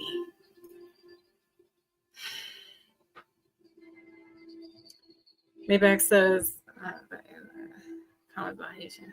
oh, they straight come for the Haitians. They come for the Haitians more than they come for the Jamaicans. Like, what? But they'll go to DR, which is also part of Haiti, right? Look what them people did. Those people, meaning the powers that shouldn't be. Look what they did to Haiti on their own land. They put this imaginary border up, and they put all the dark-skinned people on one side and all the light-skinned people on the other side. And then the Dominicans is talking about, or the light-skinned Dominicans talking about me no black. So that's the running joke right now, because you know the Dominicans, you know, some dark-skinned Dominicans that is like, but they're telling you that only because in the country, in those islands, they never experienced the Jim Crow to the way the Southern Americans did here, right? It's sort of different. So we have to understand when we're looking at these other countries too. It's not, and it would be ignorant of you if you didn't understand what was going on out in the island. Maybe you don't give a damn because you like, hey, they did so much, you know, shit to my family. I don't give a shit what happened out in the island. But then that's closing your mind, because then you don't understand. The islands went through a lot of stuff too. And just like I was seeing on certain people's pages, putting up the Haitian independence. So you'll glorify certain things, but then you go back to, oh, you know, we're this today. I'm like, no, a lot of us, you know, all of the Maroons, those are the Maroons that did that. And the Maroons did that in Jamaica about 200 years prior to that. And the Maroons did that in Florida. There was revolts all over the place. But you know who was doing that? Was the Africans. They was fighting up these colonizers like, no. And so to this day, there's a certain group of, there's Maroons that are up in Blue Mountain still in Jamaica. They're still free people. But they got poor Haiti going against each other, and you got one side of the country looking like a third world country. Same thing like they did in Jamaica, in Kingston. Kingston, y'all see it to this day. It hasn't changed since the 1950s. It's still looking shanty. Y'all are only going on the resorts. Y'all go to Montego Bay and go to Sandals and shit. Y'all doing the same thing that these mofos is doing, but you want to come back and be like, them Haitians this, them Dominicans that, them Puerto Ricans this, them Jamaicans that. But y'all love to go take your trips out there. You like to go to Cancun and Cozumel and what's the other one? Tulum, what the hell? Y'all love to be down there. But you want the Mexicans to get out of America. When South America and North America are still connected by land. It's just on the border. Now they got a physical border down there in Texas and Arizona. But people are still coming over. Same thing with the Canadian border and Buffalo is a couple of hours away from New York City. It borders Toronto, Canada. We're not itching to go up there, though. Not that many people itching to go up there. The British and the French still rule Canada. And them Canadians is having a hard time in certain things as well. Like, no, that's what I'm saying. Please tell me in what form a country under these government jurisdictions are you having it at a good time? Oh, you want to go to certain parts of Africa? Oh, you want to leave and go to the motherland? Guess what? There's a lot of revolts and revolutions going on over there too. I don't think you want to get your little self stuck up in that. But hey, you want to, that's your business. Because there's Ghana has made it so that you can have citizenship as well. If you are a descendant of African, they consider you as family, and they're opening the borders back up. You can come over there, kumbaya. Me, myself, as I stated 2 days ago, I'm keeping my natural little behind right here until further notice. If I really have to go pick up and do some stuff, then fine. But I like my perks. Everybody comes over here because they know this is the land of milk and honey. They know it's better over here. But they'll sell you something else. But their people are fleeing from their countries to come over here to escape prosecution, to escape whatever, destitute is going on over there. That they got to come over here and try to and reap the benefits. Now, they can't all get on to become citizens because the waiting list is like 5 years long. And thanks to the lockdown and the pandemic, it's probably a little longer than that. So you're going to have a lot of people going under the radar and being ghosts. And you don't know who's what because they're not documented. These people, when they get to the border, they're ripping up their names, they're ripping up their birth certificates, and they're undocumented. And that's a scary thing because you don't know who's here. Now you got to deal with the people your own people here that's causing issues. But then you got a whole nother group of people that are coming in from different parts of the world. They're flooding through into Central America, South America, and coming up through the borders. And it's not Mexicans either. There's a lot of Venezuelans. There's a lot of Southern American countries that are coming through. And now we're also seeing an influx of East Indians coming through. Bangladeshis, Pakistan, however they can.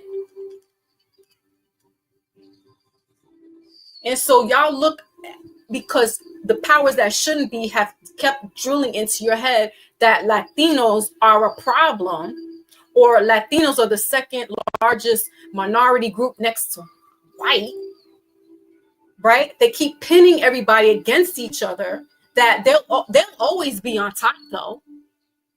They'll always be on top. They make sure of that. but they play the caste system with everybody. And that's what it is. It's a caste system, the haves and the have-nots, based on the color of your skin, your social economic. It has nothing to do with race. There's no such thing as that unless you are doing a relay race, unless you saw the presidential race for who's going to be a president. That's a race. And this is the shit that we got to get out of our heads.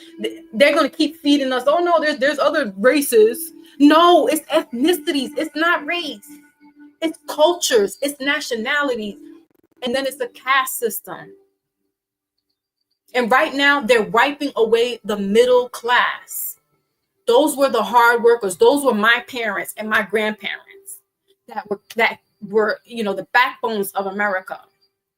The industrialism, that worked hard, that were out in the fields, that toiling the land, that did the things that other people weren't doing. And now you got other people coming in taking that, and it's like, oh, well, see, they're taking a job that you don't want to be cleaning up the bathroom no more. Right? You elevated from that. So why are you upset that the other people are coming in and they doing that? Like, you can't cherry pick this shit. And that's what gets on my nerves, because you sit here and talk about you don't have the job opportunities, but then you're being selective of what the job opportunities that you don't want to get into. So you don't want to flip burgers. All right. So Dominicans is coming and flipping burgers now. You don't want to make coffee. Okay. The Pakistanis is making the coffee now. You don't want to mop the floors. Okay, Mexicans is doing it now. You don't want to be in construction. Okay, but then they'll say, oh, well, the Mexicans pushed us out of construction. No, because what happened was we got a little too big for our britches, rightfully so. We saw opportunities. We were going to college now. Now we got a college degree, the same colleges that these same people put up, and you got their papers making you a scholar. But now you can't even get a good job in what you want to be. So that means you got to go back into being blue collar then. And guess what? The powers that shouldn't be are trying to take that away. So all you're going to have is the 1% rich, and we're all going to be poor. Because newsflash, we're all in this trying to figure it out and how to make our money, right? Because prices are going up. Wages are not going up. Scrapping and we're struggling. We're paying Paul we're robbing Paul to pay Peter. We're trying to figure out, okay, I might not be able to get my kids this snack today because I got to pay this bill, gas. I mean, come on. We're all being systematically oppressed here. And you want to sit here and be pointing at which group of the minutes or the minorities are the most oppressed? We all are. And at some point, they're going to try to make us all on one level. So I heard, there's a need for drivers, truck drivers, go across, state lines and transport and stuff like that. And they need a lot of young men, because a lot of the older guys, it's too much for them. These young boys don't want to do that shit. They want to sit here and be like some little rap somebody. And everything's got to come to them right then and there. They don't want to grind. And that's becoming a lot more, that you got social media, you're paying these kids the TikTok, you're paying people on TikTok, you're paying them on YouTube. No disrespect to that, but that's what it's become, that they can post up in their house like I'm doing. They can post up on the street. They're getting money. So that they won't want to go into an industrial place and work. They don't want to be nurses or doctors or physicists or pharmacists.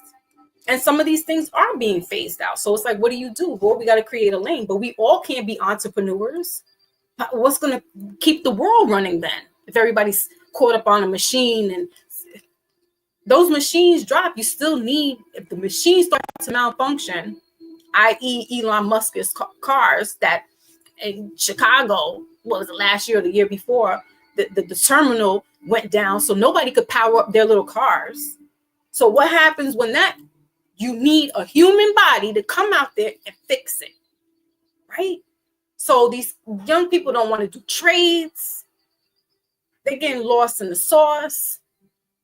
We're being flooded with drugs. More again. But who has access to these drugs? I mean, none of us really got like a chemistry lab in our house.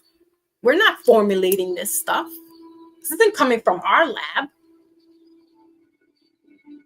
But yet we're mad at the Caribbean people right now. Yesterday we were mad with whoever. You'll always be mad at the white person, but you know, since you can't take them down, you're gonna get mad at the next person. You're gonna be mad at your person next to you. And it's like, for what? We're all being systematically oppressed in one way or another. And you know, social media gives people a new persona, so they can come up there and be something that they weren't before. They can hide themselves behind the camera. And meanwhile, you talking to somebody that's real ignorant, you know. And I mean, everybody. I'm not casting any stones on anybody, because we all have to come from one walk of life or another. But the name calling and the back and forth, when we're all in this shit together, unfortunately, is where it's like, where do we draw the line at? Where do we draw the line? Because at least certain parts of certain countries in Africa are really trying. You got the militia out there that's really trying to go back against the French. So that might be a new revolution, because we had the Haiti Revolution. What was it, 200 years ago, Brother Maybach? And so you have those same ancestors out in the land there that are fighting back against the French, because the French still got their hand in certain countries out there in Africa, just like they do with certain countries, certain Caribbean islands over here. China got their hand up in Jamaica. That is really bad. They have this aluminum industry going on over there in China. I mean, in Jamaica. Haiti's got, you know, landmines of gold and all kinds of minerals out there that they've been expunging. But you're worried about who was there at hip hop. You're worried about that. You're worried about that. Like, when you know the truth, that the shit just sets you free. Because in all honesty, like, I love music. I love music. Specifically R&B and hip hop. Specifically. I love, and jazz. Classical music, not so much. Country music, never. I don't care who started it. I don't care what color you are. I'm just not into country music. Blues, it depends. But what I'm saying is, I love it. But it only created certain things for certain people. But for the masses, what has it done for us? I mean, it didn't create housing for us. It didn't create job opportunities unless you just, you know, in that industry. But I mean, on a collective, what did it give back to us? So when we have these little fights about, well, the Puerto Ricans weren't there in hip hop, and then you weren't here in New York City at that time. So what you're an observer trying to correct our history. And you weren't there. You didn't see how it was going down in the Bronx and Brooklyn and Harlem. You're getting a third-party perspective from it. So when you start saying things like Puerto Ricans have always been Puerto Ricans have been here for damn near 200 years. You had Arturo Schomburg from Puerto Rico, who, if you look at him, phenotypically, he looks like a black man. But he was born and raised in Puerto Rico, came to Harlem in the late 1800s, going into the early 1900s, and would be considered your forefather of Black nationalism. Why? Because the injustices that was going on in Puerto Rico were happening here. And so he went to Harlem and set up camp and was, banging against the system. That doesn't count. That doesn't count. We all have put our contributions, is what I'm trying to say. Every group that are so-called minority group, when in actuality we are the majority of the group. Because even when you interbreed with them, your child still comes out with phenotypes of a Negro. J.A. Rogers' book, Nature Knows No Color.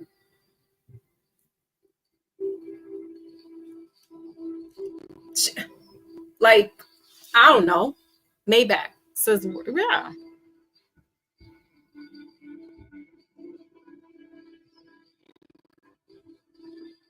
$144. Okay. Salute to that. I've always been around machetes, and I don't have one, and I'm upset because I need. But excuse me, guys. Ooh.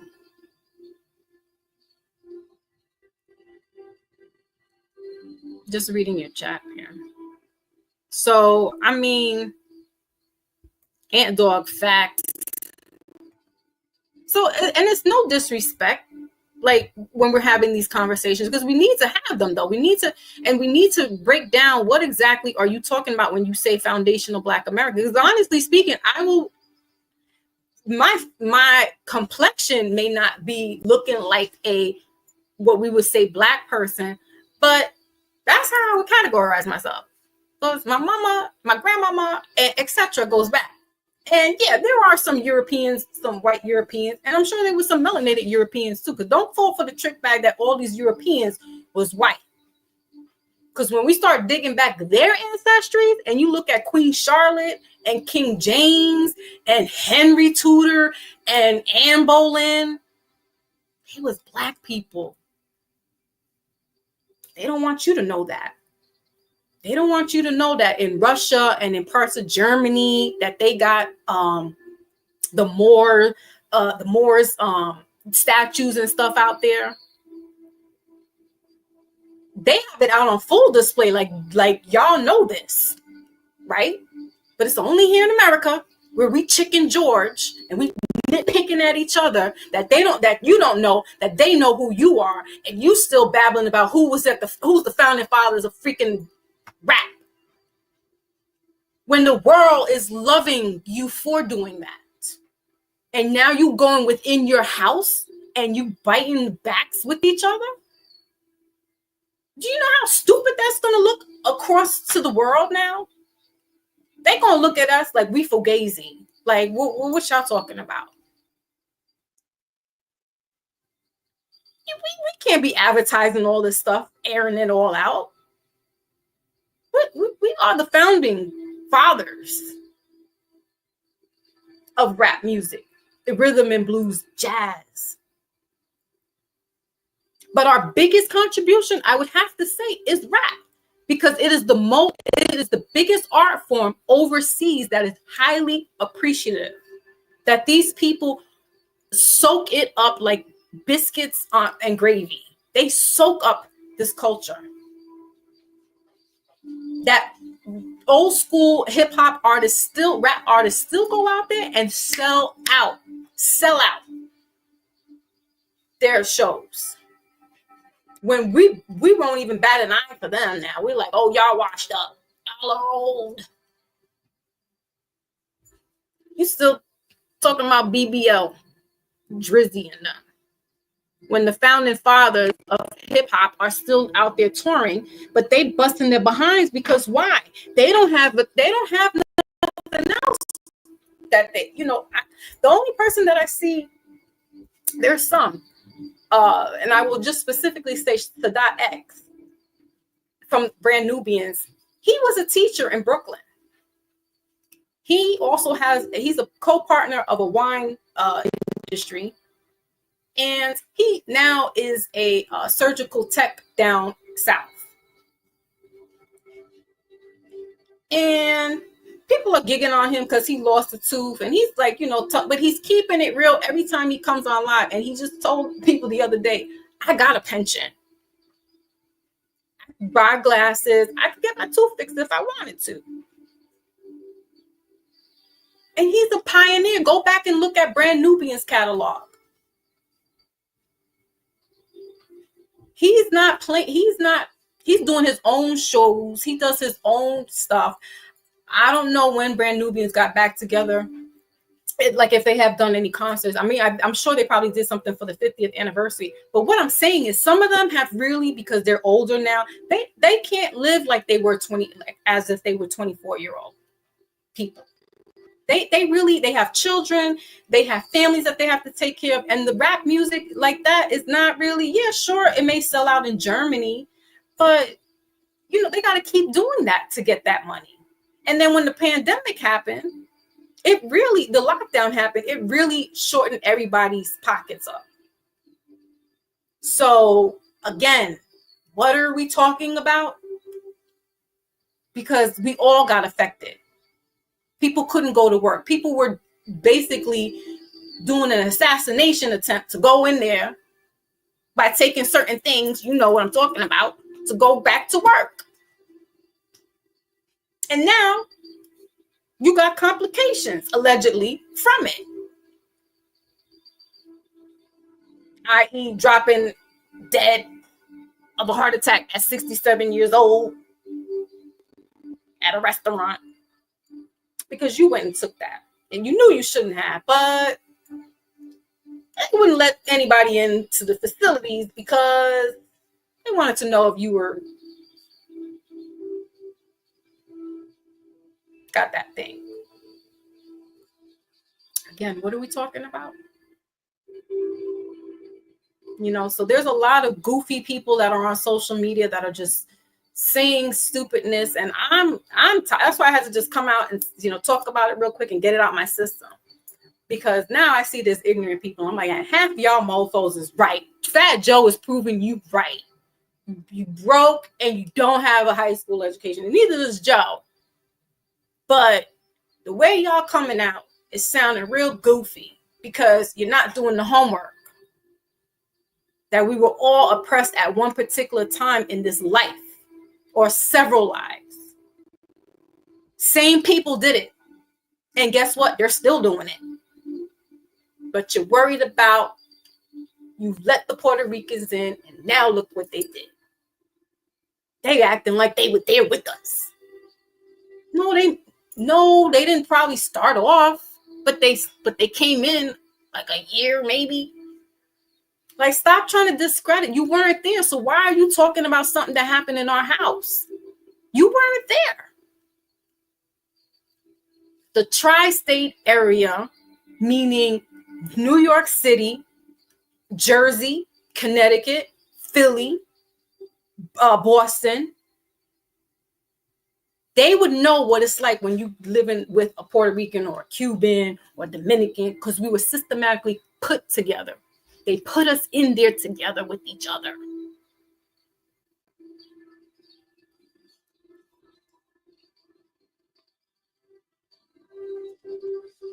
Now, who is this? They put us in there together. So,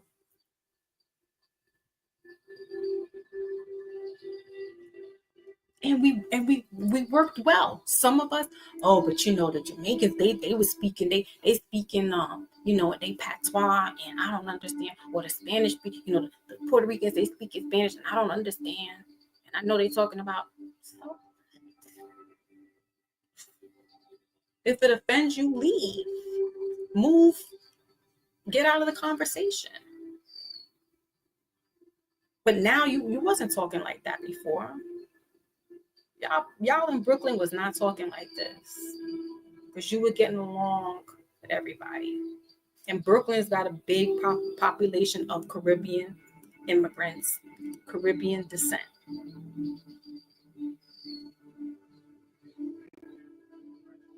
Y'all let Biggie Smalls,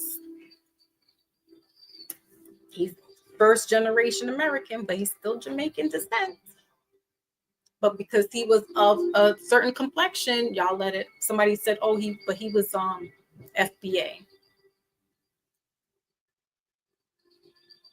So then that would mean I'm FBA.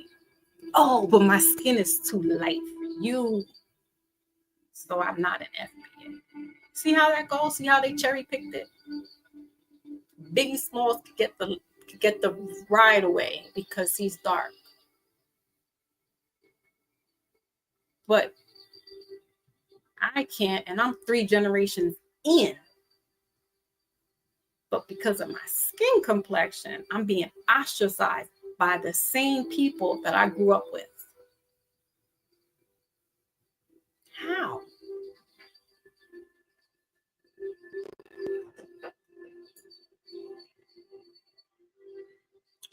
Whatever. Like, I can't even make it make sense any more than it is, because yeah, and we know that if we go to certain places, it does depend on the skin complexion, because there are some downtowns in this country that if your behind is looking this color, sure.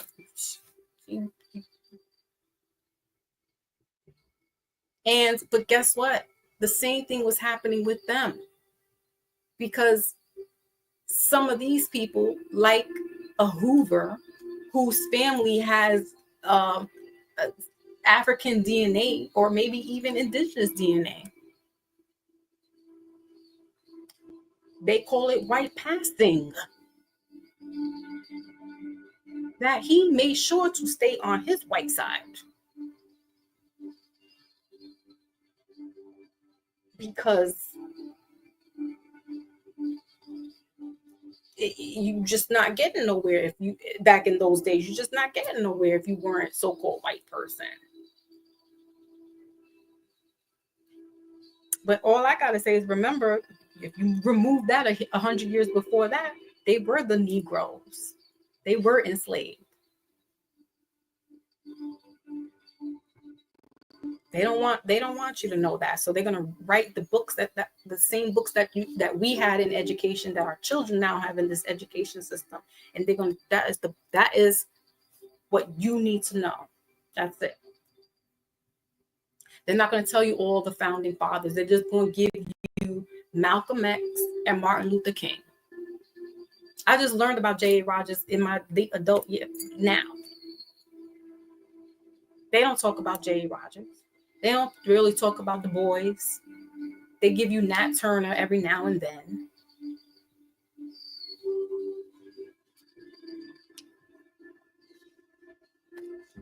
But that's it. That's what they're going to give you. They're going to give you a certain group of people. But there was a lot. Washington Carver. They don't talk about Washington Carver like that. They try to hide him out of the books. But didn't he start up Tuskegee? If I'm not mistaken. Like, what? Marcus Garvey. They throw in Marcus Garvey every now and then. But they're not in they're not the core when you hear what is that? Black American history or whatever. In February, they gave you what? Black History Month? That Washington Carver set up to honor who? Frederick Douglass. Was it Frederick Douglass and Nat Turner and Abraham Lincoln?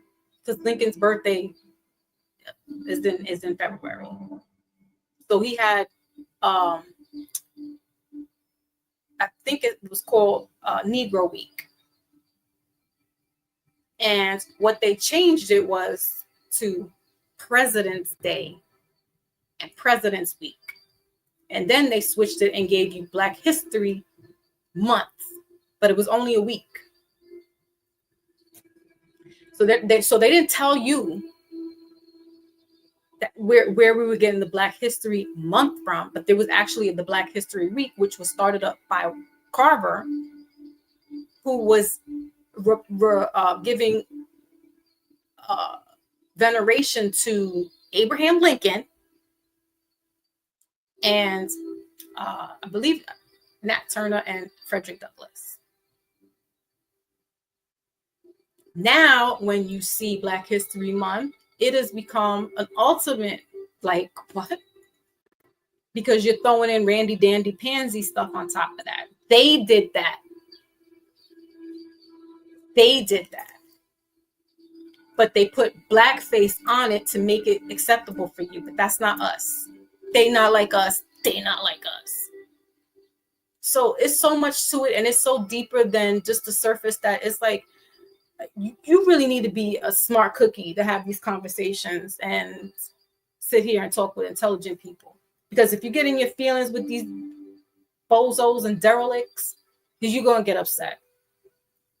Because you got people out here that are just like, you honestly, you can't just, there's 16 sets of grandparents, great grandparents, and you just cherry pick the first 2 or 3 that you know, it's a disservice. I mean, you're not going to get back to all the way to the beginning of things, but I could trace back so far on my mother's side,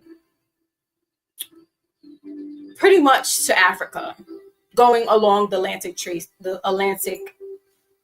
So I pinged Britain, Scotland, and then in Ghana.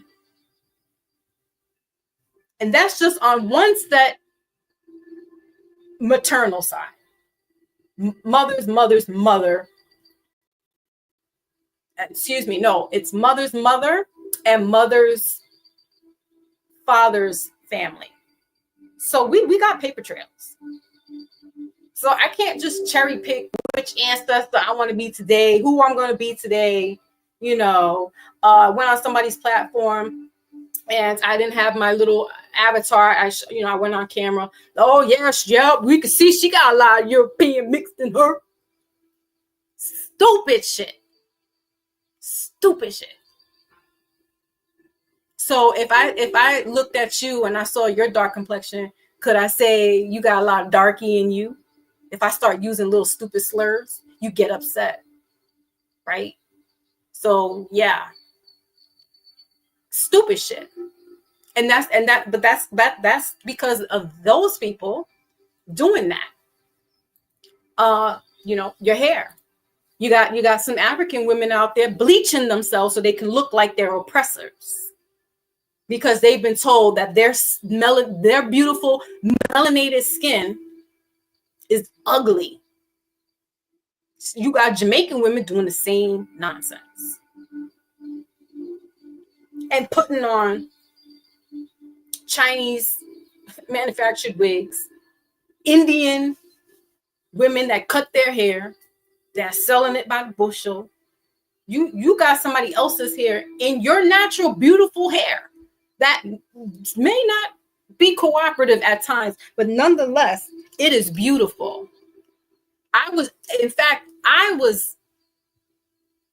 Couldn't fathom why my hair, I love my mother's afro. Her hair was beautiful. She would cut it and have all these fly designs and stuff. My hair won't stick like that. So my mother was the standard of beauty for me. And so I knew for a very long time that Black is beautiful, because all of the women in my family are way melanated than I am. I'm the only one that has that, what they call good hair. Good hair. Freak is good hair. Right? So on the outside, it looks great. It's cute, there's little curls and things of that nature. But the standard of beauty for me wasn't that. I would take my mom's pressing comb to my hair, and that shit is sizzling up. They're like, you don't need that in your hair. What are you doing? So I grew up smelling the pressing curls, the perms, and all that stuff in my house with my grandmothers, my aunties. I don't know no better except for what TV, except for what they showed you on TV. And even that, thank God we had Pam Grier and the, that era and stuff like that. But I grew up in that type of stuff. And just like I didn't know any better until I got to grade school, and they made me feel what my difference was. Because in my family, there was no difference. And they never made me feel or look a certain kind of way. And I never looked at them and was like, ooh. No, it wasn't until I became in this world that they make you know and make you feel ashamed of who you are. And it's like, that's not, your family's coming from love. They didn't teach you that. But this world is going to show you hate. So they're going to make you think that having straight hair is beautiful, that having kinky hair, that nappy hair is ugly. Your wide nose, your big lips, your big hips. Meanwhile, back in 1800s, you got them white women wearing them big bouffants on the back of their dresses because why? They were seeing the black women with the big booties, and they wanted to get that because their men was ogling the black women's big booties. They ain't never seen nothing juicy like that before.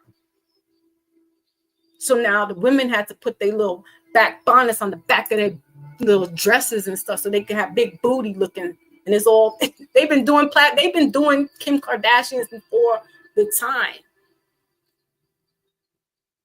Bartlett, look it up. She was this African slave that they had brought over to England, and they had her looking just like a clown show. But she had this big booty and big boobies that the guys was just like, whoa, what is this? It was an oddity and it was lust at the same time. And it was their women were going crazy. Like, how do we? So they went into their little wood shops or whatever. Their satin. They went into the textiles and started getting stuff to emulate to have a big butt. So now, those great grandmothers got you thinking that you are ugly. So now you're going to go and put stuff in your body and get breast implants and get butt implants and go straighten your hair or bleach out your skin, when they all along been envious of you. They want what you have.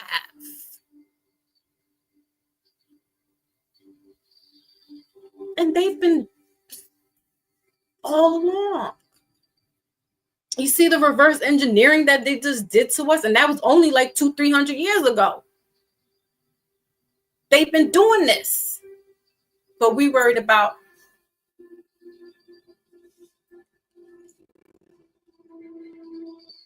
Oh, so cute. I wanted to be one. And my mother worked in the school for a little time. She wasn't a teacher though. But I always wanted to be a teacher. When I was in third grade, I was either a teacher or a preacher. Because I'd come home from the service and I have my own little sermon and have my Bible up and start, talking to the air. Because I was inspired by the word at a young age. I told my grandmother, I do not want to go down to Sunday school. I want to sit here in the sermon and I want to be right next to you, because my grandmother sang on the choir. And I wanted to be with the adults. I didn't want to be in Sunday school learning about Jonah and the whale. I wanted to know what the real deal was. And my grandmother said, you moved 1 inch. I sat down next to Miss So-and-so and I didn't move a peep. I didn't fall asleep. I was listening. So that when I came back home to grandma's house, which is across the street from the church, I went and got the Bible, closed my uncle's door, and started doing the sermon. So then when I was in grade school, I would take all my little stuffed animals and line them up with pens and pencils or crayons and books and start teaching them when I was in school. Imagination. All right, Key, I thank you so much for being here with us for this great amount of time. I appreciate you. Thank you so much. Love and light to you. Be safe, and catch you on the flip side. Thank you.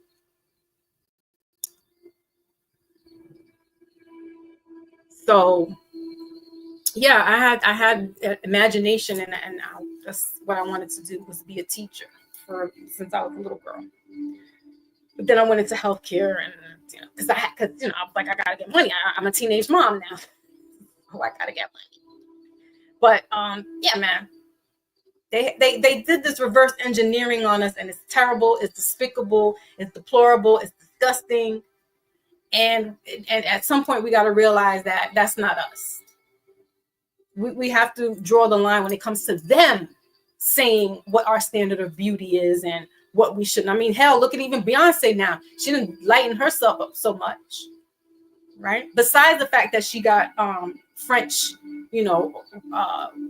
French white Huguenot in her DNA. Again, another one. She's light. Her mom, they Creole and light skinned and got white and African, and but they cherry pick. But I'm sure she got brainwashed. So now she's lightened up a little bit, put on the blonde wig, and now she thinks she's Jolie.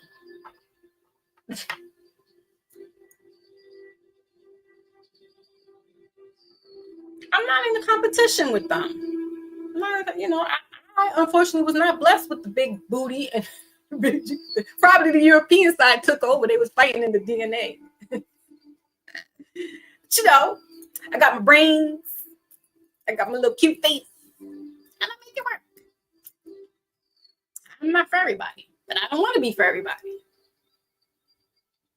But the world has people thinking you need to be like this. So, and you even got some women out in the Middle East now doing the same stuff, doing the BBLs and what you let these people really brainwash and take over your mind.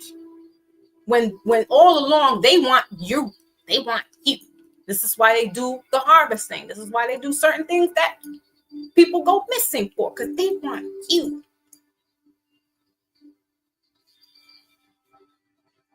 But they'll never say it out loud. They'll never say, I admire the Black man and woman. They won't say that out loud. They'll just secretly be watching. And how can we change this? How can we fix this up? How can we emasculate the Black man? Put him in pink. Right? What else? How can we make him less threatening because he's so big and bold, and the husband was mad because he's swinging in the nether regions, right? Laying down some stuff that the white women are like, woo! I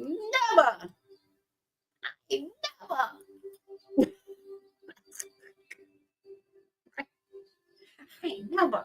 So you had them start doing the castration. You had them be emasculated. So that now you got guys wearing their skinny jeans. What? You got them emotional. So yeah, they've been doing a lot of stuff on us for a very long time, y'all. For a very long time. But I guess we'll wrap it up. Damn, we hit 5 hours. About to hit 5 hours. I mean, I don't know.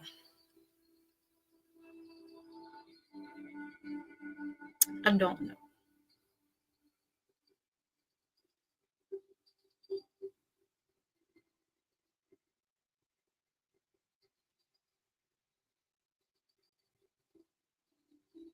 But I do know that these people, powers that shouldn't be, have definitely been doing some weird kind of thing. And the more you learn, the more you know, the better off you are. And certain conversations could just roll off your back, because it's you know better. And sure, we like to be entertained with the dumb shit, but after a while, it's just so dumb that it compromises your intelligence. And I'm not gonna have my intelligence compromised not when I'm getting closer and closer to the truth. It would be stupid to go backwards. It'd be, like just real immature of me to go backwards and stay in a mind frame that kept me locked in on purpose for a long time. So, I go on like Brother Sabir Bray, Brother Turtle Gang, Black Magic 363, Know the Ledge, who else? Listen to Asir Duka Tears. Like, these brothers are talking some stuff, knowledgeable stuff. They talk about all the like the industry, like in some entertainment, but mostly they're giving lessons, they're teaching. And a lot of people, there's a that's the other group, that's the conscious group of where I'm at. And yeah, I'll come down a little bit and get into the little star report and stuff like that. And but because it's balanced. But I like to be in the conscious arena because that's where I'm learning. And then when they're telling you, look up this book or go look that situation. And they're not saying like look it up, like giving like lectures, but some have presentations and some are saying, if you look up this book. And that's what I was doing. And I started buying these books, and I got a list of books that I still want to get, because I'm like, I'm not going to let none of them other people tell me what was really going on. Because they've been hiding a lot of stuff in plain sight, and they still keep playing games with us. And it's overrated at this point. It's overrated. Thank you, Ant Dog. It's overrated. It really is. So yeah, I got a few little, in the arsenal. That's my arsenal. Is the books. That's how I'm gonna come out slinging. My arsenal. And yeah, I want to get more, and just get in there, because it's like, dive in that rabbit hole of their history, because they have a lot of stuff recorded, and just some of us are not reading. We're not reading the fine print, and so we get lost in translation. We get lost in what they dictate to us and what they tell us. Y'all listening to y'all on TikTok, like, and TikTok is giving you 1 minute stuff. It's taking away from sitting down for 15 minutes or 20 minutes and getting this knowledge. So you'll only get a fraction, a millisecond of all this stuff that's going on here. Milliseconds. So, do your due diligence and start picking up some stuff and reading. That was the other thing. My parents, my grandparents and things like that, if I wasn't playing with my toys, because, I would be like, oh, I'm bored. They'd send me, go play with your toys. I'd come back, oh, I'm bored. Go read a book. That was my mother's infamous line. Every time before I even got to go to her to talk, she'd be like, go read a book. And my grandmother, her mother, would always buy me and my siblings books for Christmas, books for Easter, books for our birthdays, and clothes. Every now and then she would get toys, but she was always about books or reading the newspaper. And she'll tell me, don't just read the comics. And I'm like, Grandma, but I'm a little kid. Like, I should read the comics. No, she would want me reading articles. I'm like, ugh. So yeah. And when you do that, you get to know a lot of stuff. That's what Brother Malcolm did, Baba Malcolm. When he was locked up, he read the dictionary. So that's why when he came out, he was a wordsmith. That the white people were fumbling, but what do you call yourself? And isn't your name Malcolm Little? And he's like, no, that was my oppressor's name. I am Malcolm X. Yes, but are you? And Malcolm was flipping it. Woo! His mouth was his arsenal. Da, da, da, da, da, da, da. And they couldn't get a hold of him. And they were like, that's too much power for one Negro man to have. So, yeah, when you read, that's a dangerous tool right there. That's why when you are in jail, I've never been there, but I know I've had where I had to put some stuff on the books for people in my family. So they give you a list of what can go into those prisons, and certain things cannot. Certain books they take out. Why? Because they don't want smart Negroes up in there. So they won't put all the books out like that. Now they got cell phones and all kinds of, they catching up with technology. So hopefully, these brothers will be reading. But that's what was going on over there. They have books in the libraries that was running out of circulation. So when you're doing that, and your mind, as I say, is very powerful when you have this knowledge, and you could talk like Brother Sabir Bey is always like, they don't want me to come up here on these shows. They be banning me. They don't want me this and that. Why? Because he'll tell you real quick. You were a Moor. You were a Hebrew. You were a Muslim. You were all of that before they told you this. But you're letting them predicate to you what you are. And it's like, that's not me. So you'll fall into the victimhood. You keep talking about, like, yes, you'll say that you're Black, but it's nationality. The name of the game is nationality. The name of the game is claiming statuses and things of that nature, because this is how this country, or rather the corporation, works. It's the business. The United States of America is the business aspect of it. Then you have America, the country. That's the division. So because we're citizens, we're in the chattel. We are the chattel to this corporation. So there's certain byways and rules and regulations that we need to adhere to.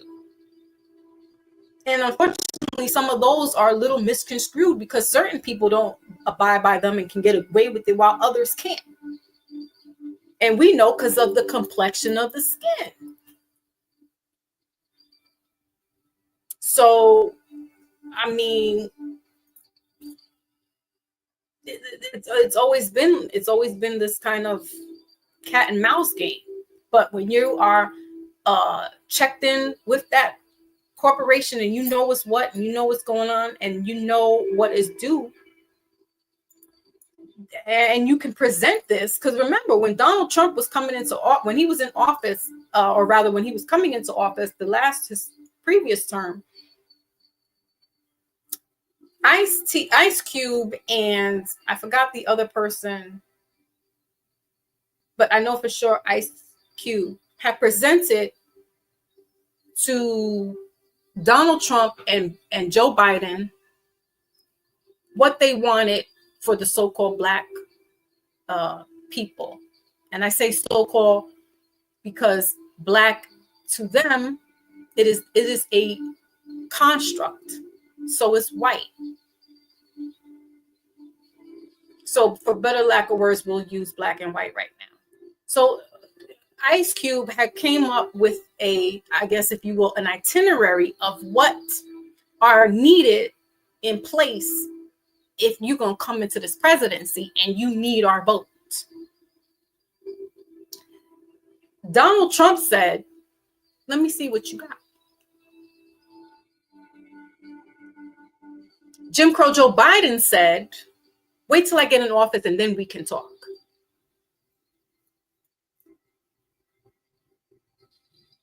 Jim Crow Joe Biden also said to Charlemagne the God, Charlemagne, if you don't vote for me, or the Black people don't vote for me, you're not Black.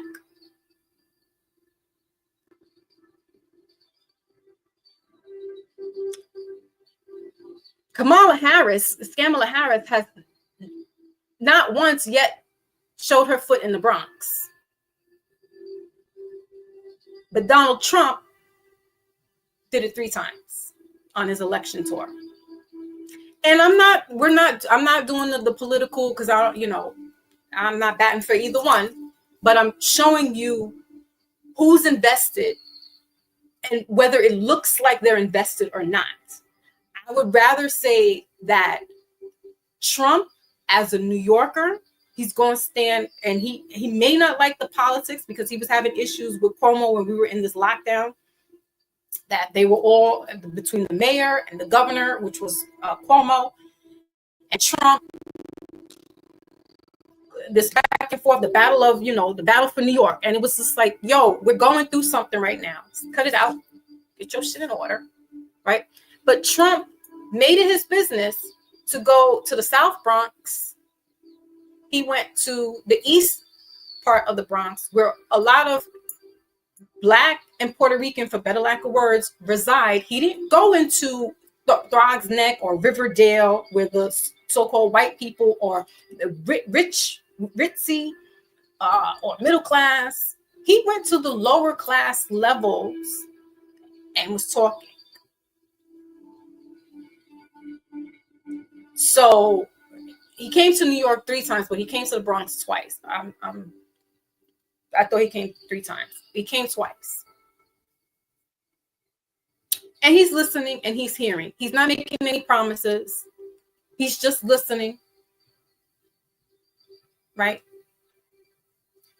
But he loved the hip hop, so he had rappers up on stage because the rappers love him. Back in the 80s, when he was just his businessman thing and the richest businessman, guys, he's hanging out with Mike Tyson and Don King. He loved to be in that arena with them. Rappers, Bobby Brown had him in the video. Like everybody, all the entertainers love the Don. He's a people's person. He's a New Yorker. Like him or love him is what it is. He was never a politician. He even told you that when he came into office the first time. He said, what? I am not a politician. I am a businessman. Whether he has failed businesses or not, he is a businessman. And what did I just say a few seconds ago? This is a business. United States of America Corp is the business. So who better to run a business than a businessman? You see how that all just makes sense really quickly? Politicians are here to police or regulate whatever, but Donald is going against the grain.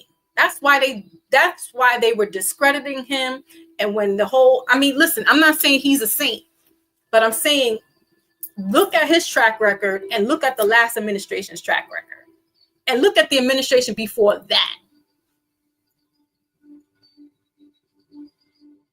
Barry Sorotis, or whatever his name is, right? Our first Black president,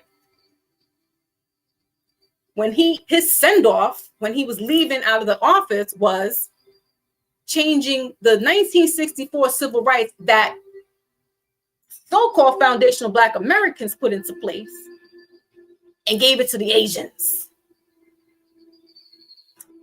And now they have a law for hate crime against them.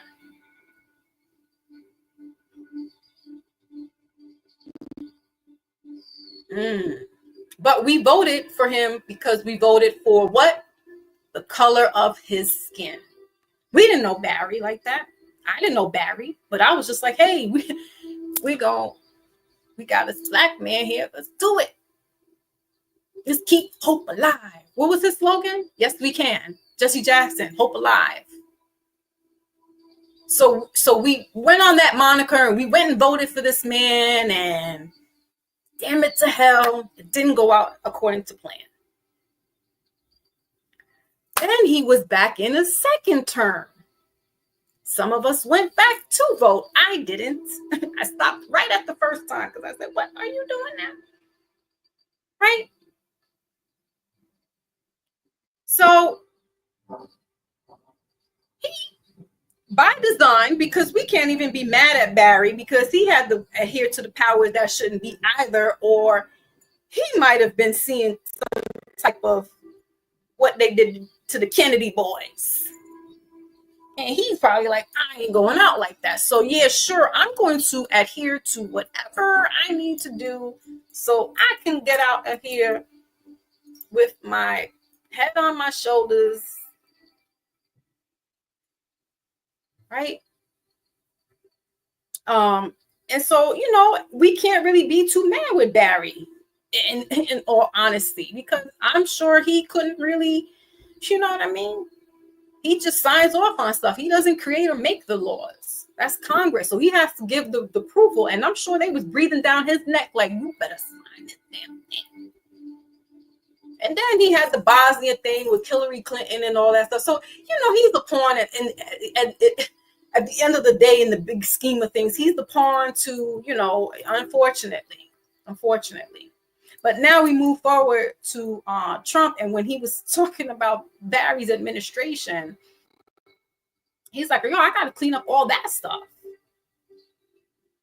So these people are in here to run this corporation, to keep, when he says make America great again, I feel he's talking about the money aspect of it, the business aspect of it. I don't think he's talking about the Proud Boys like Jim Crow. I don't really think that's what he means when he says make America great again. But he has a lot of these hillbillies, if you will, right? That when they hear that word, that means Jim Crow era. And I don't know if he's prejudiced like that or not. I doubt it, because he didn't grow up like that. He was living in Queens and in poverty as well. And then his parents, they own businesses and stuff like that. But Trump was always getting into trouble. I think he was a high school dropout. He's not really a success story in that regard. Like, he didn't go to college per se. He was giving his parents problems. So he's a little more relatable as far as like the newer Americans. And we need that change.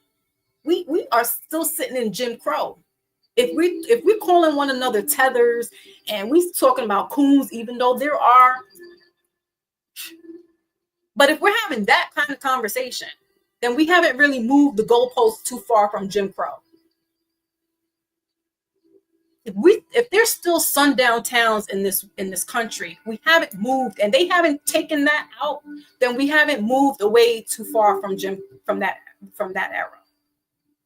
And honestly, that was only 60 years ago, 70 years ago. My mother is like 71. So as long as you still have a parent that's old enough, we haven't really moved away from that type of way of being, unfortunately. But Trump is trying to usher in this new, like, the vitality, like, let's keep this going. Let's bring the businesses here. Let's make some stuff happen again. Like, what happened? We were a superpower. We were, this big, lovely country. And now it's just like almost cartel central in some places. Like, no, he wants to, and that's what it is. So if you're creating these businesses, if you're reopening up certain, like in Detroit with that whole area of where the industries were at, the plants, right, the warehouses, the factories, and you start creating something out of there, because we were cranking out automobiles. We were booming not too long ago. That's why they call it the baby boomers. My mother's a baby boomer. I'm a Gen Xer. We were booming. We were making stuff happen. After they came back from the war, we were making stuff in this country that we didn't need other countries to help us sustain ourselves. We were doing it ourselves. Everything was made in USA. Our agriculture is here. We got all the go down, to the Central America. Go to the Caribbean islands. You see all those beautiful, different exotic fruits and stuff. Florida, oranges, grapefruits. I mean, the country is beautiful. The country is plethorable. But it's being plucked out now because of the corporation, and now you selling us off to other people. And yeah, maybe the other countries, their people are doing the dirty work, but our money, we're paying Timo, we're paying Wish,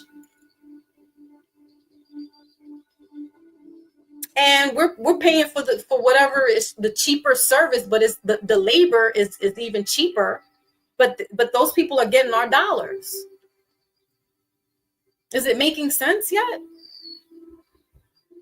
So when Trump is saying like, yo, let's pull it back a notch, let's keep it in house. He helped people with the PPP loans, and what did they go and do? Some of them went off and used it to live like they was, the Rockefellers. Now, one of John Gotti's grandsons is going to jail for like 10 years in the feds because he done screwed up his PPP loan or whatever it's called.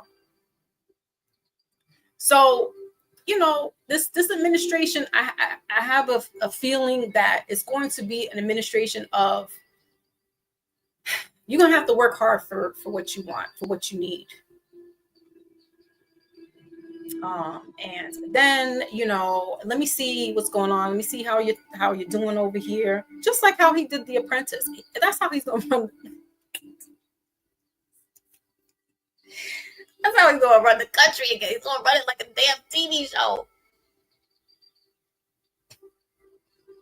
Because remember, he had people going out doing all these different tasks, and it was, let me see if you're a boss enough as you say you are, as you think you are. Let me see what you're doing and come back to the table. Let me see.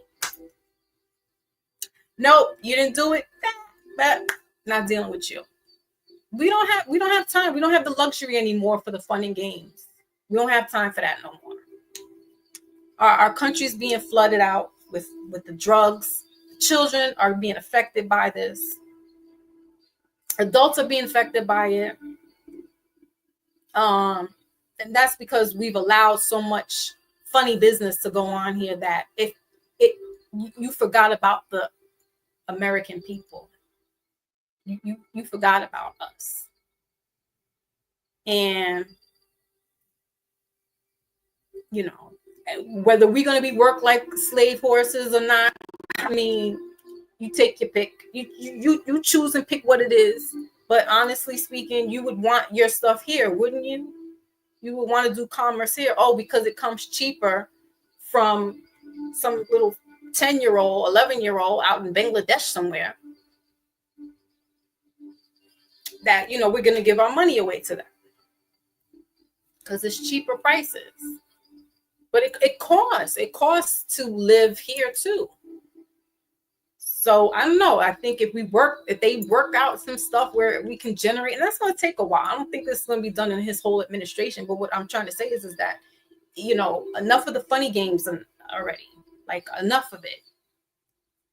The other countries are forming like Voltron, and we're over here picking at each other. You got BRICS in them, like forming like Voltron. They trying to exclude the US dollar, which can never be, because we still have a stronghold. Our dollar still makes the world go around, believe it or not.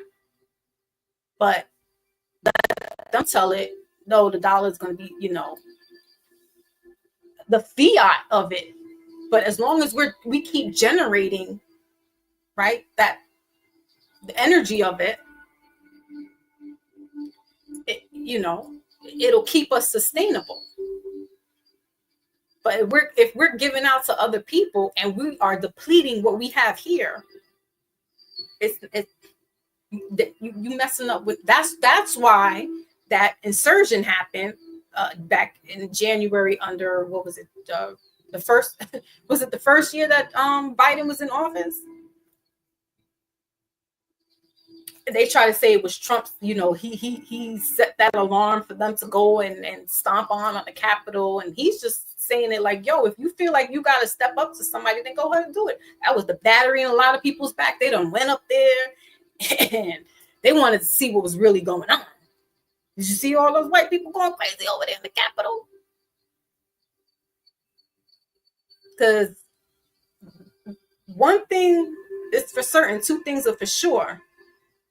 Your so-called white people that you keep saying they're the enemies, some of these people are going through the same thing that you're going through. Why? Because we're all in this together. If they're a middle-class white family and you're a middle-class white family, it's all going down the waist. It's just, you're just a different skin complexion, right? So that's why they went over there. Oh, they just needed it. What Trump said, wait, go. If you feel like you got a problem and you feel like you need to go, they try to say, oh, Trump, he's the agitator behind it. And he wasn't. He was just basically saying it like, yo, if you feel like you need to do something, then look, they try to get him out. They try to do the first assassination, which was putting all these claims on him, all these charges, that none of the charges stuck. But they got him, what is it? Oh, they said he's a convicted felon and something else. And I think they got him, it wasn't has to do with anything that they set that woman up to him. But so that was the first thing. The second assassination was when they really tried to take him out. And then the third attempt was over there by his house. So they don't want him to keep going on, because Trump is a Gemini and that's air energy, and he knows some stuff. He was privy to the White House. So that's what they were trying to get him, because he had taken stuff that he was no longer, that, he was no longer in office. So there was no need for him to have government official papers in his private home. So they seized Mar-a-Lago. They went through that and they took all the government papers that he had, that allegedly that he had, and brought him up on charges for that. A lot of stuff. Again, I'm not saying Trump is a patron saint. I'm just saying, weigh out, look at the potatoes and potatoes, and when we're all in this together, and we're having issues with our prices going up, don't matter who your neighbor is got the same issues when they go across the street to the pharmacy, or when they go to Walmart, or when they go to the gas station. The prices are high. The food is going up. Your neighbor is going through that too. So we're not that much different. It's a lot of shit, man. A lot of stuff. On that note, I guess I'm gonna close it down. We're at 4:44 on the time here, Eastern Standard Time. It's 5 hours and 27 minutes in, and I think I have exhausted out banging on the proverbial drum of just talking that talk, when trying to make sense out of things that don't make sense. Foxy's cooking up like a chef. Thank you. There's a map on also that sounds. Yeah, exactly, Maybach. That's what I'm saying. Like, there's still why is that? Like, that's insane. But you know why? That's to keep certain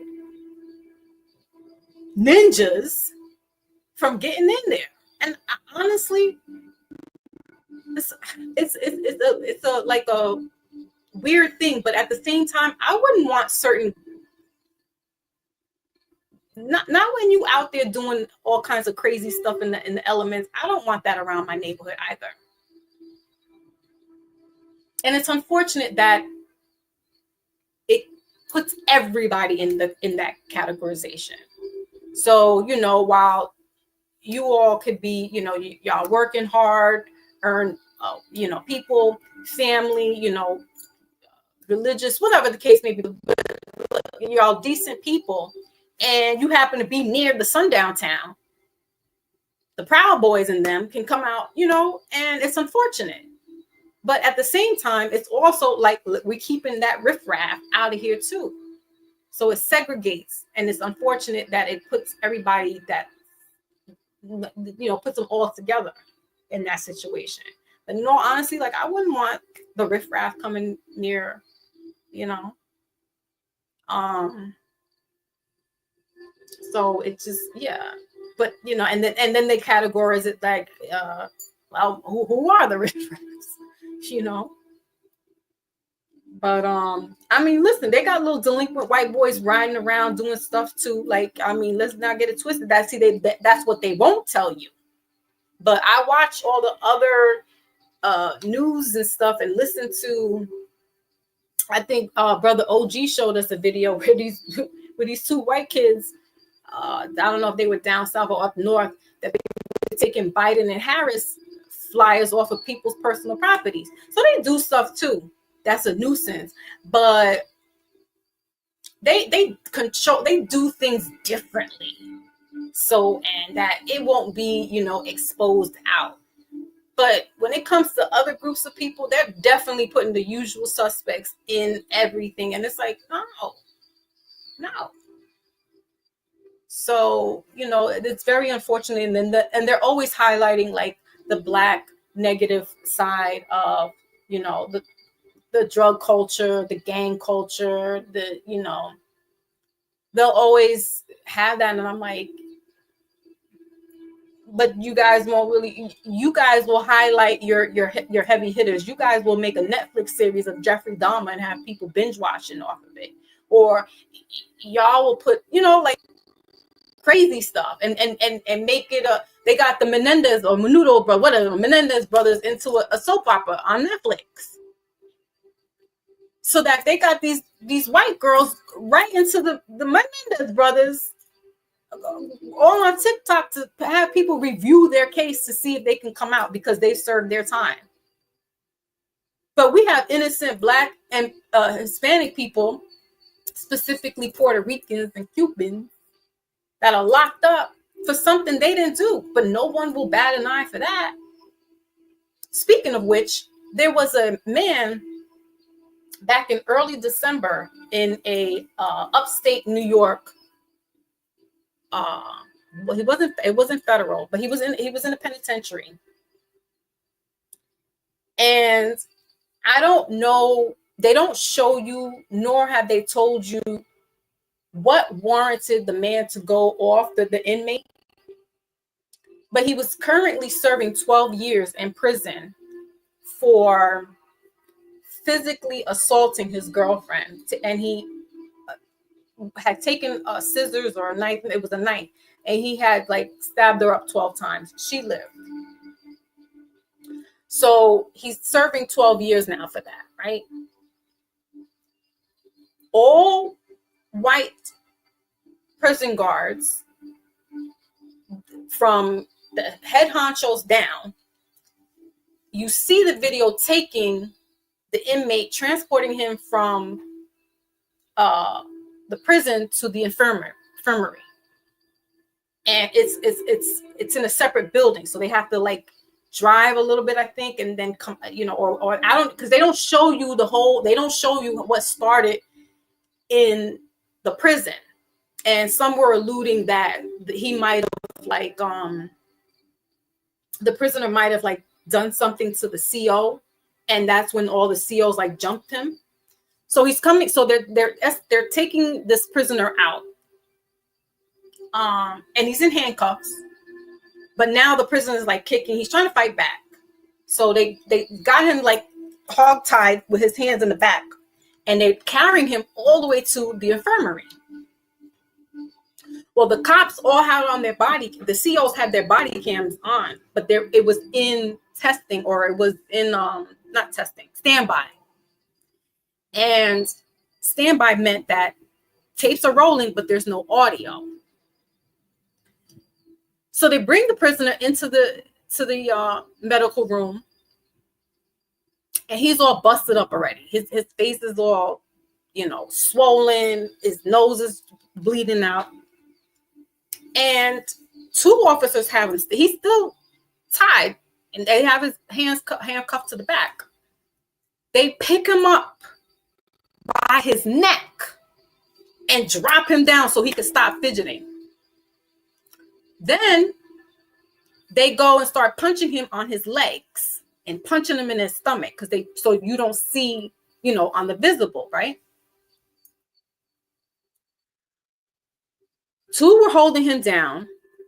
1 was doing the punching. Another one came in to put the cuffs onto his feet, the shackles onto his feet. They picked him up again and then put him up against the wall, but turned him. So now they got him in the corner, so you can't see exactly what they're doing, but you could see that the prisoner was, up against the wall. I think at that point, that's when his life was gone, because they did something to him in the corner. They brought him back now onto the table. There's about 4 or 5 of them wailing on him. So the medics come in because he was brought to the infirmary for a reason, right? The medics come in and they are trying to go ahead and examine him and stuff. And this guy is now lifeless. They took his pants off and he's just laying on the table. So the body cam is showing all of that from different angles. And they take the prisoner, the inmate, to I guess their county jail. I mean their county hospital, and he was pronounced dead. So the family is doing an investigation, and the COs have been fired, but they have to go through now. They got to go to court. They got to go through the hearing and stuff like that. But it was so disturbing. I don't even know why I watched it, because I didn't know about it, and somebody was talking about the prisoner. I think it was on the Star show, and I said, let me go look at this story. Let me see what he's talking about, because I didn't know anything about it. And when I saw it, I was just like,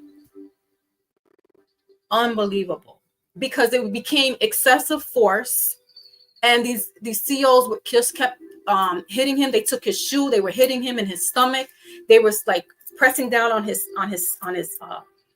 rib cage. So basically he wouldn't breathe. One had his foot on his neck like that. I mean, insane. So even if you were trying to subdue him, okay, so he's just kicking back. He's wrestling, but there's a way to do it, right? There had to been so there's 5 that have been fired.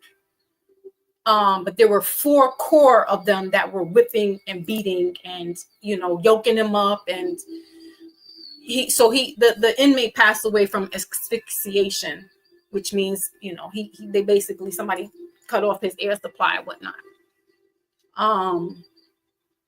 And so now the people, the family has protested. The county has gone to the prison to protest. They've gone to their state area, or whatever their legal area there, and protested, because and some people in the comment section are like, you know what, that's karma, because why he was trying to take his girlfriend out. Clearly there's mental issues. There might have been some psychosis going on there, but he was already serving his time. Like, he was getting his just dues for doing that to his girlfriend. To do the excessive force to where you have to completely subdue this man. I mean, I couldn't believe that was like happening to a person. Like, it looked like this is what you do to an animal. And that's how they were treating him. And of course, when you're when you're locked up, you are their property. So they could feel and choose, some of them, not all of these correction officers, but some can choose to feel like they are in control. And they're also dealing with a lot too. So, I'm not going to say that these are good people, bad people, whatever. I'm just saying that there's a lot going on in those systems. And apparently, when I was reading the comment section, a lot of people, inmates, have said this has been going on up there for a long time. Not only in there's other places upstate, even in Rikers. COs have been doing a lot of crazy stuff to the inmates. So, it's just, I don't know. It was a very sad thing to see that other people could do this to this one man that was unarmed. He had no weapon. I mean, he's an inmate. All he did was fling his foot, because he's trying to stop them from yoking him up. So with that, two other people got to come in and start doing, the physical force. It was a lot to watch. So I forgot what his name was, but the family's, going for wrongful death suit, because they took him out. That wasn't needed.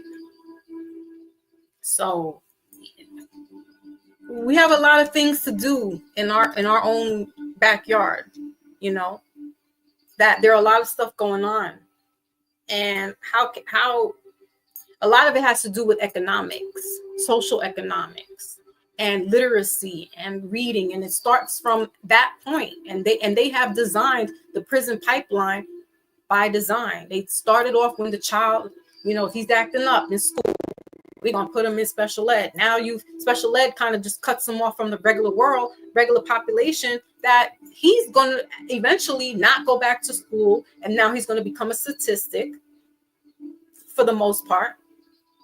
Not all of them do. And then go into crime.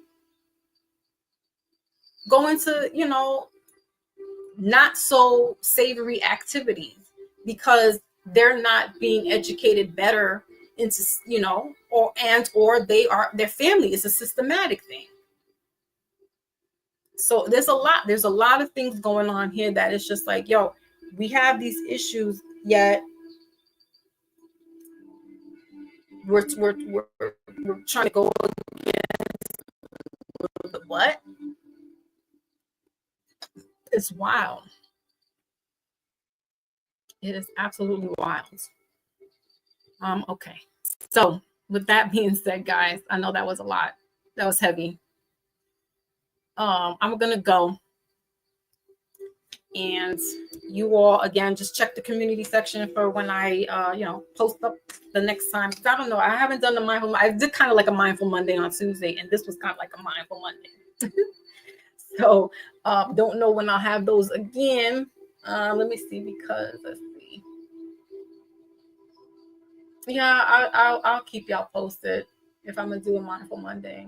But otherwise, just check the page, because I do not mini readings. I do shorts. So I'll post up like every week. I'm trying to be as consistent as possible with that, so you can see what the message is for the week regarding. It's not really specifically for any sign. It's just the message of what we need to know for the general, for a general message for the week.